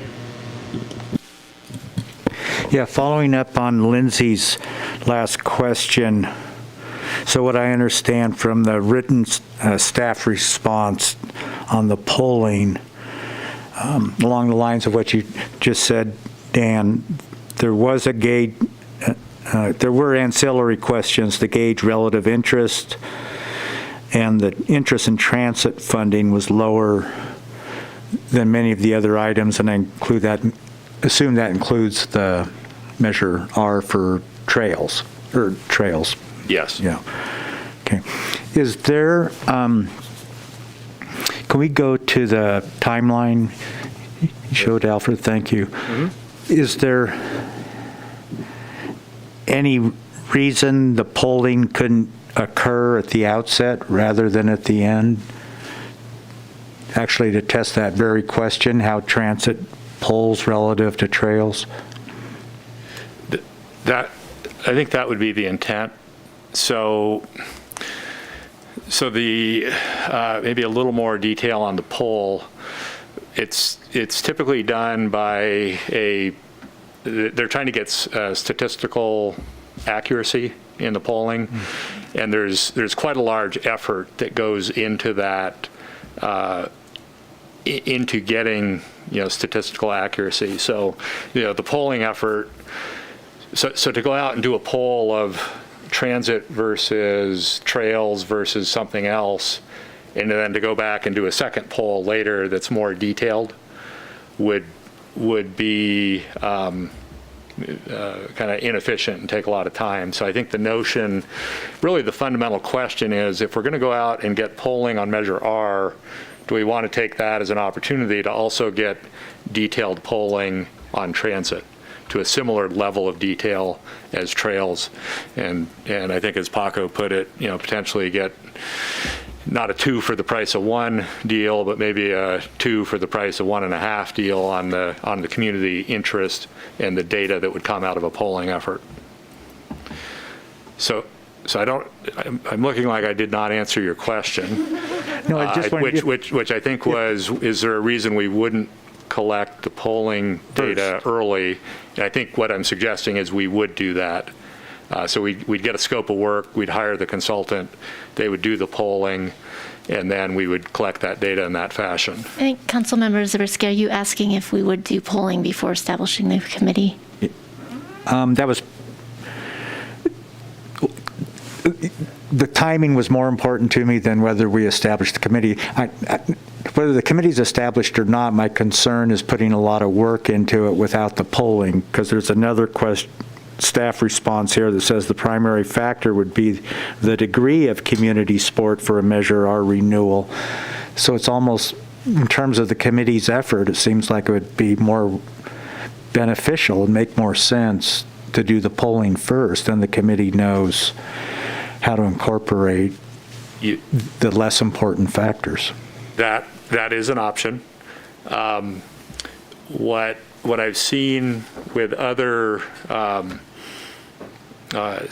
measures like this, in both in other communities and here in Truckee, is if the committee, if you go out and do the polling, form a committee afterwards, oftentimes you'll spend a fair amount of time and effort getting the committee up to speed on what the polling effort was, why it was done a certain way, et cetera. So that is a way to do it. Another way to do it is to form the committee earlier in the process so they actually have some interface with the consultant team that's doing the polling, and then that, in my experience, gives them a better understanding of why the polling was done in the way it was, and it oftentimes will give the committee a higher level of comfort in the validity of the information that they're looking at after the polling is completed. And going to the point you were making, Jen, I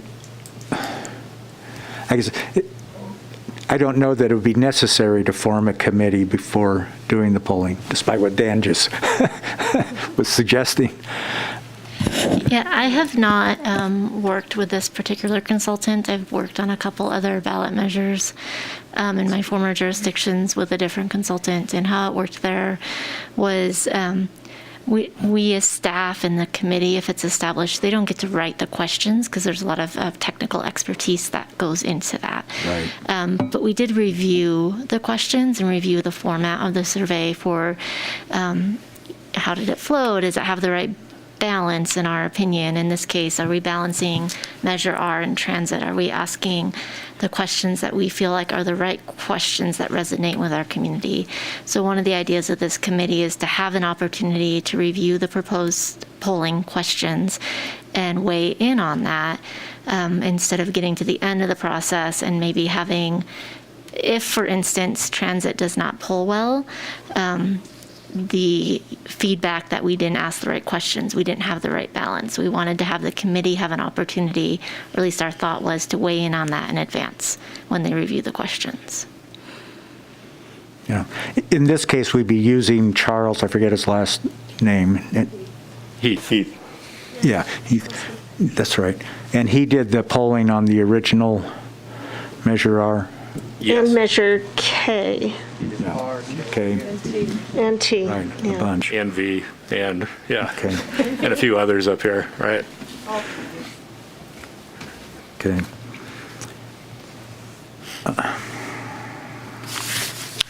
We could always come back to you if you think you might have more. Yeah, I do. It would be good to give me a minute while you others Okay. ask questions. Okay, questions on this side. Okay. I think I just have one. It's kind of building on this discussion of the committee and the timing of the committee. So if we set up the committee first, do we at all risk sort of like effectively uninviting certain stakeholders if the polling, if Trails polls really well and transit doesn't, and you have a bunch of transit stakeholders in the group and we're like, well, it doesn't poll well, we're not going to move forward with that. Like, how would that work for the committee?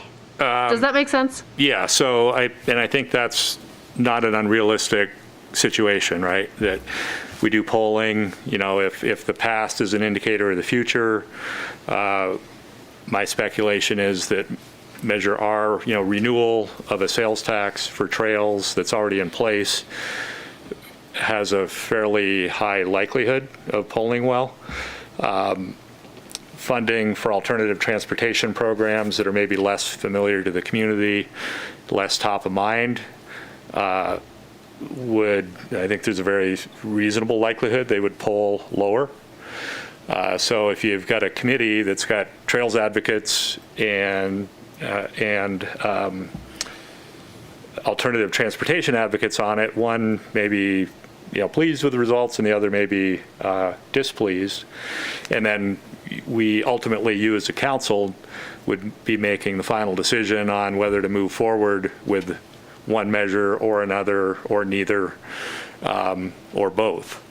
And I think the data from the polling as well as the feedback from the committee is what we would, as staff, hope to bring back to you as a council for a final decision on that. Yeah, so I'll stop there. I think if the council wanted to not form a committee now, we would do the polling. So we as staff would work with the consultant, kind of figure out that right balance of transit versus trail questions, information gathering. I think we'd get that polling back, probably at that point, come to you as a council, not for, and say, okay, here's the polling. Do you want to pursue one or both or none? If you as a council at that time said, well, we want to pursue trails, then that might be a different committee that may be a slightly different makeup. If you said we want to pursue trails and transit, that could be a slightly different committee makeup. But I think, homeowners associations, interest groups like CAT, MAP, Board of Realtors, I think those representatives would likely be on either of those committees. And then you may have, so I suspect that 2/3 of the folks that we would invite for a transit and alternative transportation related committee would be the same folks as we would invite for a trails committee. And then there may be another third that may not feel it a good use of their time, like alternative transportation advocates may not want to invest time in a trails focused committee or vice versa. So Dan, that's really helpful. So I know I said one question, but just one more. So are we saying, let's just say, and I know a lot of this is contingent on the results of the polling, right? Let's say both transit and trails poll really high. Are we saying then that the path forward would be, okay, measure R for both of those things, or two different measures? we're not saying either of those things. Okay. It would be, in my opinion, way too premature to try to prejudge the best course of action with that kind of a scenario. I think we're really just trying to opportunize the fact that we're going to have all this surveying being done, and we're going to gather some information on transit that might or might not inform Measure R. It might be a completely separate issue, but I think especially coupling that with their additional research, and sorry, we're getting into a little bit of deliberation, but that they already have a lot of data on what our community is interested in, but we don't have good data on transit. Yeah, okay. To my knowledge. Okay. No questions. No questions. Councilmember Zabriskie, coming back to you. Thank you. Just so you know, I want trails and I want transit. Take the survey. I think polling of both would be great. I'm really concerned about going off on a particular direction on the committee before we have the polling, where we end up pitting transit against trails. That's my concern. I think we hear that. I think we're all kind of on that edge. Do you have a question to clarify? Question in that? No, there wasn't. No question.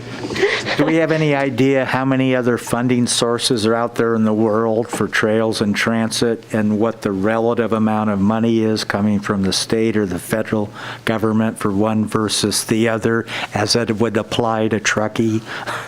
To a degree, yes. So, I think in the staff report we identified there's about $1 million a year going into transit. I think to expect that that's going to balloon to $3 million a year from outside funding sources is unrealistic. So I'll say that, because that's ongoing revenue that's needed.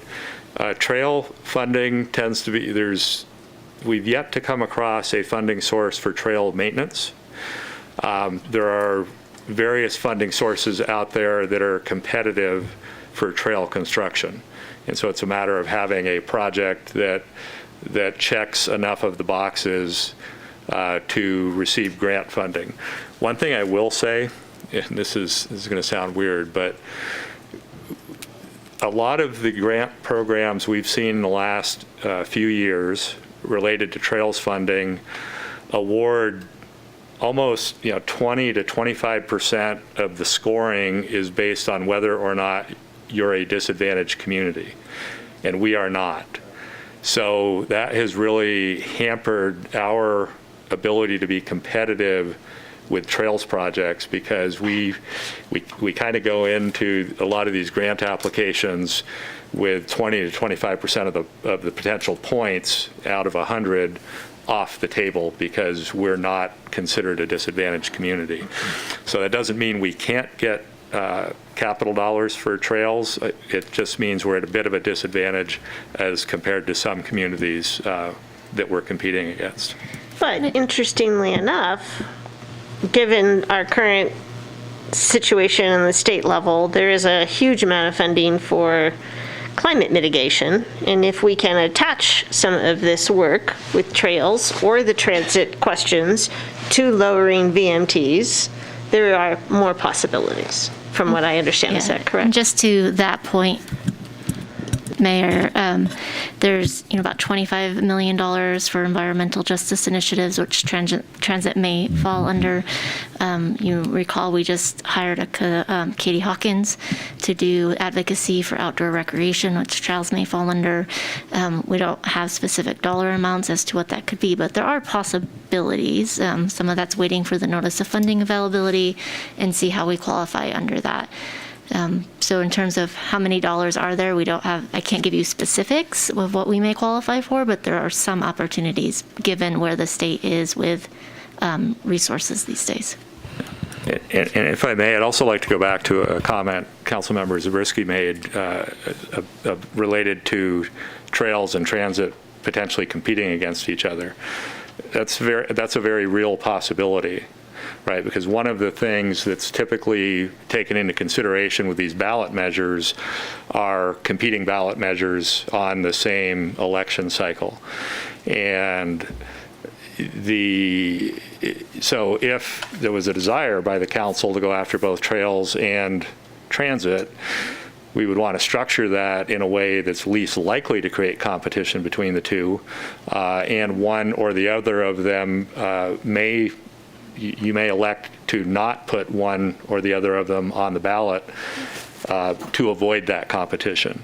So I think as it relates to the formation of a committee, it's really a question for the council of whether or not you see value in a committee that potentially has some stakeholders with different primary interests hashing some of that out ahead of time, maybe coming to consensus, maybe not. So it's potential that, the feedback from the committee you get isn't a unified recommendation, but it may give you a snapshot of kind of the broader, community thoughts on that kind of a situation should it materialize. Thank you. Do you have further questions, Councilmember Zabriskie? No. I'm opening it up to public comment. I'm assuming we have at least one.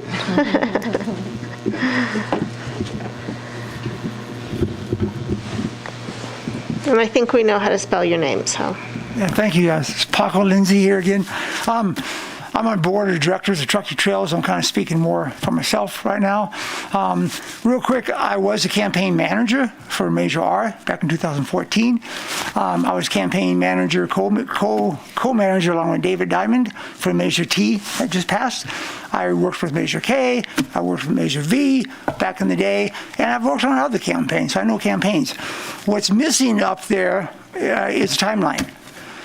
It does say this becomes Major R again. And for some dumb reason, I step up and go, okay, I hope you guys run it. I have to hit the ground running in January. I'm sorry. David Diamond and I hit the ground running in May for Major T, May. That's 4.5 months, okay? A campaign, it's volunteers. It's not like I can't hire people and have people working right away. So I need to get money. We need to get messaging. It's volunteers. We're citizens. So it's what I feel here is I love this thing. I love what's going on here. But the timeline's kind of wacky. We can do it. But I want to see Measure R passed as it is. What I'm kind of coming up with tonight is to say, I've worked with Charles Heath and TBWBH a lot, an awful lot. And they're fantastic. I say we go to them with as much money as we need to spend and do a super survey. Find out what is the community want for re-upping Measure R. What does the communities want for re-upping Measure R? Maybe even like with more money behind it. Maybe re-upping Measure R to even do some more on-road stuff, green bike lanes, whatnot. Also find out what's their community's will and desire for bike share, for mass transit. So find all that stuff out. But the problem we have there is you guys hired Charles Heath. He starts working on this. Results are going to come back around Christmas time. The committee idea, why I like it, I love the transparency. What bothers me about it, because I was involved with the Measure K situation, I was also involved back with Measure J from Park and Rec. Well, you create these expectations. And once we get people involved and they think, gosh, my special thing's going to get funded. And then results come back, and it's like, well, this is popular, this isn't that popular. I got to tell the person, hey, I'm sorry, I know we have a birthday party going on, but the cake's a lot smaller than I thought it was going to be. You don't get a piece of cake, you got to leave. And I can't deal with that, So I'm saying that I love what's going on. I'm just the metrics of it has been kind of bothered. So what I'm kind of proposing would be, definitely get the information from TBWBH. I want to see Measure R definitely re-upped.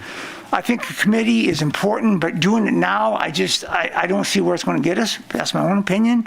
I don't see it being that functional.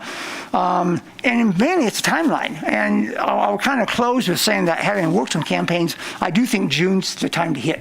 Definitely do. For lots of reasons, I think June is the time. And so that's kind of where I'm at. So I'm kind of running out of time here, but I love the energy. I love what town staff's done. It's just, I want to see it done a little bit differently. So that's my 2 cents. So you think that ideal would be June of 2022? I do. I mean, yeah, from my... So yeah, that does really shorten the time frame. For a lot of reasons, I do. It's going to expire, if I can keep on going here since you asked me a question. So it's going to expire in June of 24. Mm-hmm. We have to do March that year. And my own personal opinion, just my dealing with politics, is that's going to be kind of a dicier year. We don't know where the economy is going to be. It's kind of the last shot we have. I think if we do it in 23, we can't do it, correct, Dan? Because it has to be, I think, I think to re-up, it has to be I think it would be a special election, and the thinking was try to hit an election that's already going to be on the books. Right. Yeah. So it's to your point, and then so I just think that will be better than fall of. And I think, I think Charles probably has the same opinion. I mean, we will certainly get his opinion. Yeah, that's usually something that would come out of out of that polling effort. Anyway, thanks for giving me my time. Thank you very much. Thank you, Paco. Anybody else?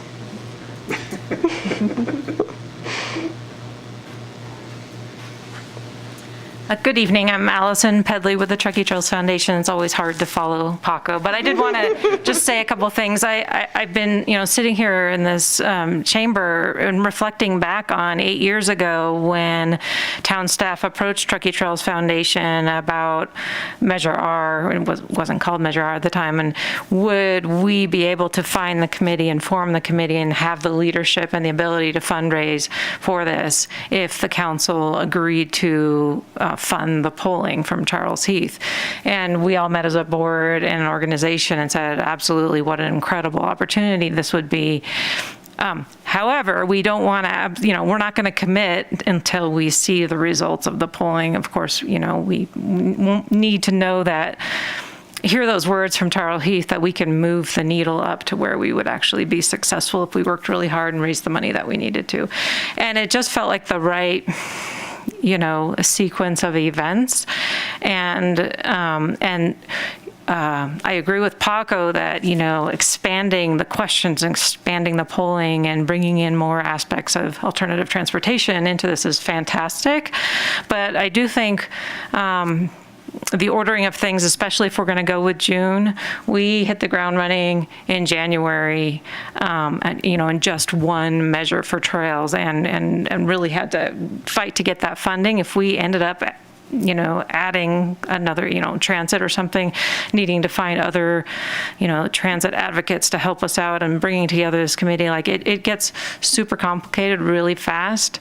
And so I would tend to agree that, especially if we're going to go with June, that we get the polling done as soon as possible, see the results of that, and then figure out what to do with the committee.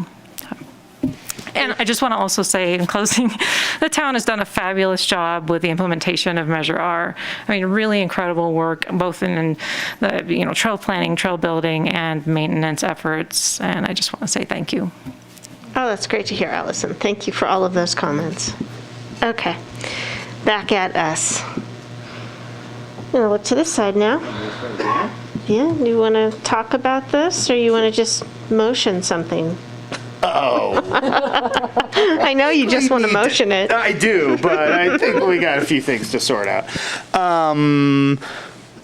I do think June timing is ideal. We should shoot for that. I do think we should ask as many questions as possible. Especially, I like pulling out the pieces other than sort of like traditional bus transit. Like, I do like expanding bike lane access. I do like creating trailhead infrastructure. I think those are very adjacent uses of trail funding for trails. So to me, I am definitely more aligned with Allison and Paco on this, I think, than our staff report specifically. I think our experience with Measure K has certainly jaded me to the committee structure on ballot measures, for sure.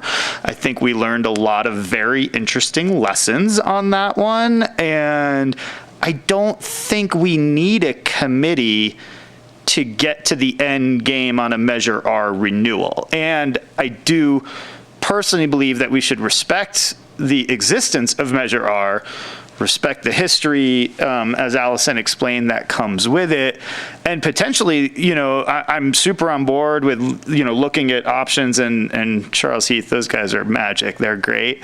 Upping to a half cent to get some of those added details fleshed out. I'm all about asking those kinds of questions. I do think pulling back on the committee for the time being, proceeding with a very thorough survey, getting TBHBW, whatever, on board. What else did you want us to chime in on? Timing, I already said that. Where's our little slide of what you need us to chime in on? I think you got it. We got it? Okay. Then there you go. Did I miss anything? That's my opinion. I don't have any other questions. Great, thank you. Vice Mayor Henderson. Okay, I absolutely rely on the expertise from Paco and Allison. If they say June, I feel like that's the time frame we need to be aiming for. So I agree we should have polling done as fast as possible. And I guess the question is, so I'm getting out of deliberation, back to question a little bit, like when could that actually happen? Because we also, it's almost October, we're going to get into holidays. You don't want to poll over holidays. That has problems. So we believe that thank you. If you tell us to move forward tonight with or without the committee, that would give enough time to hit that June of 2022 election cycle. Okay, that sounds good. I'm also, I think we should move forward with polling right away. I like your comment about polling, in particular, some of the adjacent uses, trail infrastructure, green, bike lanes, things like that. I do have I do have some concern that, similar to, Measure K, that we could sort of dilute Measure R if we get too much into a lot of different transit options as well. And I do want to sort of maintain the integrity of Measure R, if you will. So I think it's fine to ask those questions in the polling and understand where the community falls on some of these transit options. That said, I would like to see the integrity of Measure R retained. and not diluted. Okay, so yes, gather the data, but we're. But maybe hold on the committee, as Councilmember Pallavi also suggested. Okay, so committee versus, I just want to point out that we are not here tonight to decide whether or not to move Measure R forward. That is a future decision. So let's pause there. Let me go to this side and see where we are with those specifics. To me, it looks like we just, under the recommendation, we take out one. I'd like to jump in. Okay, we would like to hear from you, Councilmember Romack. So, totally think we need to move fast on this, and the wisdom of Paco and Allison, let's get this on June. I don't know that we need to form a committee, but I also heard kind of what Jen and Dan said to the effect of ensuring we're asking the right questions. And so could there be a stakeholder meeting to just discuss some of these questions we want asked, not form a committee and then after the fact determine who would be on that committee? And then I'll go back to, like Alfred mentioned, senior citizen, disabled community member, yeah, we want to ask about accessibility of trails, and maybe staff wouldn't think about that just working with Charles Heath. So I almost do see a function of hearing from these voices to establish kind of some of the things we want to learn from the polling. Jen, you look like you want to jump in. Or you did. I think maybe two alternatives to consider if you're not interested in a committee. A stakeholder discussion, at least one conversation might be beneficial, or at the minimum, including yourself and Councilmember Zabriskie on reviewing the polling, just the two of you. So we do have some other voices at the table, and we're not just relying on us to develop what those questions are. A second. Thank you, Mr. Pallavi, Councilmember Pallavi, former mayor. Well, yes. Okay, it's late. Okay. I am, obviously, we're all aligned. We want to move ahead with this polling and quickly. I really had no idea we had such urgency. It's fascinating. It's not up until 2024. You think you have a ton of time, but now it all comes into perspective. I really do think, though, that we would be remiss in missing the opportunity to gather information about what our community is interested in on some of these other issues. But I don't think any of us are concerned about that. It's really just whether or not I think there's concern about slowing down the process potentially with this committee. And maybe we could just, it's a compromise to do this focus group or review of the questions, and then based on those results, staff develops a committee outside of the Brown Act requirements. Yeah, so I think, the sense I've heard from the council is let's do the polling, let's look at Measure R in its current form, let's look at it potentially in an expanded form, and let's also get some good data on transit. So I think I've heard consensus on that. Yes. I think I've heard general caution as to engaging a committee now.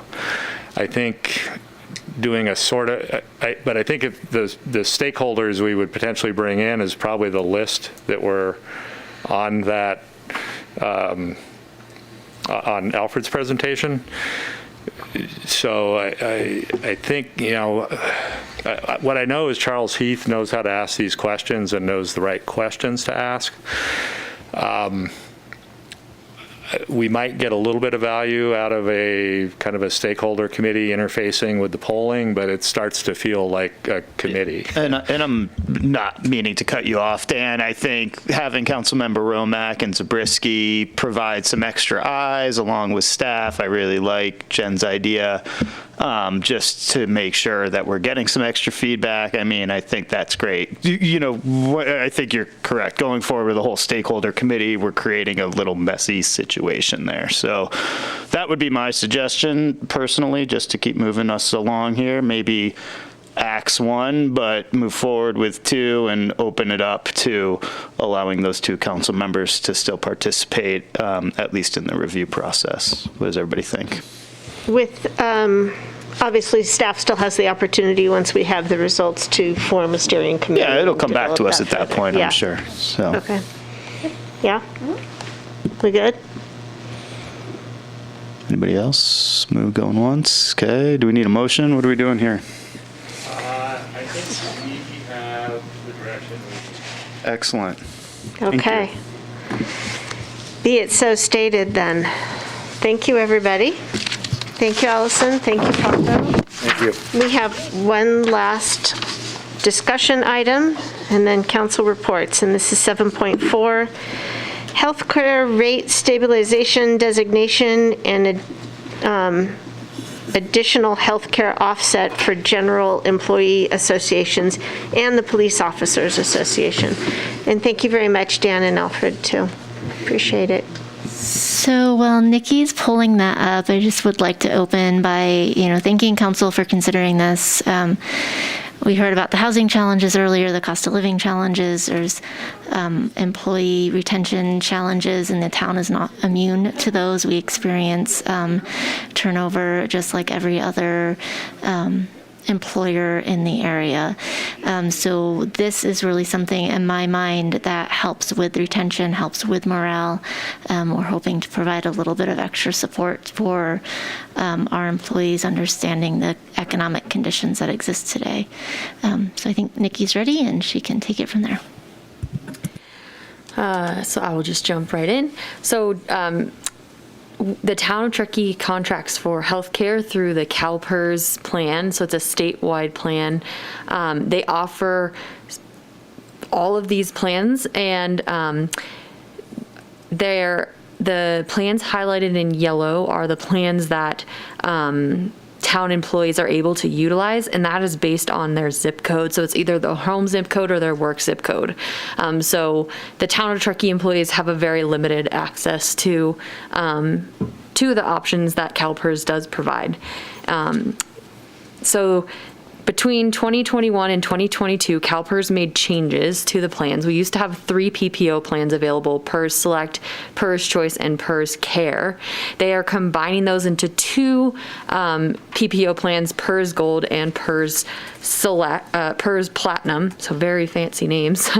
And the problem that we're seeing is the PERS Gold, previously the PERS Select plan, the rates went up 23.75%. So that's a pretty significant increase. So why did the PERS Gold rate increase so drastically? Previously, CalPERS had this risk allocation method where the members of the PERS Select plan, they calculated the risk associated with those members, and that's what drove the plan rate. Same for PERS Choice members and same for PERS Cares members. So the risk is basically whether or not that employee uses a lot of healthcare services or not. So the PERS Select plan was a very cheap plan, and it offered a lower benefit model. It was designed to attract people who would participate in their healthcare. And so people who needed a more robust benefit package were in the more expensive plans. And then people who didn't really use that much healthcare were jumping to the PERS Select. And that left more risky members and less risky members in the other 2 plans to divide the cost over. And so that would drive rates up again, and then more people would jump, and they call that a death spiral. In particular, the PERS Care plan was in like an extreme death spiral, and CalPERS foresaw that plan would become defunct, which means it wouldn't be able to pay for the benefits it was providing if they didn't do something. So they came up with this great new risk allocation method. I say great very sarcastically because it doesn't help our employees very, very well. So instead of dividing the members into their individual plans, they lumped all the PPO members together. They calculated the risk for the entire pool and then allocated that risk, and that's how they're calculating the rates now. So That was great for people in PERS Care and PERS Choice who had a more robust benefit formula. Not so great for the PERS Gold members who now have to take on the cost of other PPO members and other plans that are more expensive that they're not taking advantage of. The idea behind it was that PERS said, well, now people can choose their benefit or their healthcare plan based on the services provided instead of the cost, which is great when you have 23 plans available for you in the city of San Francisco. Not so great when you only have three or four that provide pretty much the same benefit at a different cost. How do we pay for healthcare at the town? So there's a monthly premium that's prescribed by CalPERS. Then we have the fixed rate. Sometimes the fixed rate is equal to the plan premium, and then anything over and above the fixed rate is the employee's responsibility. The fixed rate is the maximum amount the town will pay towards an employee's healthcare, and it's negotiated in the employee's healthcare contracts. So under our current agreements, here are the monthly fixed rates that the town contributes to employee healthcare. The fixed rate is negotiated in the employee group contracts, and the amount has been negotiated to be more for employees with a two-party plan or the three-party plans. So we basically gave deference to people with family. That's just because our employee groups want to support our families. That's great. The GEA group has negotiated for a maximum 10% increase annually based on the average increase in the PERS PPO plans. And the POA opted for other compensation items, namely a higher COLA in lieu of negotiated fixed rate increases, which why their increase factor is 0 compared to the GEA group. And that is for the term of their contract, so that's every year. What does this mean for our employees? So this is the per pay period increase to the employees in the GEA and the POA group. And so a GEA employee on the this is just for the PERS Gold plan. So if they had a different premium under the PERS Choice plan, PERS Platinum plan, then the numbers would be different. But because 85% of our employees are participating in the Gold, we're going to focus on the Gold. So a GEA employee on the PERS Gold family plan would pay an additional $123 per pay period, up from $65 per pay period, or an additional $2,900 annually. A POA employee on the PERS Gold family plan would pay an additional $197 per pay period, up from $140 per pay period, or an increase of $4,737 annually. So that's a pretty significant hit to their total take-home pay. So what after seeing these staggering numbers and recognizing the difficult situation our employees are kind of facing with the tough cost of living here and the housing market, we wanted to see what we could do. We identified that there was around $115,000 of general fund budgetary savings in healthcare costs from the fiscal year 2021, the year that ended in June 30th. And so that's kind of what we were looking at. And what we wanted to do was help to maintain the affordability of the town's healthcare plans and phase in this kind of gigantic cost increase that doesn't really have any, it's not really like a representation of like a benefit increase. So we wanted to help what can we do to help our employees? And the savings is because we include a 10% increase in our healthcare costs in our budget, but healthcare costs only went up 8.79% during fiscal year 2021.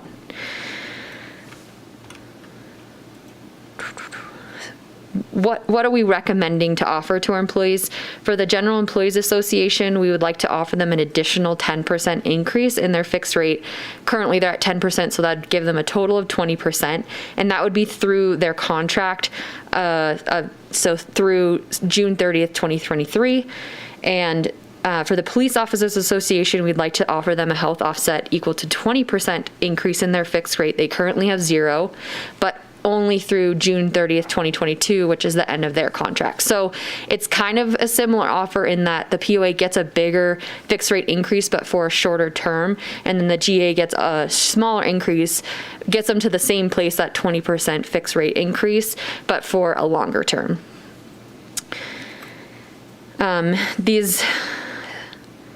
And since the assistance is valid through the term of their contracts, this would allow the employee groups to negotiate for a potential permanent increase as part of their total compensation package. And by timing this with their renewals, that we're giving the employees to kind of weigh what's more important to them. And because, these increases weren't really foreseen in their contracts, but this will give them an opportunity to kind of make that call and allows us to evaluate the long-term financial sustainability of anything that they, any offer that we're considering giving them versus just like we're finding one-term money to pay for a one-time offset.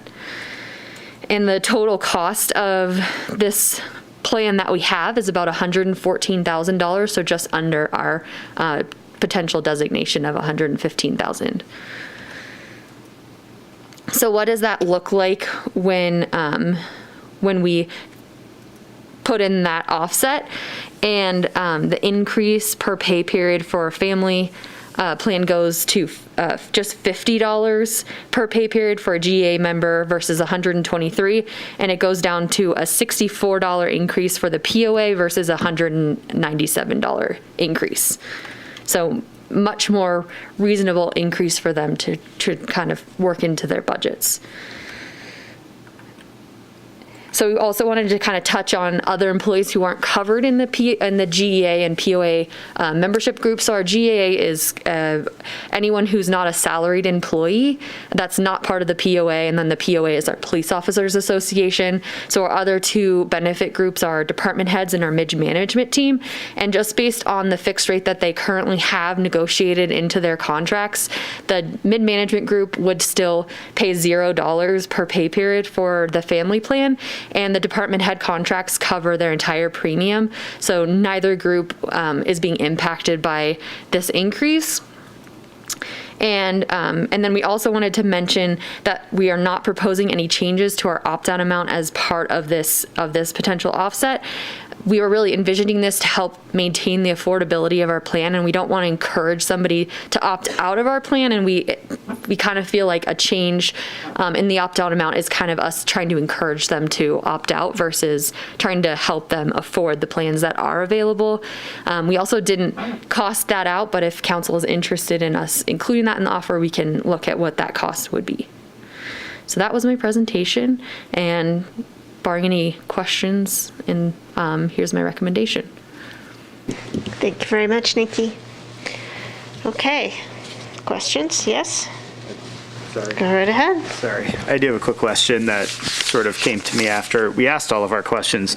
So, Nikki, you just said the DH and mid-management team get their premiums paid for, but aren't they going to see the same increase?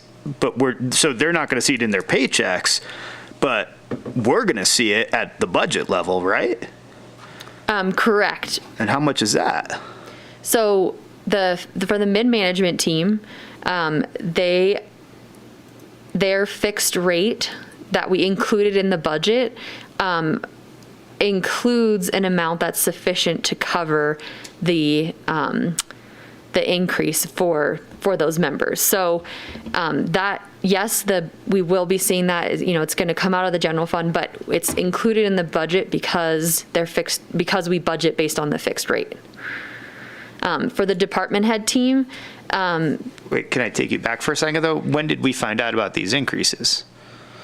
So it's kind of confusing, but we budget based on their fixed rate, and their fixed rate is sufficient to cover the increase.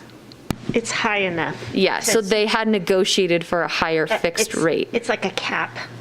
They negotiated that up to this amount would be paid for. We budget to that fixed rate and we're still under it, is what you're telling me. Correct. There's no budget impact for the mid-management group. Or for DH. Or you're getting there. There will be a budget impact for the department head team, but their contracts cover the full cost of their premium. So, yes. Their contracts do, I understand that, but how does that impact the budget? Right, so we may potentially go over the budget. We haven't analyzed that. So shouldn't we be holding some money back from that 115 to make sure we can cover everybody's premium increases if we were being prudent? yes, that wasn't really the intention of what we were trying to look at. We were trying to look at how do we maintain the affordability for our employees who don't make as much as our mid-management and department head team. And so, yes, we could potentially hold some money back and do that. It would mean we would have to make a lower offer to our GEA and POA members. But we would have to make a offer, because we're not required to even make any offer. That's correct. Right. One way Just to to look be at clear. one way to look at that is the 115 that we've been using as what we could potentially offset these costs with would have otherwise gone into reserves. They wouldn't have necessarily gone to offset the costs for the department head team or other employees. If we're looking at it from apples to apples perspective, we should be looking at the whole healthcare budget, I guess. That's just my opinion. Thank you. I don't have any further questions. Thank you. Vice Mayor Henderson? No questions. Okay. Councilmember Romack? Zabriskie? No questions. Great. Do we have any public comment? Oh, crickets out there. I have no additional questions, so let's jump back in. I feel like Pallavi keeps starting us off, so I'm going to look to this side if anybody wants to start us off. I'm happy to start us off, and I would just say I would make a motion to go with staff's recommendation. Okay, thanks for that succinctness. Councilmember Zabriskie. So we do technically have a motion on the table. Is there further deliberation? It's because it seemed to me like you wanted to understand that financial impact more. Yeah, I do. And I see us running surpluses. I see extra money coming in. I see us spending more money coming out. Like, it's all getting a little messy here mid-year type of thing on the budget. Are we going to see a budget adjustment request to cover the department head's healthcare increase? So the budgets are typically padded a little bit to allow, I shouldn't say padded, but you're conservatively budgeting, Nikki. I'm sorry, it's 10:15. My brain is like completely shutting down. The chocolate is wearing off. So, we do look at our budgets mid-year to kind of see where we're at. And typically there's a little bit of wiggle room. So we would only come to council if we felt like there was not enough budget authority to cover the impact from the healthcare costs. And let's just keep in mind that we pass a general fund budget with a $5 million surplus. That's our goal every year.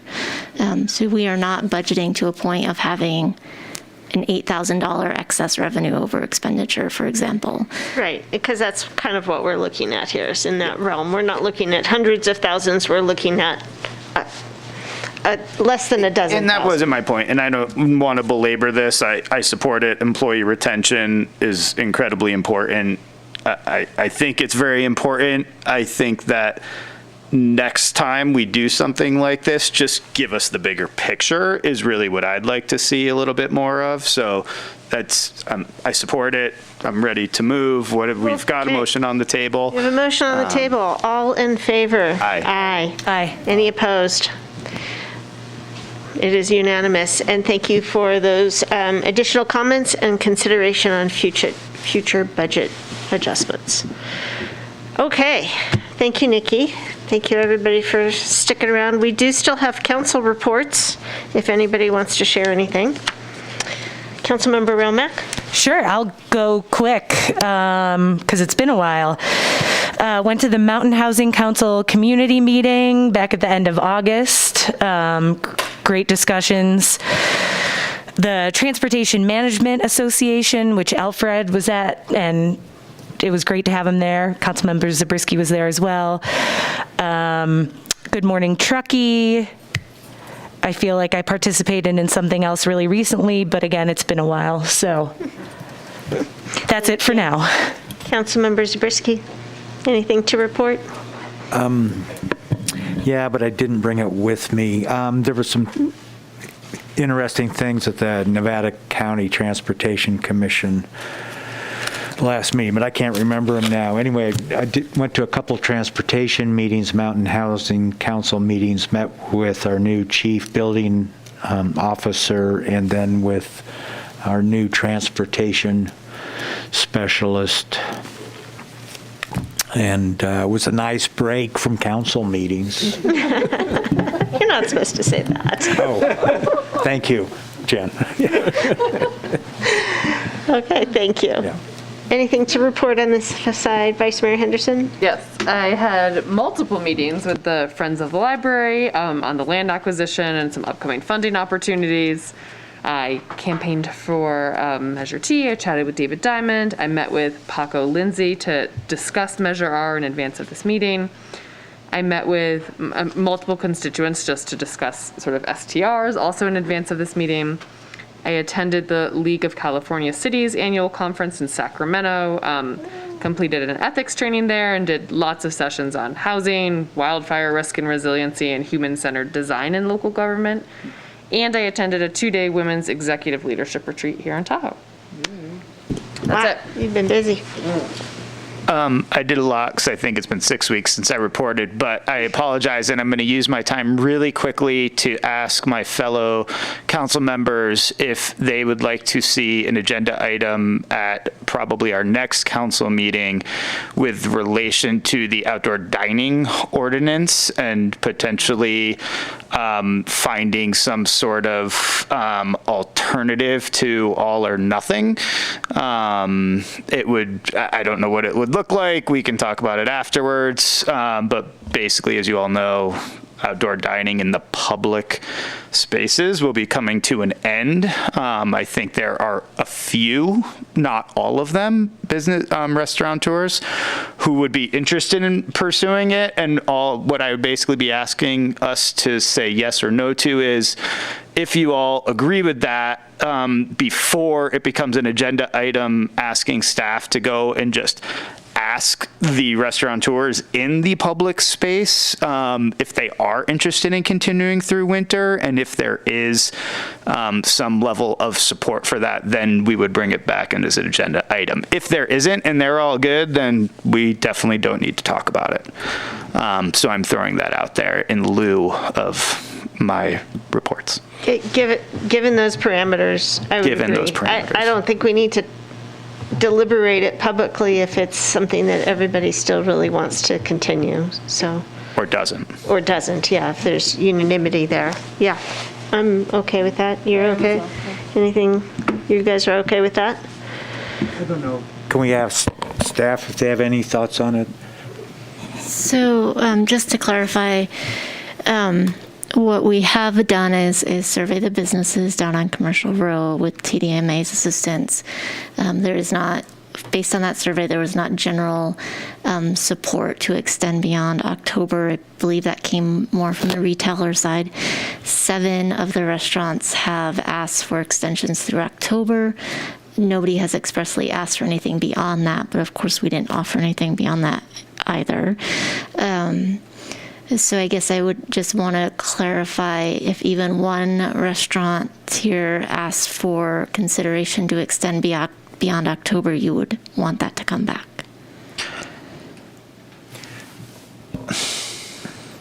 I think we want to keep the degree of difficulty here on the green circle side of things.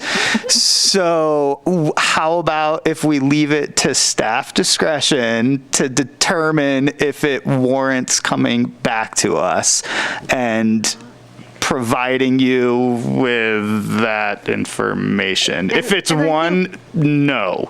If it's 2 or more, sure. I don't know. I don't know what the level is. I don't want to make this too difficult, but I also don't want us to lose. You know, there's some pretty solid setups that are very efficient and don't utilize a ton of parking. And I think the low-hanging fruit, they're going to go away.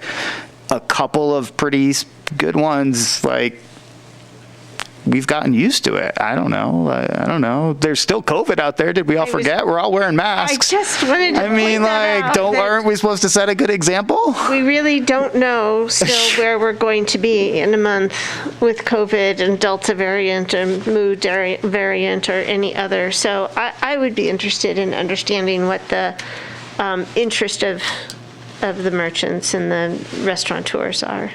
Well, I think we know the merchants. I think this is very specifically asking the restaurateurs that it's who is interested and what's your price threshold? Yeah. How much you willing to pay to lease a parking space for 6 months? Done. I'm wondering if